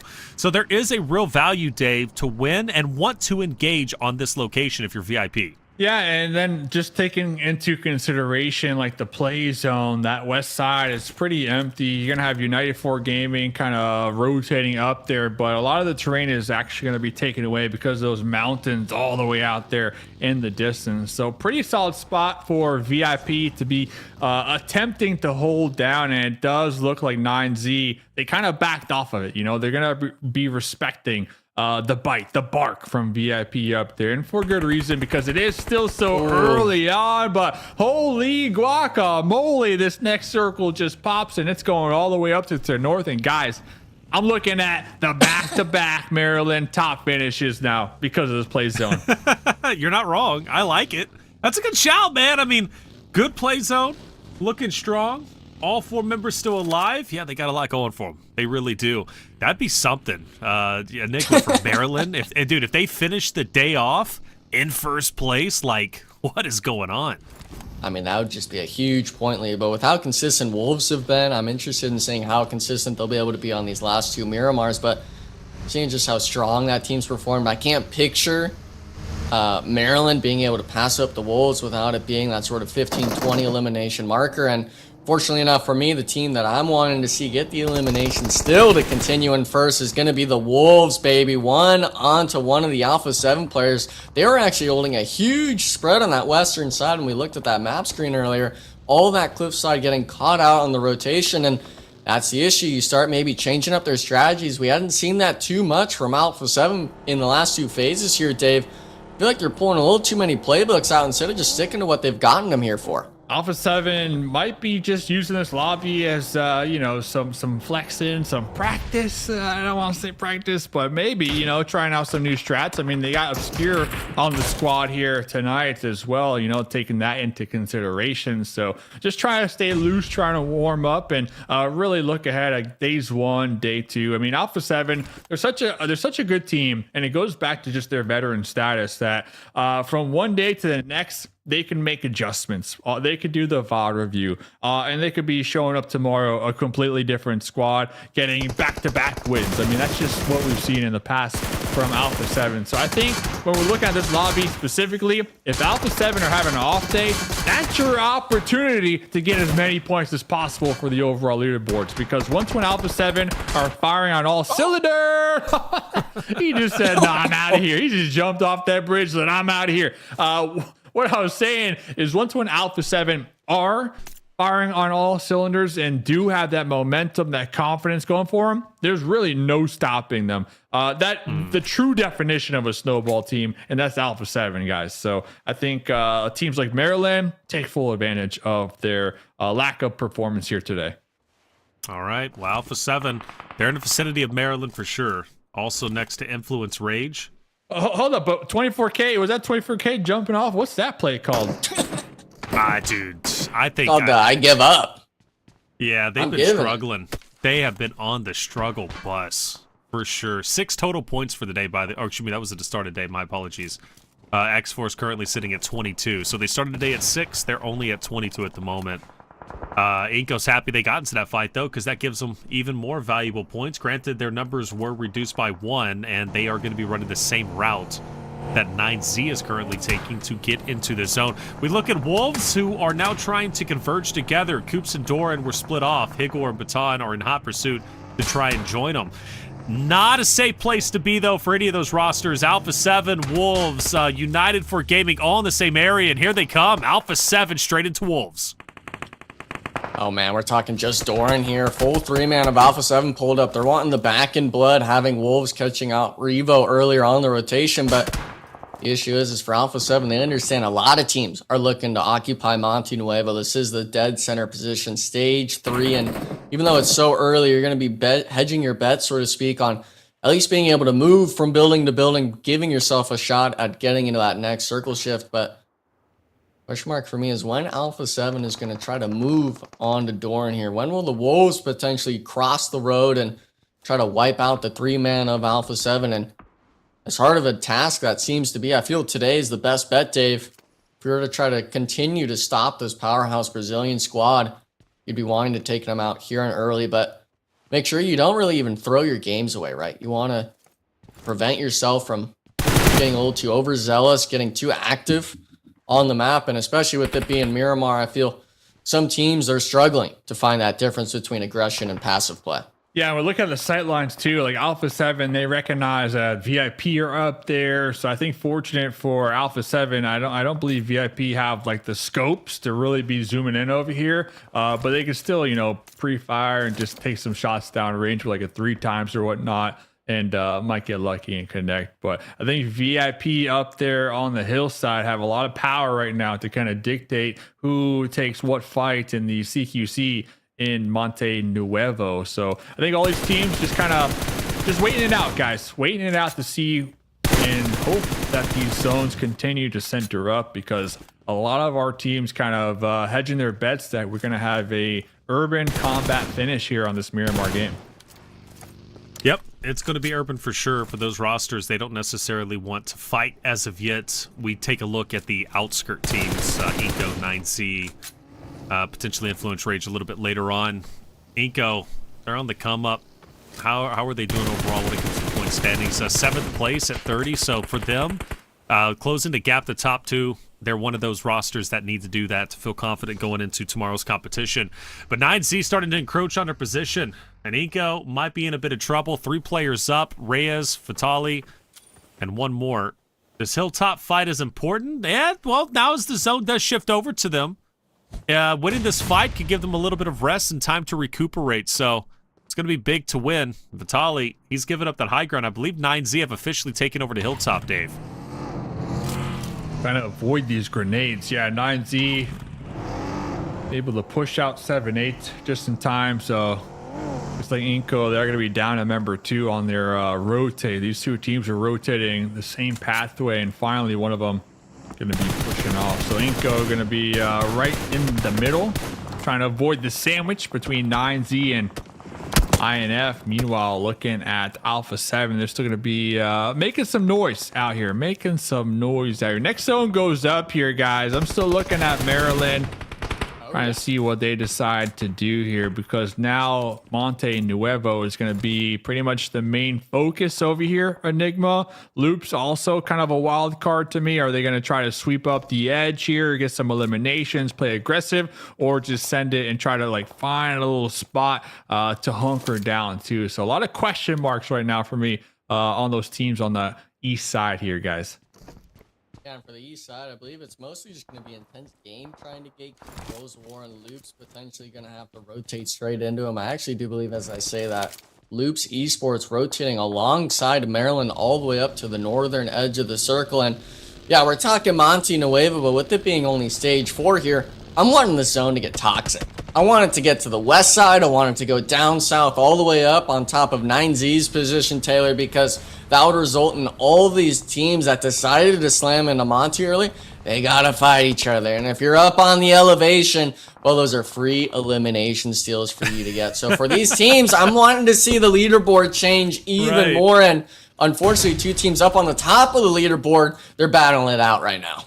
That would be crazy, by the way, if it does shift to 9Z and blesses them on the hilltop. They would have free reign on everybody below them, and to fight against iNCO was even more justified just a little bit earlier. We look at Maryland, opposite of Loops, 2 rosters that are embroiled in this fight, not only on the map, but also on the leaderboard, so very close to each other. We're talking 3rd and 2nd, and Rafina has an opportunity to take down one, misses the shots. Maryland takes advantage and pushes it. That was Lynn.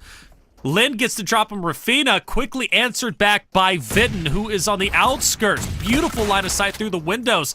Sanab forced to, he's on fire, pushing out. Oh! Sanab hit the shots, misses too many. Zelda will take advantage, and Sanab will be put into the dirt. You gotta appreciate where Vitten is at. He has truly dismantled Maryland's ability to fight these engagements inside the house. And on top of that, you add Wolves, who come in for the third party. Tough break for Maryland. They're now gone. But the fight hasn't concluded, has it? There is still an opportunity for Wolves to now focus on the last remaining members of Loops Enigma.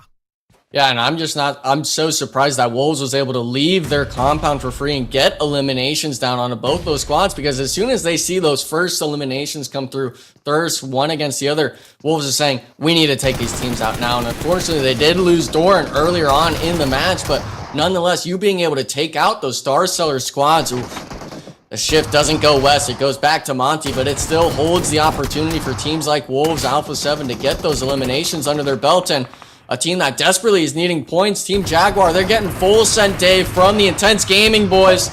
S12K's coming in, but the shots aren't landing. We're all just standing in smokes right now. We got to start landing an intense game. They're doing it all. Jaguar just got done taking a fight, winning the fight, and then intense game, taking advantage of that calculation that Jaguar were going to be healing. I think the Wolves doing the same thing, and does look like IG will be the victors of that. So, wow, 11 teams to remain. A lot of action here on this Miramar map. Jaguars eliminated, but they walked away with 6 eliminations, the most so far here.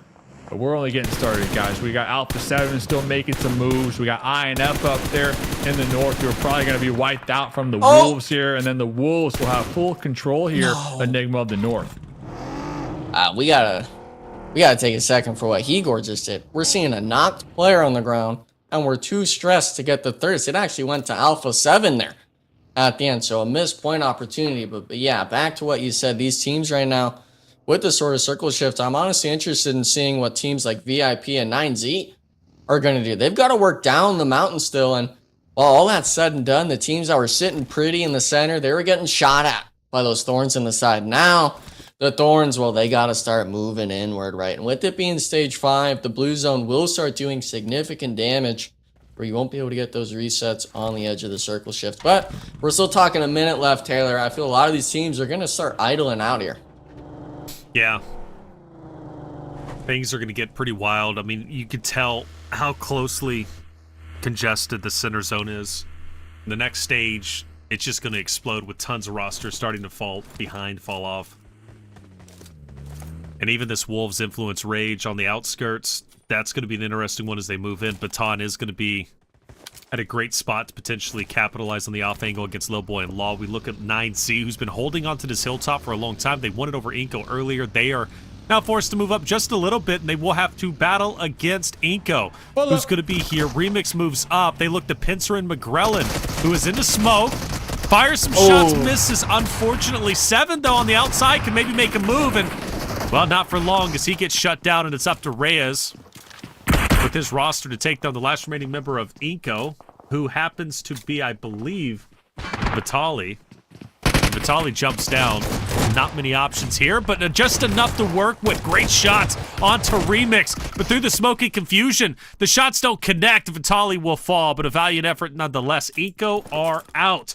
4 eliminations is where they end, and 9Z has now dismantled 2 teams on that hilltop, Dave. Yeah, nice little crash, and you know what? They're gonna get this loot, and I feel like Enigma. They're gonna go right for VIP. I mean, that is the next play here, because then you'll have this high ground overlooking all of Monte Nuevo. So if I'm 9Z, that is the player right there. And I'm looking forward to it. Meanwhile, IG, that compound that they fought for, well, no longer in play, but they'll be able to easily rotate into the circle from their position. And we saw the Wolves up there in the north, just holding it down for the time being. But we do still have a couple INF players still alive, so I'll have to make sure the Wolves don't get backstabbed there, but I'm pretty sure they're aware. They are definitely aware. Yeah. Of those players kind of lingering out there in the distance. But here we go. 9Z now looking to make that push. Yeah, they got one. Actually, the pull-up, one of the VIP players trying to rat underneath Milos. Not even able to get a knock for his squad. Full Goat and friends being able to get Batman down on the ground. And this is the opening that 9Z was waiting for. I thought it was going to be whoever was on top of the hillside, that being Milos, to get shots on the player up top of these sort of silos, but it's actually going to be the other VIP player just getting caught out with the shots not connecting. Now I wonder, if you're VIP, do you ever just send it into the circle, or do you try to fight for this? You have the high ground, but with how 9Z has been playing, Taylor, I feel like you just got to give this position and play for that late game. You can't fight this at all. Well, we'll see. I mean, VIP, what do they have to really lose? They're so far down the standings. I think it's time to start establishing dominance. You know, VIP needs to understand that they can slay out. And even though it's 9Z who have taken down iNCO, who have taken down other rosters in the past, you know, there's no reason to avoid this fight. I think you take it for 9Z. They're not going to slow down either. Wolves onto Influence Rage. That fight had been culminating for quite some time, and Wolves will finally take their roster down. That's going to put them up to 5 eliminations. They now have control of the northern side. Back on board, though, with 9Z versus VIP. Animal is going to be down. Remix takes some off shots, but he repositions himself onto Zaman, who needs to be ready for this. Molotov's going to miss. This nade could be critical in saving Remix's life. Throws it perfectly. Zaman takes damage, and Remix hits the shots needed to drop him. VIP starting to crumble, starting to fall apart. One member left. That's going to be Prince. And VIP are now officially out of there. 9Z fired on all cylinders, and their next attack might be on Resilience off to their right. I mean, Dave, at this point, 9Z could, I mean, I said it before, I'll say it again. They can do no wrong. They have been on fire on Map 5 Miramar. Yeah, 9Z, definitely the squad to try to take out right now. 9 eliminations. Resilience, they were looking to maybe backstab 9Z. They heard the shots, and that was Resilience's moment to push uphill and kind of get the backstab. But 9Z, they cleaned up that fight so quickly that it really forced Resilience to kind of dip back into their cover. So they went back to their hard cover for the time being. So yeah, 9Z now up there. The Eagles in the sky. Meanwhile, everybody else inside the city. Monte Nuevo, Team Liquid, pretty center right there. Straight out of Nepal on the outskirts. But guys, if I had to pick, I mean, I'm feeling 9Z for this winter wear chicken dinner. They do have a challenge, though. They have a challenge because there's a lot of players inside the hard cover who are in a defensive position. But when it comes to just momentum this game, 9Z, they got it. And 9 eliminations as well. My only question is going to be how they are able to fred off straight on Nepal's third party as well as the Resilience boys. You said earlier, Taylor, Resilience was looking for the third party. They haven't moved much. They opted to just not go up the mountain, but they're still down below, and we see it here now. Being able to work themselves first before 9Z potentially into the next circle shift. Your 9Z, I wonder, do you opt to just slam maybe potentially right onto the United 4 Gaming boys, or do you try to play this bowl sort of amphitheater just to your eastern edge? Time's ticking, though, and unfortunately for them, they've got to make work of it now. You know, I think 9Z have a lot of work ahead of them if they want to win this game. I think what they've already accomplished, though, in Game 5 is tremendous. if they can, somehow skirt by Resilience, which it looks like they will, going to the western side up to the north, I mean, 9Z could have one of the biggest games of our season yet, of the fall season, at this rate anyways. There's still plenty of opportunities for them to take more engagements. They've been aggressive. They do split from Resilience, so they will, in fact, be going over to the western portion. But it's going to be tough for them to win this only because Alpha 7 are in such a great spot. You got United for Gaming still dead center. 9Z, though, on the move. They park the bus inside the building. So this is a great spot for them to be in, but they're going to have to work hard for this win, Dave. I don't know if it's guaranteed just yet. Hey, as long as we can get Colgo back up, we're good, man. We are. He's crawling. Don't get thirsty. He's in the smokes. He's behind the vehicle. They're trying to get the vehicle explosion. We hear the shots ringing on. Oh, there goes Reyes as well on the mission to pick up Colgo. Colgo was thirsted, so reflections. My goodness, did you jinx them, man? They were looking so good. You did. You were the one who shouted about and said they were winning. They were winning until you pointed out their difficult push. But regardless, they lost Colgo, okay? But their position, I'll still take it, Enigma, for the time being. There's like an open little field between them. So when they do have to push out, it's going to be somewhat challenging, but it's going to come down to timing. Alpha 7, Team Liquid, they might get into a little skirmish. So if 9Z can kind of time it perfectly, they can kind of leapfrog from one hard point cover to the next. Yeah, leapfrogging, that's going to be the key. I believe they might be able to have a vehicle they could use as well. Some smokes on some of the players. I believe Remix having 1 or 2 to his name. But yeah, just acting out the push of going right onto Alpha 7's wall. We could see it on the right side there. Coops, by the way, still alive. You make note of it a lot, Dave. If you want one person alive on that team, you want it to be Coops, with 2 teams that haven't been able to perform much today, but definitely wanting to take this win and can. Going to be intense game in Team Liquid here, Taylor. Both squads, 3-4 players up for each of them. Want to see if they're able to maybe prevent each other from fighting and possibly try to take out these solos and duos on the map.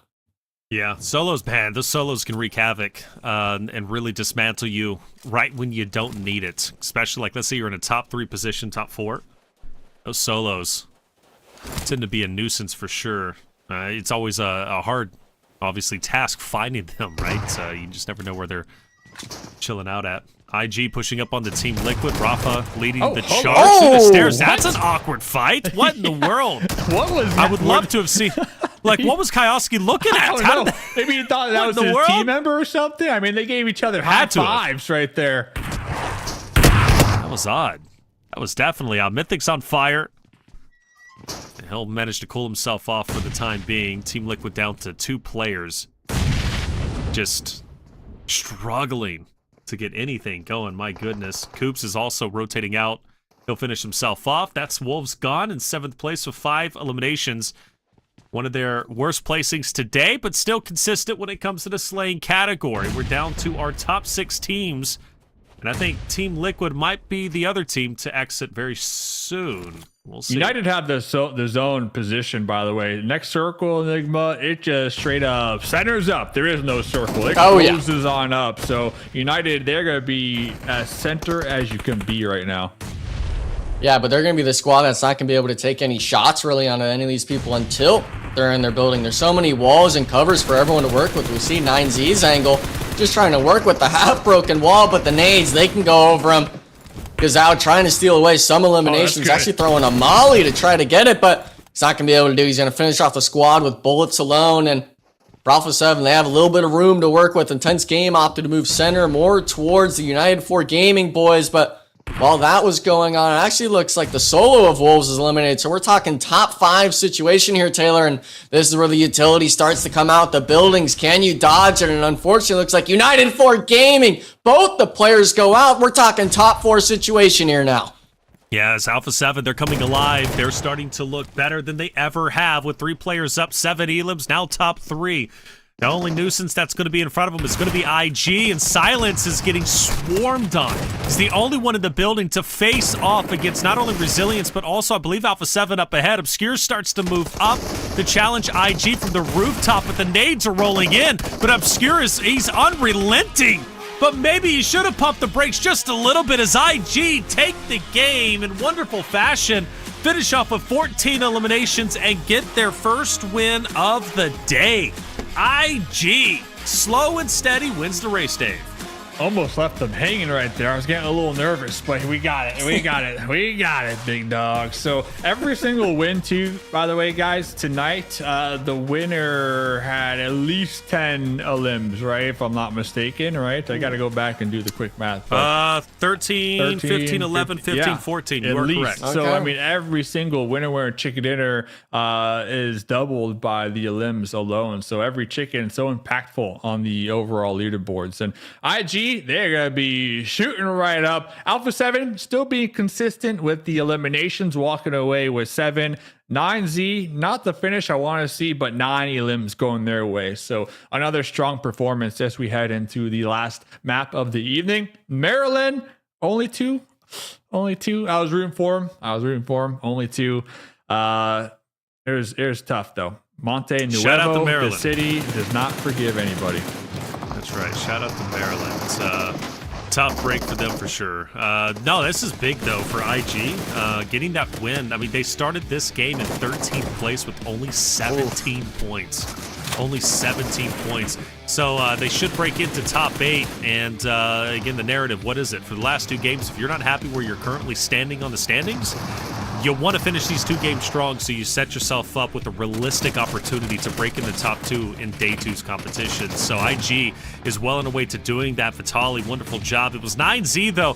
9Z, especially towards the middle and even into the late game, did a phenomenal job. And we're talking about taking down iNCO Gaming. Before that, they took down, I believe, the Loops roster. They pushed up, pushed forward, took down VIP.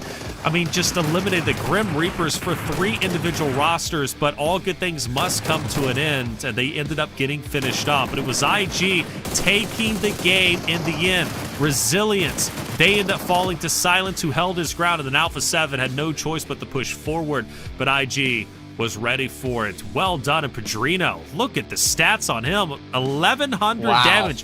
One of the highest stats we've seen today, Enigma. Yeah, and we also saw the player cams afterwards, right? They were happy, but they weren't ecstatic. They understand that the job's not done. And for Padrino specifically, you could tell he was just dialed in that game, trying to make sure that every single team feels his wrath. And we saw it at the very end there, right? As soon as those solos started to get cleared up, it was almost like ants crawling over a cake. They're just everywhere you look, because Intense Game had that much pressure and that much confidence going into it. We talk about that momentum, that dirtball factor. These teams need to understand that those eliminations early in the game, they go further than just the beginning of it. It also leads you into the end game. We said it before, Dave, you made great T-work of it. Every team that has won has reached the double-digit elimination marker, and I expect the next Miramar to do the same. Let's see, one more game to go for day number 1. We got 3 days here in the grand finals, and the goal, top 2, and a bunch of money on the line here, guys. So intense game, doing a good job. Alpha 7 starting to show up here as the night progresses. Team Liquid, Resilience Esports, couple points to walk away. Still obviously striving for more here, Reflections. Got to go for more. Never stop, because top 2, it can be quite elusive. Final game, don't want to be a couple points short. You want to make sure you get your money's worth here and now. Second page, look at the roughest I've seen it over our past 5 games. I mean, nobody really profiting. I mean, outside of Team Jaguar with 6 total eliminations, therefore 6 points.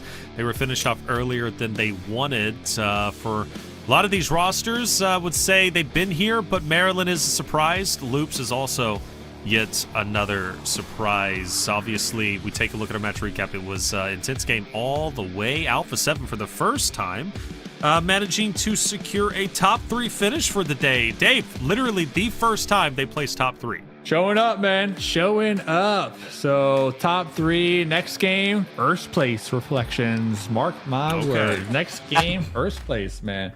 I hear you. It's possible.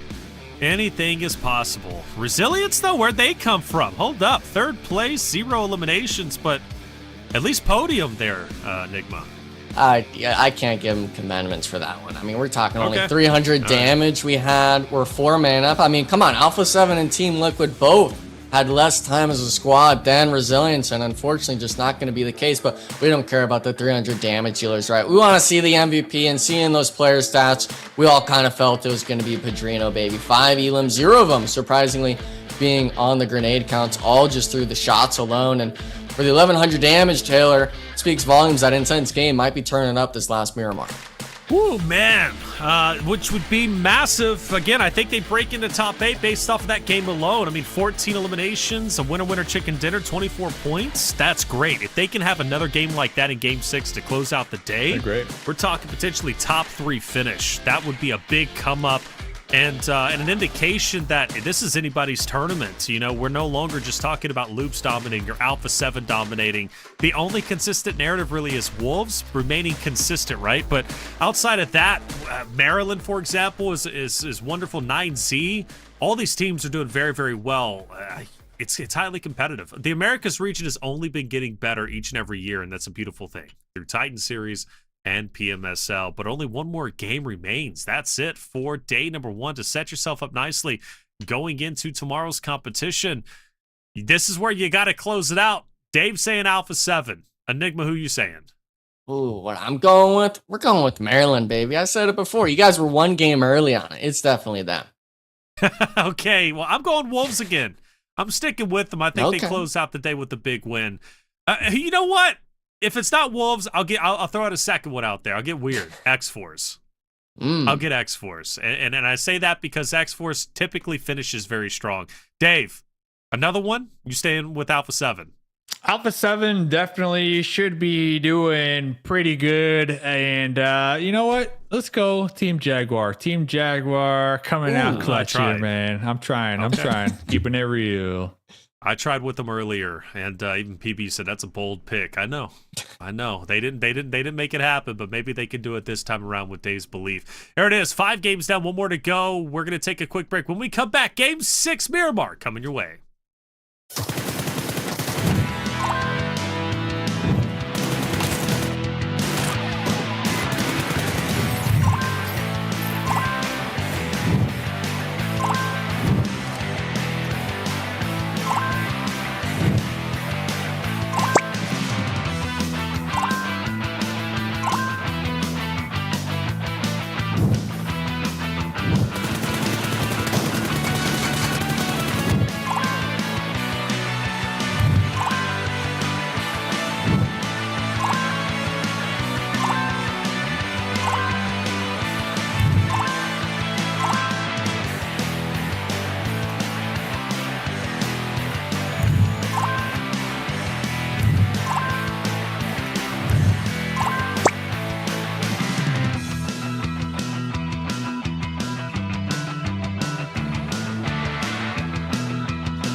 Unknown who will rise or fall.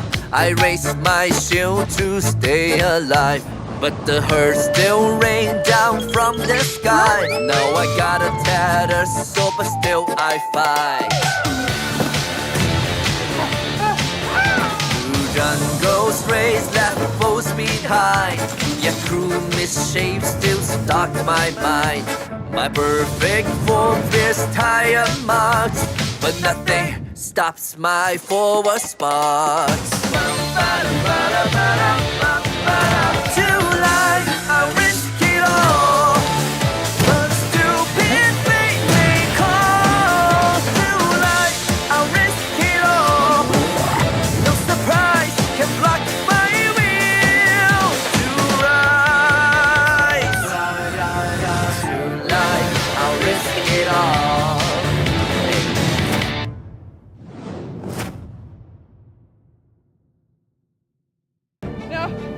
No, wait, why am I throwing haymakers?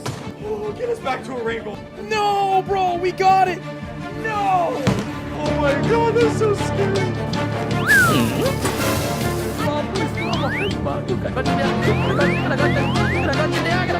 Fena dalga geçiyorum ben. Fena dalga geçiyorum.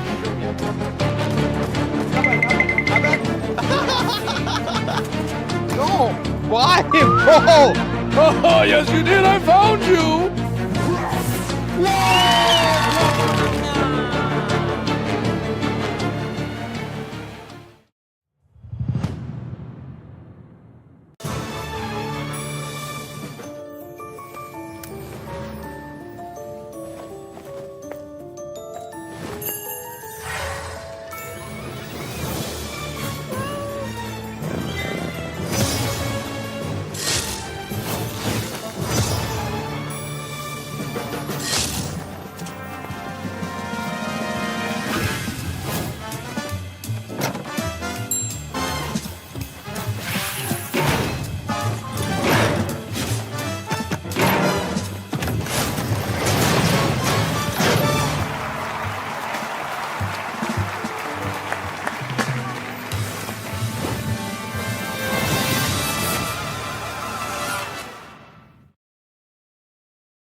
Welcome back, everyone, to day one for the grand finals of PMSL America's fall season.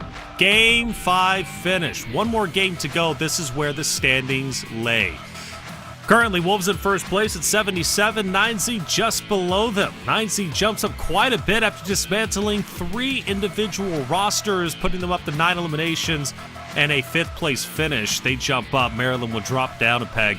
But one thing to look at, though, Dave, is how close it is in the standings for the top 2 race. When you go down to even Royals of War, right, at 48, not a lot to go to reach 9Z at 64. It's going to be highly competitive going into tomorrow's competition and ultimately day 3.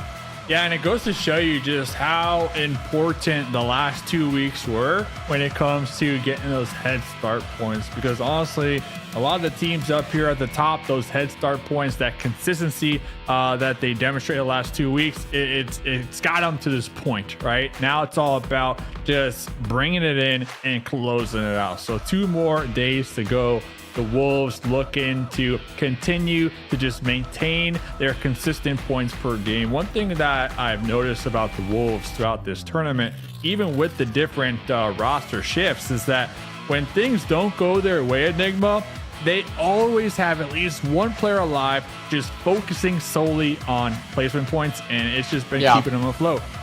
Yeah, and I feel a lot of these teams, we even heard it a bit, maybe that's why both the teams are going to be up there, but 9Z as well, saying we want to play more towards that late game, keep the 4 members up, and that was what we were stressing about Xforce and Wolves at the start of the tournament. Can you keep your solo players alive? And I felt like through all these 5 matches we've seen today, Taylor, they've been able to do just that, getting into the late game, maybe losing 1 player, but enough for you to be able to play the match out, and hopefully we could see it coming into this last Miramar. Yeah, definitely Miramar. The last one of the day, no repeat winners. Do we finally get it on the final game of the day? The final chance to set yourself up nicely going into day 2's competition. Obviously, that's up to the competitors to decide. One thing is for certain, though, today has been highly exciting. We haven't seen any hot drops, but where things have gotten interesting are those third parties and the aggression from multiple rosters. 9Z, for example, stepping it up. Intense game, finishing off Miramar in the way that they just did. You go back to even, game number 1, Royals of War taking Rondo, 13 eliminations, a huge game. Just a wonderful day as a whole. It really has been, and whoever finishes up on top is going to feel that much more confident in tomorrow's competition. We gave our predictions. Chat, let's hear yours. Who are you thinking? I'm seeing a lot of Alpha 7 love out there. I'm seeing a lot of TL love. United for Gaming, 2 very good rosters. We're looking to make an impact here. Cash out on your last Amazon gift card for today. This will be your last chance to get it. Of course, returning tomorrow, you have more opportunities. Make sure you're quick with it because there's people out there that at this point are professionals at cashing these Amazon gift cards. Hey, look, Dave, I'm not playing around. You're looking in the mirror, man. Looking at my reflection. Reflections. Oh, man. Okay, hey, I know. That's it. We're getting too deep here. I apologize. Man. Let's go Blew my mind.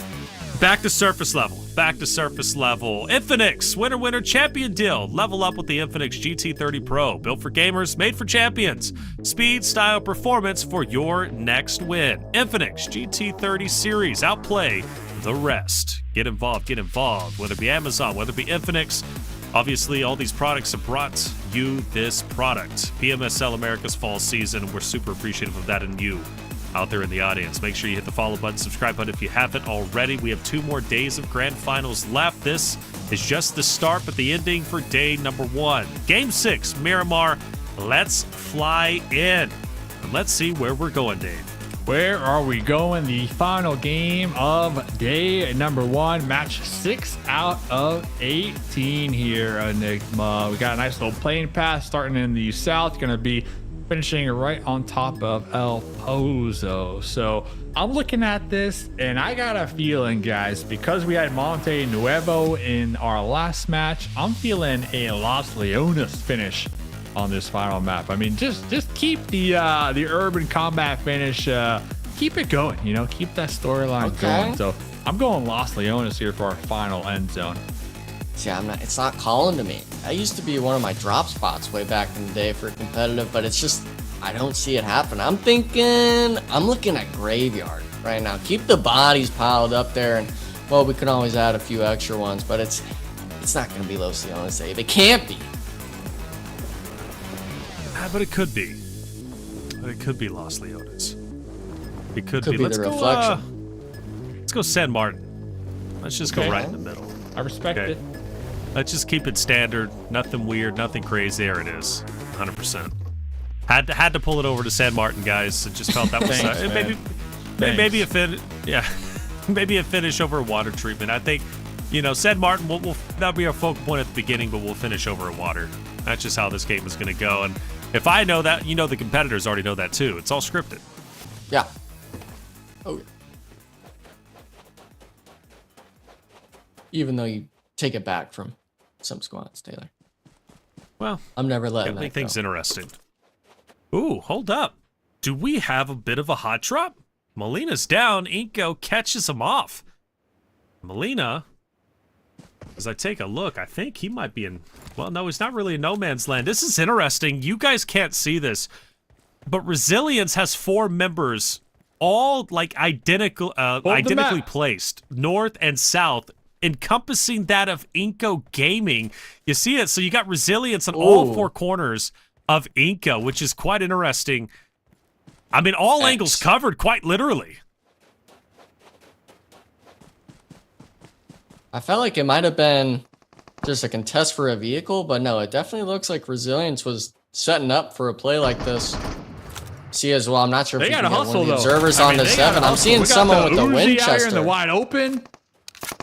Nah, he's got it. He's got it. Holy cow. I don't know. But someone on iNCO, give me that POV. 7, give me him. He's got the Winchester right now, Dave. He's hitting something. Cardi's running, dude. Cardi is hauling. So they had the 4 corner strat going on Reflections. There was Big Brain. We highlighted it. We drew the lines and the squiggles. It was looking beautiful, but I don't know, man. Resilience Esports, it's a tough play, man. It's a tough play. You got to have the proper loot. You got to have the scopes, the gear to really take that fight. And iNCO just having better communication and a better arsenal to work with that, right? And the high ground. Oh, hit him with the bow. Oh. Take that. Oh, yeah. Oh, dude. Explode bow. He got close. Oh, he's getting even closer. Oh, he's dialed in now. Watch this. He's dialed in now. Got a little bit of damage. Oh, his teammate hit him, I think. Oh, dude! Whoa, slow down. Away, 7-8. Nowhere. Now you're getting too wild here. Now he's got to relocate it. One more shot to connect, and he'll hold off. Oh, he'll hold off. Explosive bow, man. That's always exciting to see. Saw that at PMWC quite a bit. Ended up working out quite well. For resilience with just 2 players, not a lot of health, really no health at all. They're in trouble. Oh, who is that? That was Jaguar. Oh, yeah, hold up. 7 hits the shot on Demonor, taking him down. 7 is on fire. How long do you take being here? You know, like if you're iNCO, you've got 1 vehicle. They actually lost the Tolly there, surprisingly. So, engagement, even though they got...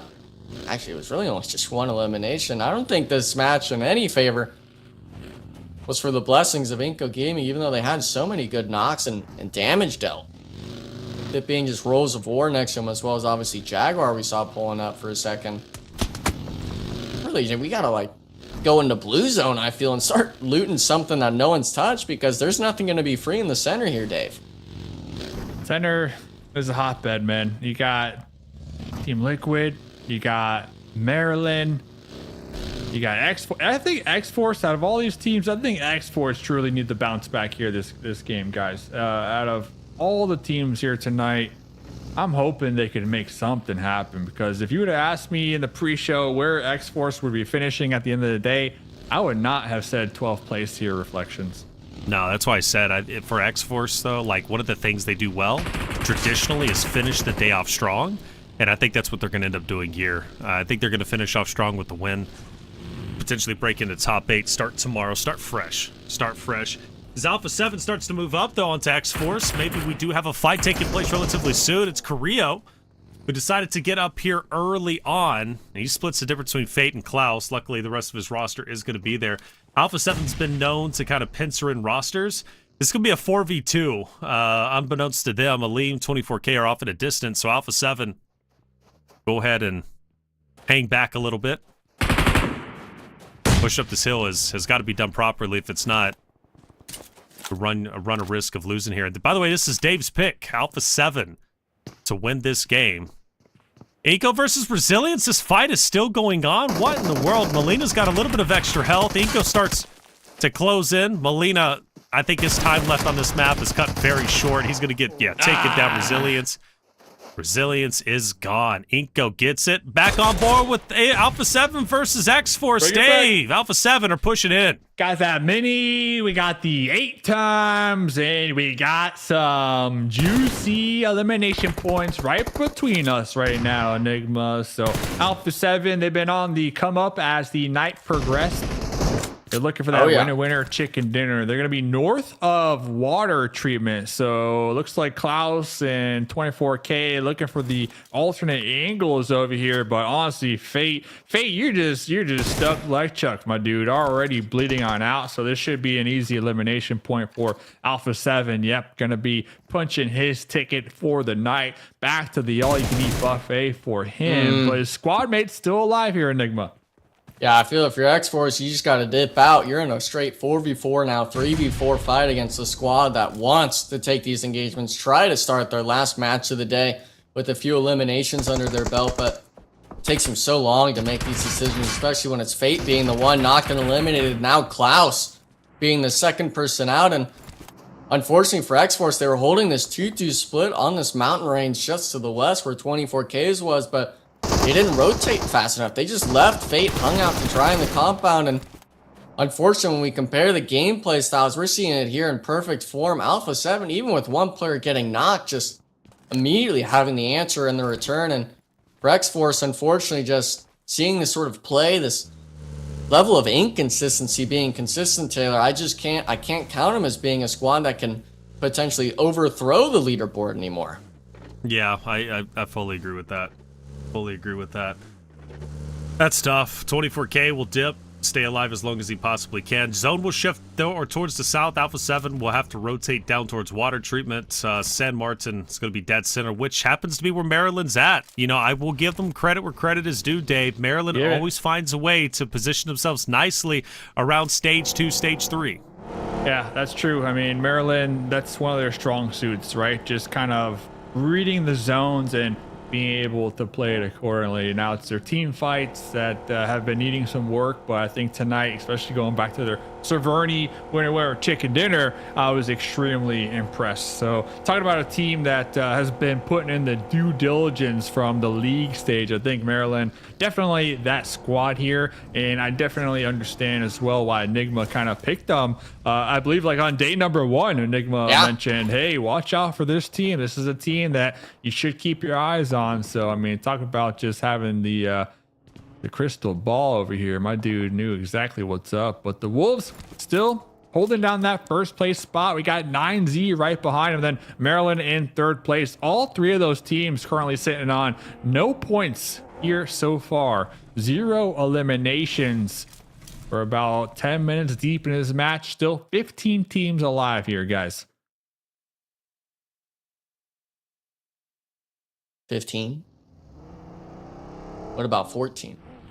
What if I want there to be less 15. teams? Definitely 15. Quite literally 15 right now. No, but what if I wanted there to be 14 today? Who's going to stop it? You will eventually have that option, but right now it's 15. Oh, yeah. It'll Who's this guy? eventually. Oh, Federal. Who are you shooting at? This guy is seeing 15 teams, man. All at once in his house. Okay. Oh, that is well, a safety Federal measure in the is. warehouse. Well, you can't destroy that. Yeah, he Only the doors. Huh. I would not want to run into him right now. See, this is what the grand finals does to people, Taylor. They just start seeing things. They start acting out.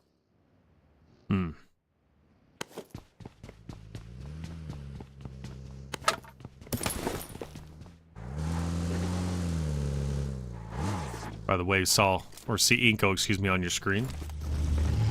Team that needs to move up. The opposite of straight out of Nepal, United for Gaming, who's going to be relatively close to him. Not going to be an easy rotate by any means. Jeez, everybody's just boom right there, smack in the middle. I'm looking at potential fights, man. I want the action. Maybe over here, maybe straight out of Nepal could tighten up here and actually do something this game. You would hope so. Next circle goes up, so United 4 right there, I think, Enigma. I think that might be the play, honestly. I mean, it seems like the easiest pathway forward. 9Z, I mean, you got this whole field out here, so I think 9Z might have some challenges to deal with. There's a nice little spot right there. Of course, they don't know that's not occupied, but it is going to be wide open for the time being. So a couple decisions to be made now for some of these squads here, Enigma, that are no longer in the next play zone. Yeah, and one squad that I'm definitely interested in seeing what their decision making is going to be the 7th place squad, iNCO Gaming. They were the squad actually just east of United 4 Gaming. You made mention of what spot they're going to take, but iNCO Gaming's trailing all the way out, essentially 200 or 300 meters into the blue zone, going fully wide all the way up to the north side. And unfortunately for them, they're going to have straight out of Nepal as well. So 3 teams making that rotation you marked earlier on the map. We'll have to wait and see if they are going to fight, or potentially might be able to recognize the position holds that these teams are currently occupying, but we still see it on this northwestern side. I understand why we're looking at it, Taylor, because for the full 4-man and 9Z, even though that position was open earlier, Alpha 7 currently taking it in front of them could be the biggest 4v4 fight of the match. Yeah, dude, I mean, with 9Z and how well they played today, I almost want to favor them against the Alpha 7 roster. Yeah. If they do crash in. So that's going to be a fun one for sure. I mean, 2 dominating rosters. Either way, it's not going to be pretty for either one. I don't see a clean wipe. It's probably most likely going to be a back and forth. The same thing could be said for Wolves against Maryland for the control of San Martin. You know, that's going to be another nasty fight if that one ends up popping off, which doesn't need to at the moment. There's no reason to be in a rush. Take your time, fill it out, and ultimately play it for a little bit later on. But yeah, 9Z Alpha 7, Wolves versus Maryland. Those are my 2 big fights to watch out for, Dave. See what happens here. Final game of the evening. You can really feel the pressure and the tension, right? All these players not really wanting to let this game slip through their fingers and walk away with the goose egg here. Recognizing that player fatigue is definitely a thing too, especially as the nights continue to progress and the games are played here, Enigma. So Enigma, let me ask you, I mean, we might have an equal fight here soon, but like when you were on the battlefield playing these long tournaments, like as a player, how do you keep that energy going at the end of the night? You got to be locked in. You got to understand that there's 6 games. Every single match matters, and that's a possibility for you to win. I mean, Jesus Christ, we've seen teams go back to back, back to back to back, 3. We almost saw Wolves get 4 wins in a day. That's the drive that keeps you going. Even if you get that goose egg at the beginning of the day, you still got 5 left. And with this being grand finals, the $150,000 on the line, as well as 2 PMGC slots, that's something that, at least for the most part, should be getting your sort of gears turning, to say the least. Unfortunately, a lot of these teams, though, with what they're having to work with, especially towards this Hacienda position, the POI, it's not going to be much for them to deal with. But the difference between the teams here, I feel, Dave, is some squads, like Loops, they're willing to go out of their way and look for an opening, while others, unfortunately, they just fall over like dominoes. Yeah, Xforce being eliminated here early on. Once again, they're going to be punching their ticket in the 12th place spot of day number 1 here. But going back at the conversation with Loops and their rotation, so it looks like the next circle does pop San Martin right there at the tip. If you want to pull up the map real quick, Reflections, Loops going for a ultra wide rotate right now, trying to avoid, so they were right here. So they're trying to avoid all the crazy action here, Enigma. They might opt to go there or even just send it as far as possible. So super risky rotate from Loops, in my opinion, that might not pay off here. But if it does, they're going to be alive and thriving. So we'll see what happens here. Yeah, there's a nice little ridge line right there, but it's going to be taken up by 2 different teams. Hold up, straight out of Nepal has a down player. This gives an opportunity for Loops to crash in on a potentially weak team.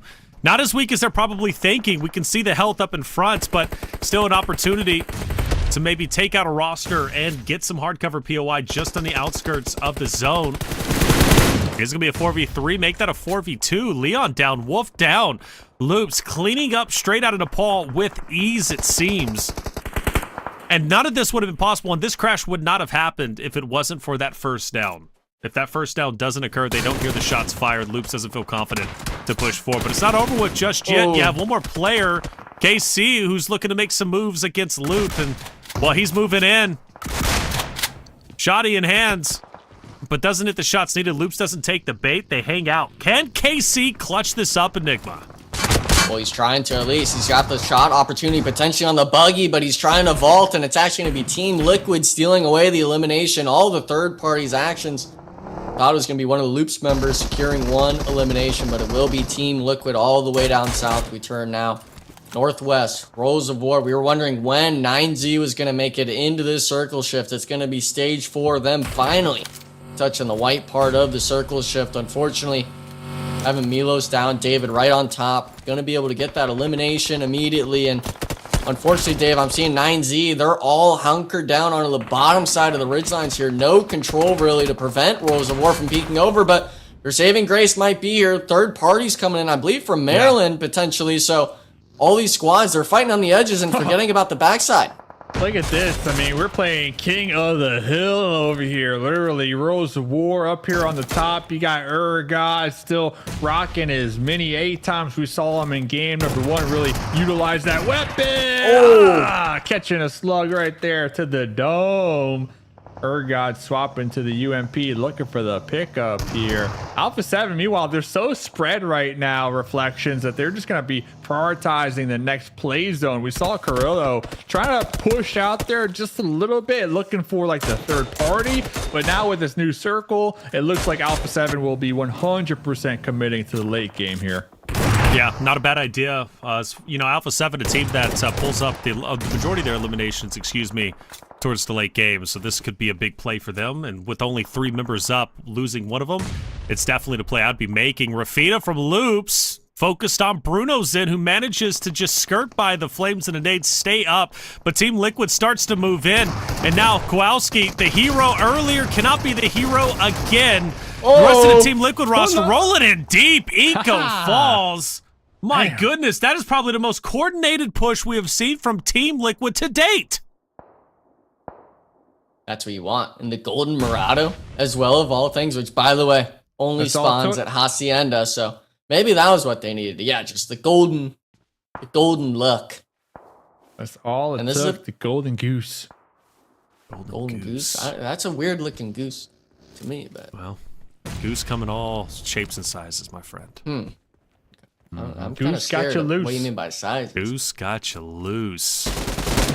And Team Liquid feeling real loose right now, man. And that's how they want to play. That is the Team Liquid that we're used to seeing there. Just pulling up, sending it, crashing it. They're full-on aggression, just catching their opponents off guard. So unfortunate for Team Liquid, they do lose one of their squad mates. Koski is going to be out in the mix, but they got the trio. So let's see what they can do. Ayala. A little too loose right now. Chief, maximum loosage right now. No, Mythic, not like this, man. Come on. Hey, 5 elims, bro. I'll take it. 5 elims. I'll take it. 5 elims. We're happy. We're happy with 5 elims, but it's not over with yet. 9Z. 9Z. Is this the end? IG from the last game to this game, newfound confidence, and they're utilizing it effectively, taking down the 9Z roster. Intense game, 5 elims, 4 members up. Boys, we could be looking at a phenomenal come up from the second page all the way up the top 2. Who knows how far this roster can go? Enigma, we set up this intense game versus, it was 9Z versus Alpha 7. What do you think about IG versus Alpha 7? In my opinion, with the way IG's been playing, that's an even harder fight for A7.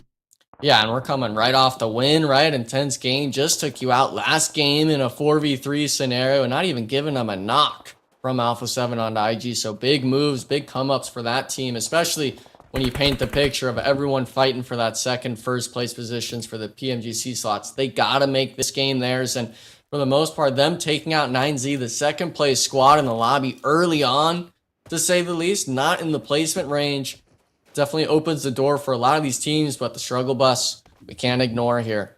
Maryland, Wolves Esports, both still alive, both 4-man strong. And for the most part, as I see it, strong enough to make it into this next circle shift. So intense game, you still got to deal with the 3-man of Alpha 7. I feel like they're actually going to have to force this fight, whether it's Pedrino's off angle or some sort of pull-up play coming from Silence and the boys. They've got to make the move now because with 30 seconds on the clock, Dave, everyone's going to be fighting for that edge circle. Yeah, not a lot of time here. Looking at Batman from VIP. They are loading up in the monster truck. You love to see it here. They're going to be right behind the Wolves and also Maryland in the mix. Couple smokes are going to be on the battlefield right now. So VIP trying to block those sight lines as they do look to make their next move here.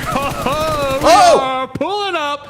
Baton right there, the little lean peek action. M4 through the window, gonna be connecting onto one of the VIP members, and nice grenade right there. That's how you put a stop to a push here, Enigma. You just toss them grenades, you take them out in the vehicle send, and you just put them in the dirt, man.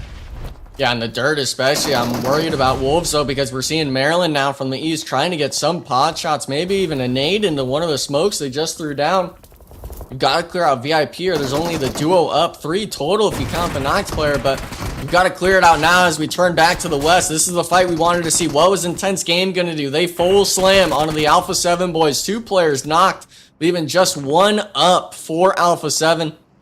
1v2 scenario, where is he at? Where is the last Alpha 7 player? And Obscure is actually going to be off away from the squad, so a full reset coming through, Taylor. They might not get all the eliminations, but the battle is won. Intense game coming out still with all 4 players. Yeah, and because Obscure was firing shots when that engagement was going down between IG and Alpha 7, Obviously, they knew where he was. He couldn't just run out in the open and cross the streets, so he had to stay where he was. This is great for IG. I mean, you took down Alpha 7 outside of Obscure.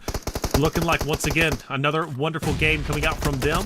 Fully believe in them at this point in time. Now, for Maryland, for the longest time, they were dead center. Now they find themselves on the outskirts versus the Wolves. 4v4 fights. In fact, for Wolves, I believe one player is going to be down, so they've got to recover.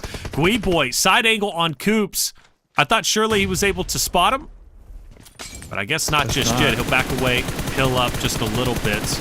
And why not? Let's fire some shots on the Jaguar up ahead because, right? I mean, why not? You know, we're not fighting Wolves or anything. Let's focus on Jaguar 500 yards away. We're good. I mean, lots of ammo. Almost 200 in the reserve here. Meanwhile, on the opposite end, Obscure with the SK-12 just letting it rip through the smokes right now. My dude is shooting at every single angle. Oh, no! Last one alive, back against the wall. Push it! That's what he's saying. He's got the level 3 helmet on. That's a 1v3. Can we get the final nail in the coffin? We'll have to get back to that one because another fight happening over here. The Wolves taking out Maryland here right now, Reflections.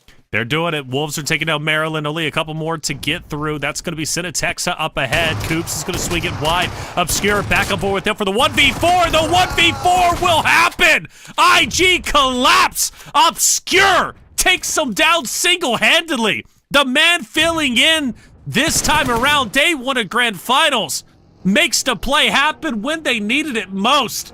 Alpha 7 must be respected. IG, what a fall. That's why you swap them in. We wonder where that Alpha 7 player went. Why are we putting Obscure in? That's the reason why. And he's doing that in Grand Finals. The last day, they had no signs of life coming into today. Getting the 1v4, that salvages the day to say the least, but that's not the action itself. That's not the end of the game. Jaguar falls from the pressure of Influence Rage. Actually, 3 eliminations going for free. It's going to be the Wolves now, Dave, turning their sights towards the duo. Actually, a trio of Influence Rage, but really just 2 on the shack. Can they clean it up? They've got 9 elims. They definitely can make it into the double-digit range. Yeah, big come up opportunity right now. 9 elims for the Wolves, like you said. Alpha 7 with 6, and then Influence Rage with 5. So some pretty heavy contenders showing up into the late game here. Final map of the evening. We're only in stage number 7, so all these players, they do have some time to work with if they want to slow it down just a little bit, but looks like little boy from Influence kind of stuck between 2 different teams. The solo from Alpha 7 here looks like that's going to be their main focus. Reflections, take them out. Take them out indeed. Everybody wants to finish off the day with a big win. That includes Obscure. Gosh, what a 1v4 against IG. Incredible. And just a long shot. If he wins this game, I mean, come on. Now you got a question. Is it worth it to keep Obscure on the roster? This ability. Coops takes some shot. Dorn is going to be down, by the way. Dorn is down. The healthiest roster is Influence Rage. Coops forced to now pull up and go big in this moment. He's got Law next to the shack. The rest of Influence Rage starts to move in. They've left Obscure. Obscure is now by himself, by the way. So second place most likely going to happen, and it will. Obscure. Wow. Now, a second clutch moment. 1v3. He just did a 1v4. And now he has a chance to get a 1v3. We could be watching history being made. This could be such a big moment. Question is, can he do it? Does he have it within him? And I think he absolutely does. If he could spot Lil Boy on the ground, then focus on the car, he's got this, but he's not ready. Takes a little bit of damage. Good shots on Lil Boy. Good shots on Lil Boy. Turns around for the turn and burn, but will fall short. But you cannot deny that Obscure single-handedly pulled Alpha 7 into the top 3 for a podium finish, but his Influence Rage with a tremendous victory to end the day after Game 6 Miramar with 8 eliminations, Dave. Keep that dude on the roster all weekend long. That's all I'm saying right there. Keep him on. And we saw that vehicle play come into consideration once again. I mean, they got in the car, they tried to wrap it around Obscure and catch him from multiple angles. So it just goes to show you, like, if you're a regular player like myself or aspiring to be a pro, it goes to show you like how important it is to try to keep your vehicles active and usable for that late game, especially when you have your whole team alive, right? Because I was thinking they were going to try to get that run over, which they could have probably done. but instead they kind of popped off and wanted to get that final shot into it. But yeah, I mean, Obscure with a nice, beautiful play here, guys, in this last game of the night. Yeah, play of the split, I would have to say. I mean, unless there's anything else that comes to mind, but beautifully done. And against a roster that had just won with 14 eliminations on this very map, right? So I think that's really impactful. Overall, plenty of good moments. You know, Wolves versus VIP, for example, Maryland versus Wolves. That ended up unfolding with Maryland on top, but it was Obscure who stole the show. This was the 1v3. Takes the fight inside the building. I mean, this man is just firing missiles anywhere he possibly can, and maybe thinking it was going to be an easy 1v1 at the end. Obscure clutches up and takes it. Beautifully done. But it was Influence Rage who slowly but surely started working their way up, dismantling team after team. That includes Wolves. That ultimately includes Alpha 7 in the end, taking the win. Such a good job, good performance. That gives you confidence, Enigma, going into tomorrow's competition, pulling up stats like this, getting a big win like that for Influence Rage, Alpha 7, Wolves. Like, I think all three of those teams, let's even throw Team Jaguar with 8 elims.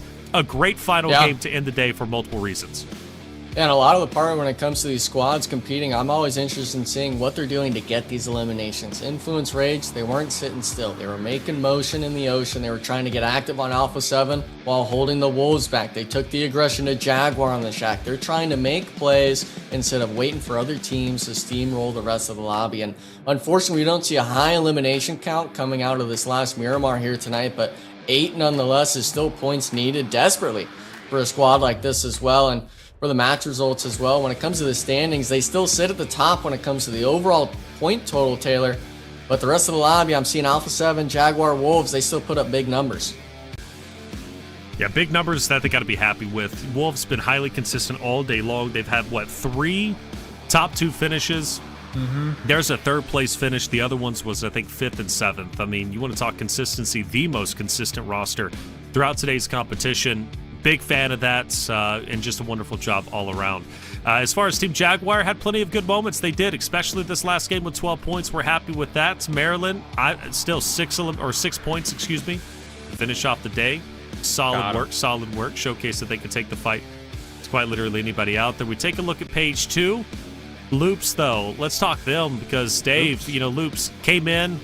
They were up there in the standings. They had plenty of points right from the previous splits, and then all of a sudden, they have one good game, and then that was it. Loops only showed up one time. Yeah, I mean, we got this, we're in the last 3 days of the grand finals, right? And we had teams, it was a marathon to make it here. So Loops, they were rewarded with their head start points, but now I think is when teams who are far behind on the overall leaderboard, now in Enigma, you pointed this out, like this is when they truly lock in. There's a lot on the line for a lot of these squads. So you might see a completely different team come into this final weekend compared to the last 2 weeks that we saw where, players, they were happy to be here, but they weren't realizing the opportunity ahead of them, right? I'm looking at Maryland specifically, but looking at the MVP, there he is. Oh, yeah. Obscure with a nice showing of 1,000 damage, 5 elims here in the final map of day number 1. Yeah, well done. And it's not just 1,000, it's 1,009. I mean, the 9. Ooh, yeah. 1,009. Obscure. Man. Yeah, I know, dude. He's great. What a clutch. 1v4. Now it's like, do we keep him on the roster or what? There's got to be a secret meeting or something. Oh, yeah. You definitely do. Has to be a secret meeting. Imagine getting a 1v4, nearly clutching up the game, only to be removed from the roster and say, hey, man, you put up a good performance on him. Wolves, 91 points over 68. I didn't expect it to be that extreme, but North America decisively on top. But Maryland will jump up to 2nd, 9C in 3rd. Again, first place typically, at least when we look at these stats, Dave, in previous splits, first place is normally too far gone for a lot of rosters to reach. But 2nd place, at least, that bubble spot is where we look at. And right now, not many points separated. I mean, Maryland at 68. You go down the list. Let's go to Royals of War 7th, only at 50, 18-point spread. I mean, if I'm Maryland, I'm thinking to myself, I got more work to do over the next 2 days. Yeah, so the Wolves, remember, they came in with 24 head start points, but they still did a great job. They got 68 total points here today. Meanwhile, Maryland, they had 55 total points here today because they had 13 bonus points, if I'm, making your head spin over here. So I think Wolves, regardless of their head start points, they still showed up big time here today and capture the most points, right, as we see. And they did that, Enigma, without even getting a chicken dinner. Yeah, I thought they were going to take the last one, but unfortunately just taking fights with Maryland, VIP, Influence Rage. You're going to lose players at some point, right? I mean, there's a reason why we say those names so much is because they're always in the elimination feed. But the struggle bus for me, when I'm looking at this, even with the win, we're still on the right side. We're at 48 points. We're not breaking into the top 8. Team Jaguar just behind them as well as Team Liquid, which, by the way, when we're talking about that point spread, Taylor, you're always bringing up this battle for second. With that point lead that Wolves has over Maryland, if they can carry that throughout day 2, I feel we very well could already be having this discussion of there's really only one slot left for teams to get. But with it being just day 1 today, right, there's still enough games for that to change. I hope as an NA bias caster that obviously that doesn't change. I want to keep Wolves in number 1. Well, definitely so, right? That's what we want anyways. But Wolves, we'll see. Where they blew it was, at least last split, was the final day, final game. Okay, consistency is key. Get that lead. So if you do decide to blow the last game, you still have a good enough lead to recover quite nicely. VIP, we'll see what they do tomorrow. They managed to accumulate 4 points on the day. A lot more needed to be done in order for them to step it up going into tomorrow's competition. Team Canada, what can they do? Boys, let's close it out for the day. Enigma, back to you. What's your final words as we get out of here? Final words, final day on the desk, so to speak. That's right. I'll be watching, of course, in chat, but NA. Let's keep it going. Let's get iNCO up there. Let's get Wolves back up there. I want to see NA on top. First, second, possibly, if we can get the chance. But if we can't do that, just one team. One team on the top 2. That'll be good enough for me. That's what I want to see. That's it, man. North America on top, at least as of now. And Enigma, we'll keep your spirit alive on the desk. Wonderful job throughout PMSL America's fall season. Dave, you will be back, though, over the next couple days. What's your final words? I hope so. Yeah, I hope so. If you guys don't shave my mustache until then or unplug me or something Dave. like that, I hope so. But yeah, shout out Enigma. Always fun. Always fun hanging out with you, man. And I like how Reflections points out VIP out of all the squads. He has to go there, VIP only getting 4 points here today. Shout out to Reflections. But yeah, beautiful day. I'm looking at Maryland to really continue to dominate here tomorrow, guys. They're on a steamroller right now, and I think they're going to keep it up. The momentum right here, it's like 75% tomorrow. One more chicken dinner, it'll be topped out 99%. So Maryland all day. Okay. All right, Maryland, let's see what they can do. They definitely had a wonderful day today. Hopefully tomorrow's going to be even better. Speaking of which, chat, we do return tomorrow for day 2 of the grand finals for PMSL America's fall season. We're getting that much closer to crowning our champions for the fall season and moving forward the 2 valuable teams who earned their spot to PMGC. Who's it going to be? Well, it's up to the teams to decide. And let's not forget, we also have PMGC points. 3 regions, 1 team from each of those respective regions, whether it be Brazil, LATAM, or NA, will also secure their spots. So when we get into the final day, it's going to be a fun discussion of the 5 teams that will be moving forward from our Americas region into PMGC. But for today, well, it's coming to an end. For myself, Taylor Reflections Noble, Mustache Dave, Enigma, our production crew, and you in chat, thank you so much for being here. Hit the sub button if you haven't already, because we return tomorrow for day number 2. Just hate to watch. I mean, it looks like United for Gaming actually going to have a big advantage in this moment. And Dave, I don't want to see them let it go to their rival for the longest time. The circle coming up. Especially with you being the last player up. Got that player cam. He is just locked in. Here comes the push now. The pre-fire through the doorway. There's one. Can we get the second one? We need to. Confirmation. He's back in the building. 1v1. Pushing up, but Jaguar is holding on, and Demonor's weak. Perfect sight lines right behind that buggy. Using the crate for cover. Here comes the grenade. Yeah, I'm happy if I'm Rules of War. Tremendous in-game. Ayala potentially not even recognizing what in game. Adrian, a solo. One goes by, crashes in. We'll take you. Other one, maybe a 1v. So Influence not popping those tires. Could be a mistake. But if you're Maryland, you got to start getting knocks yourself. But not Potro's on the draft. Potro's alive, but only just. 9Z back with the advantage. Molotov, the spread coming on out. Remix going to be popping. Oh, hold up. Reyes has a chance. Milo games. Very, very well done, boys. The celebration. 7 has free reign to gun them down. Believe it or not, Maryland continues to push this fight. Maryland is going to fight back for a little bit, but...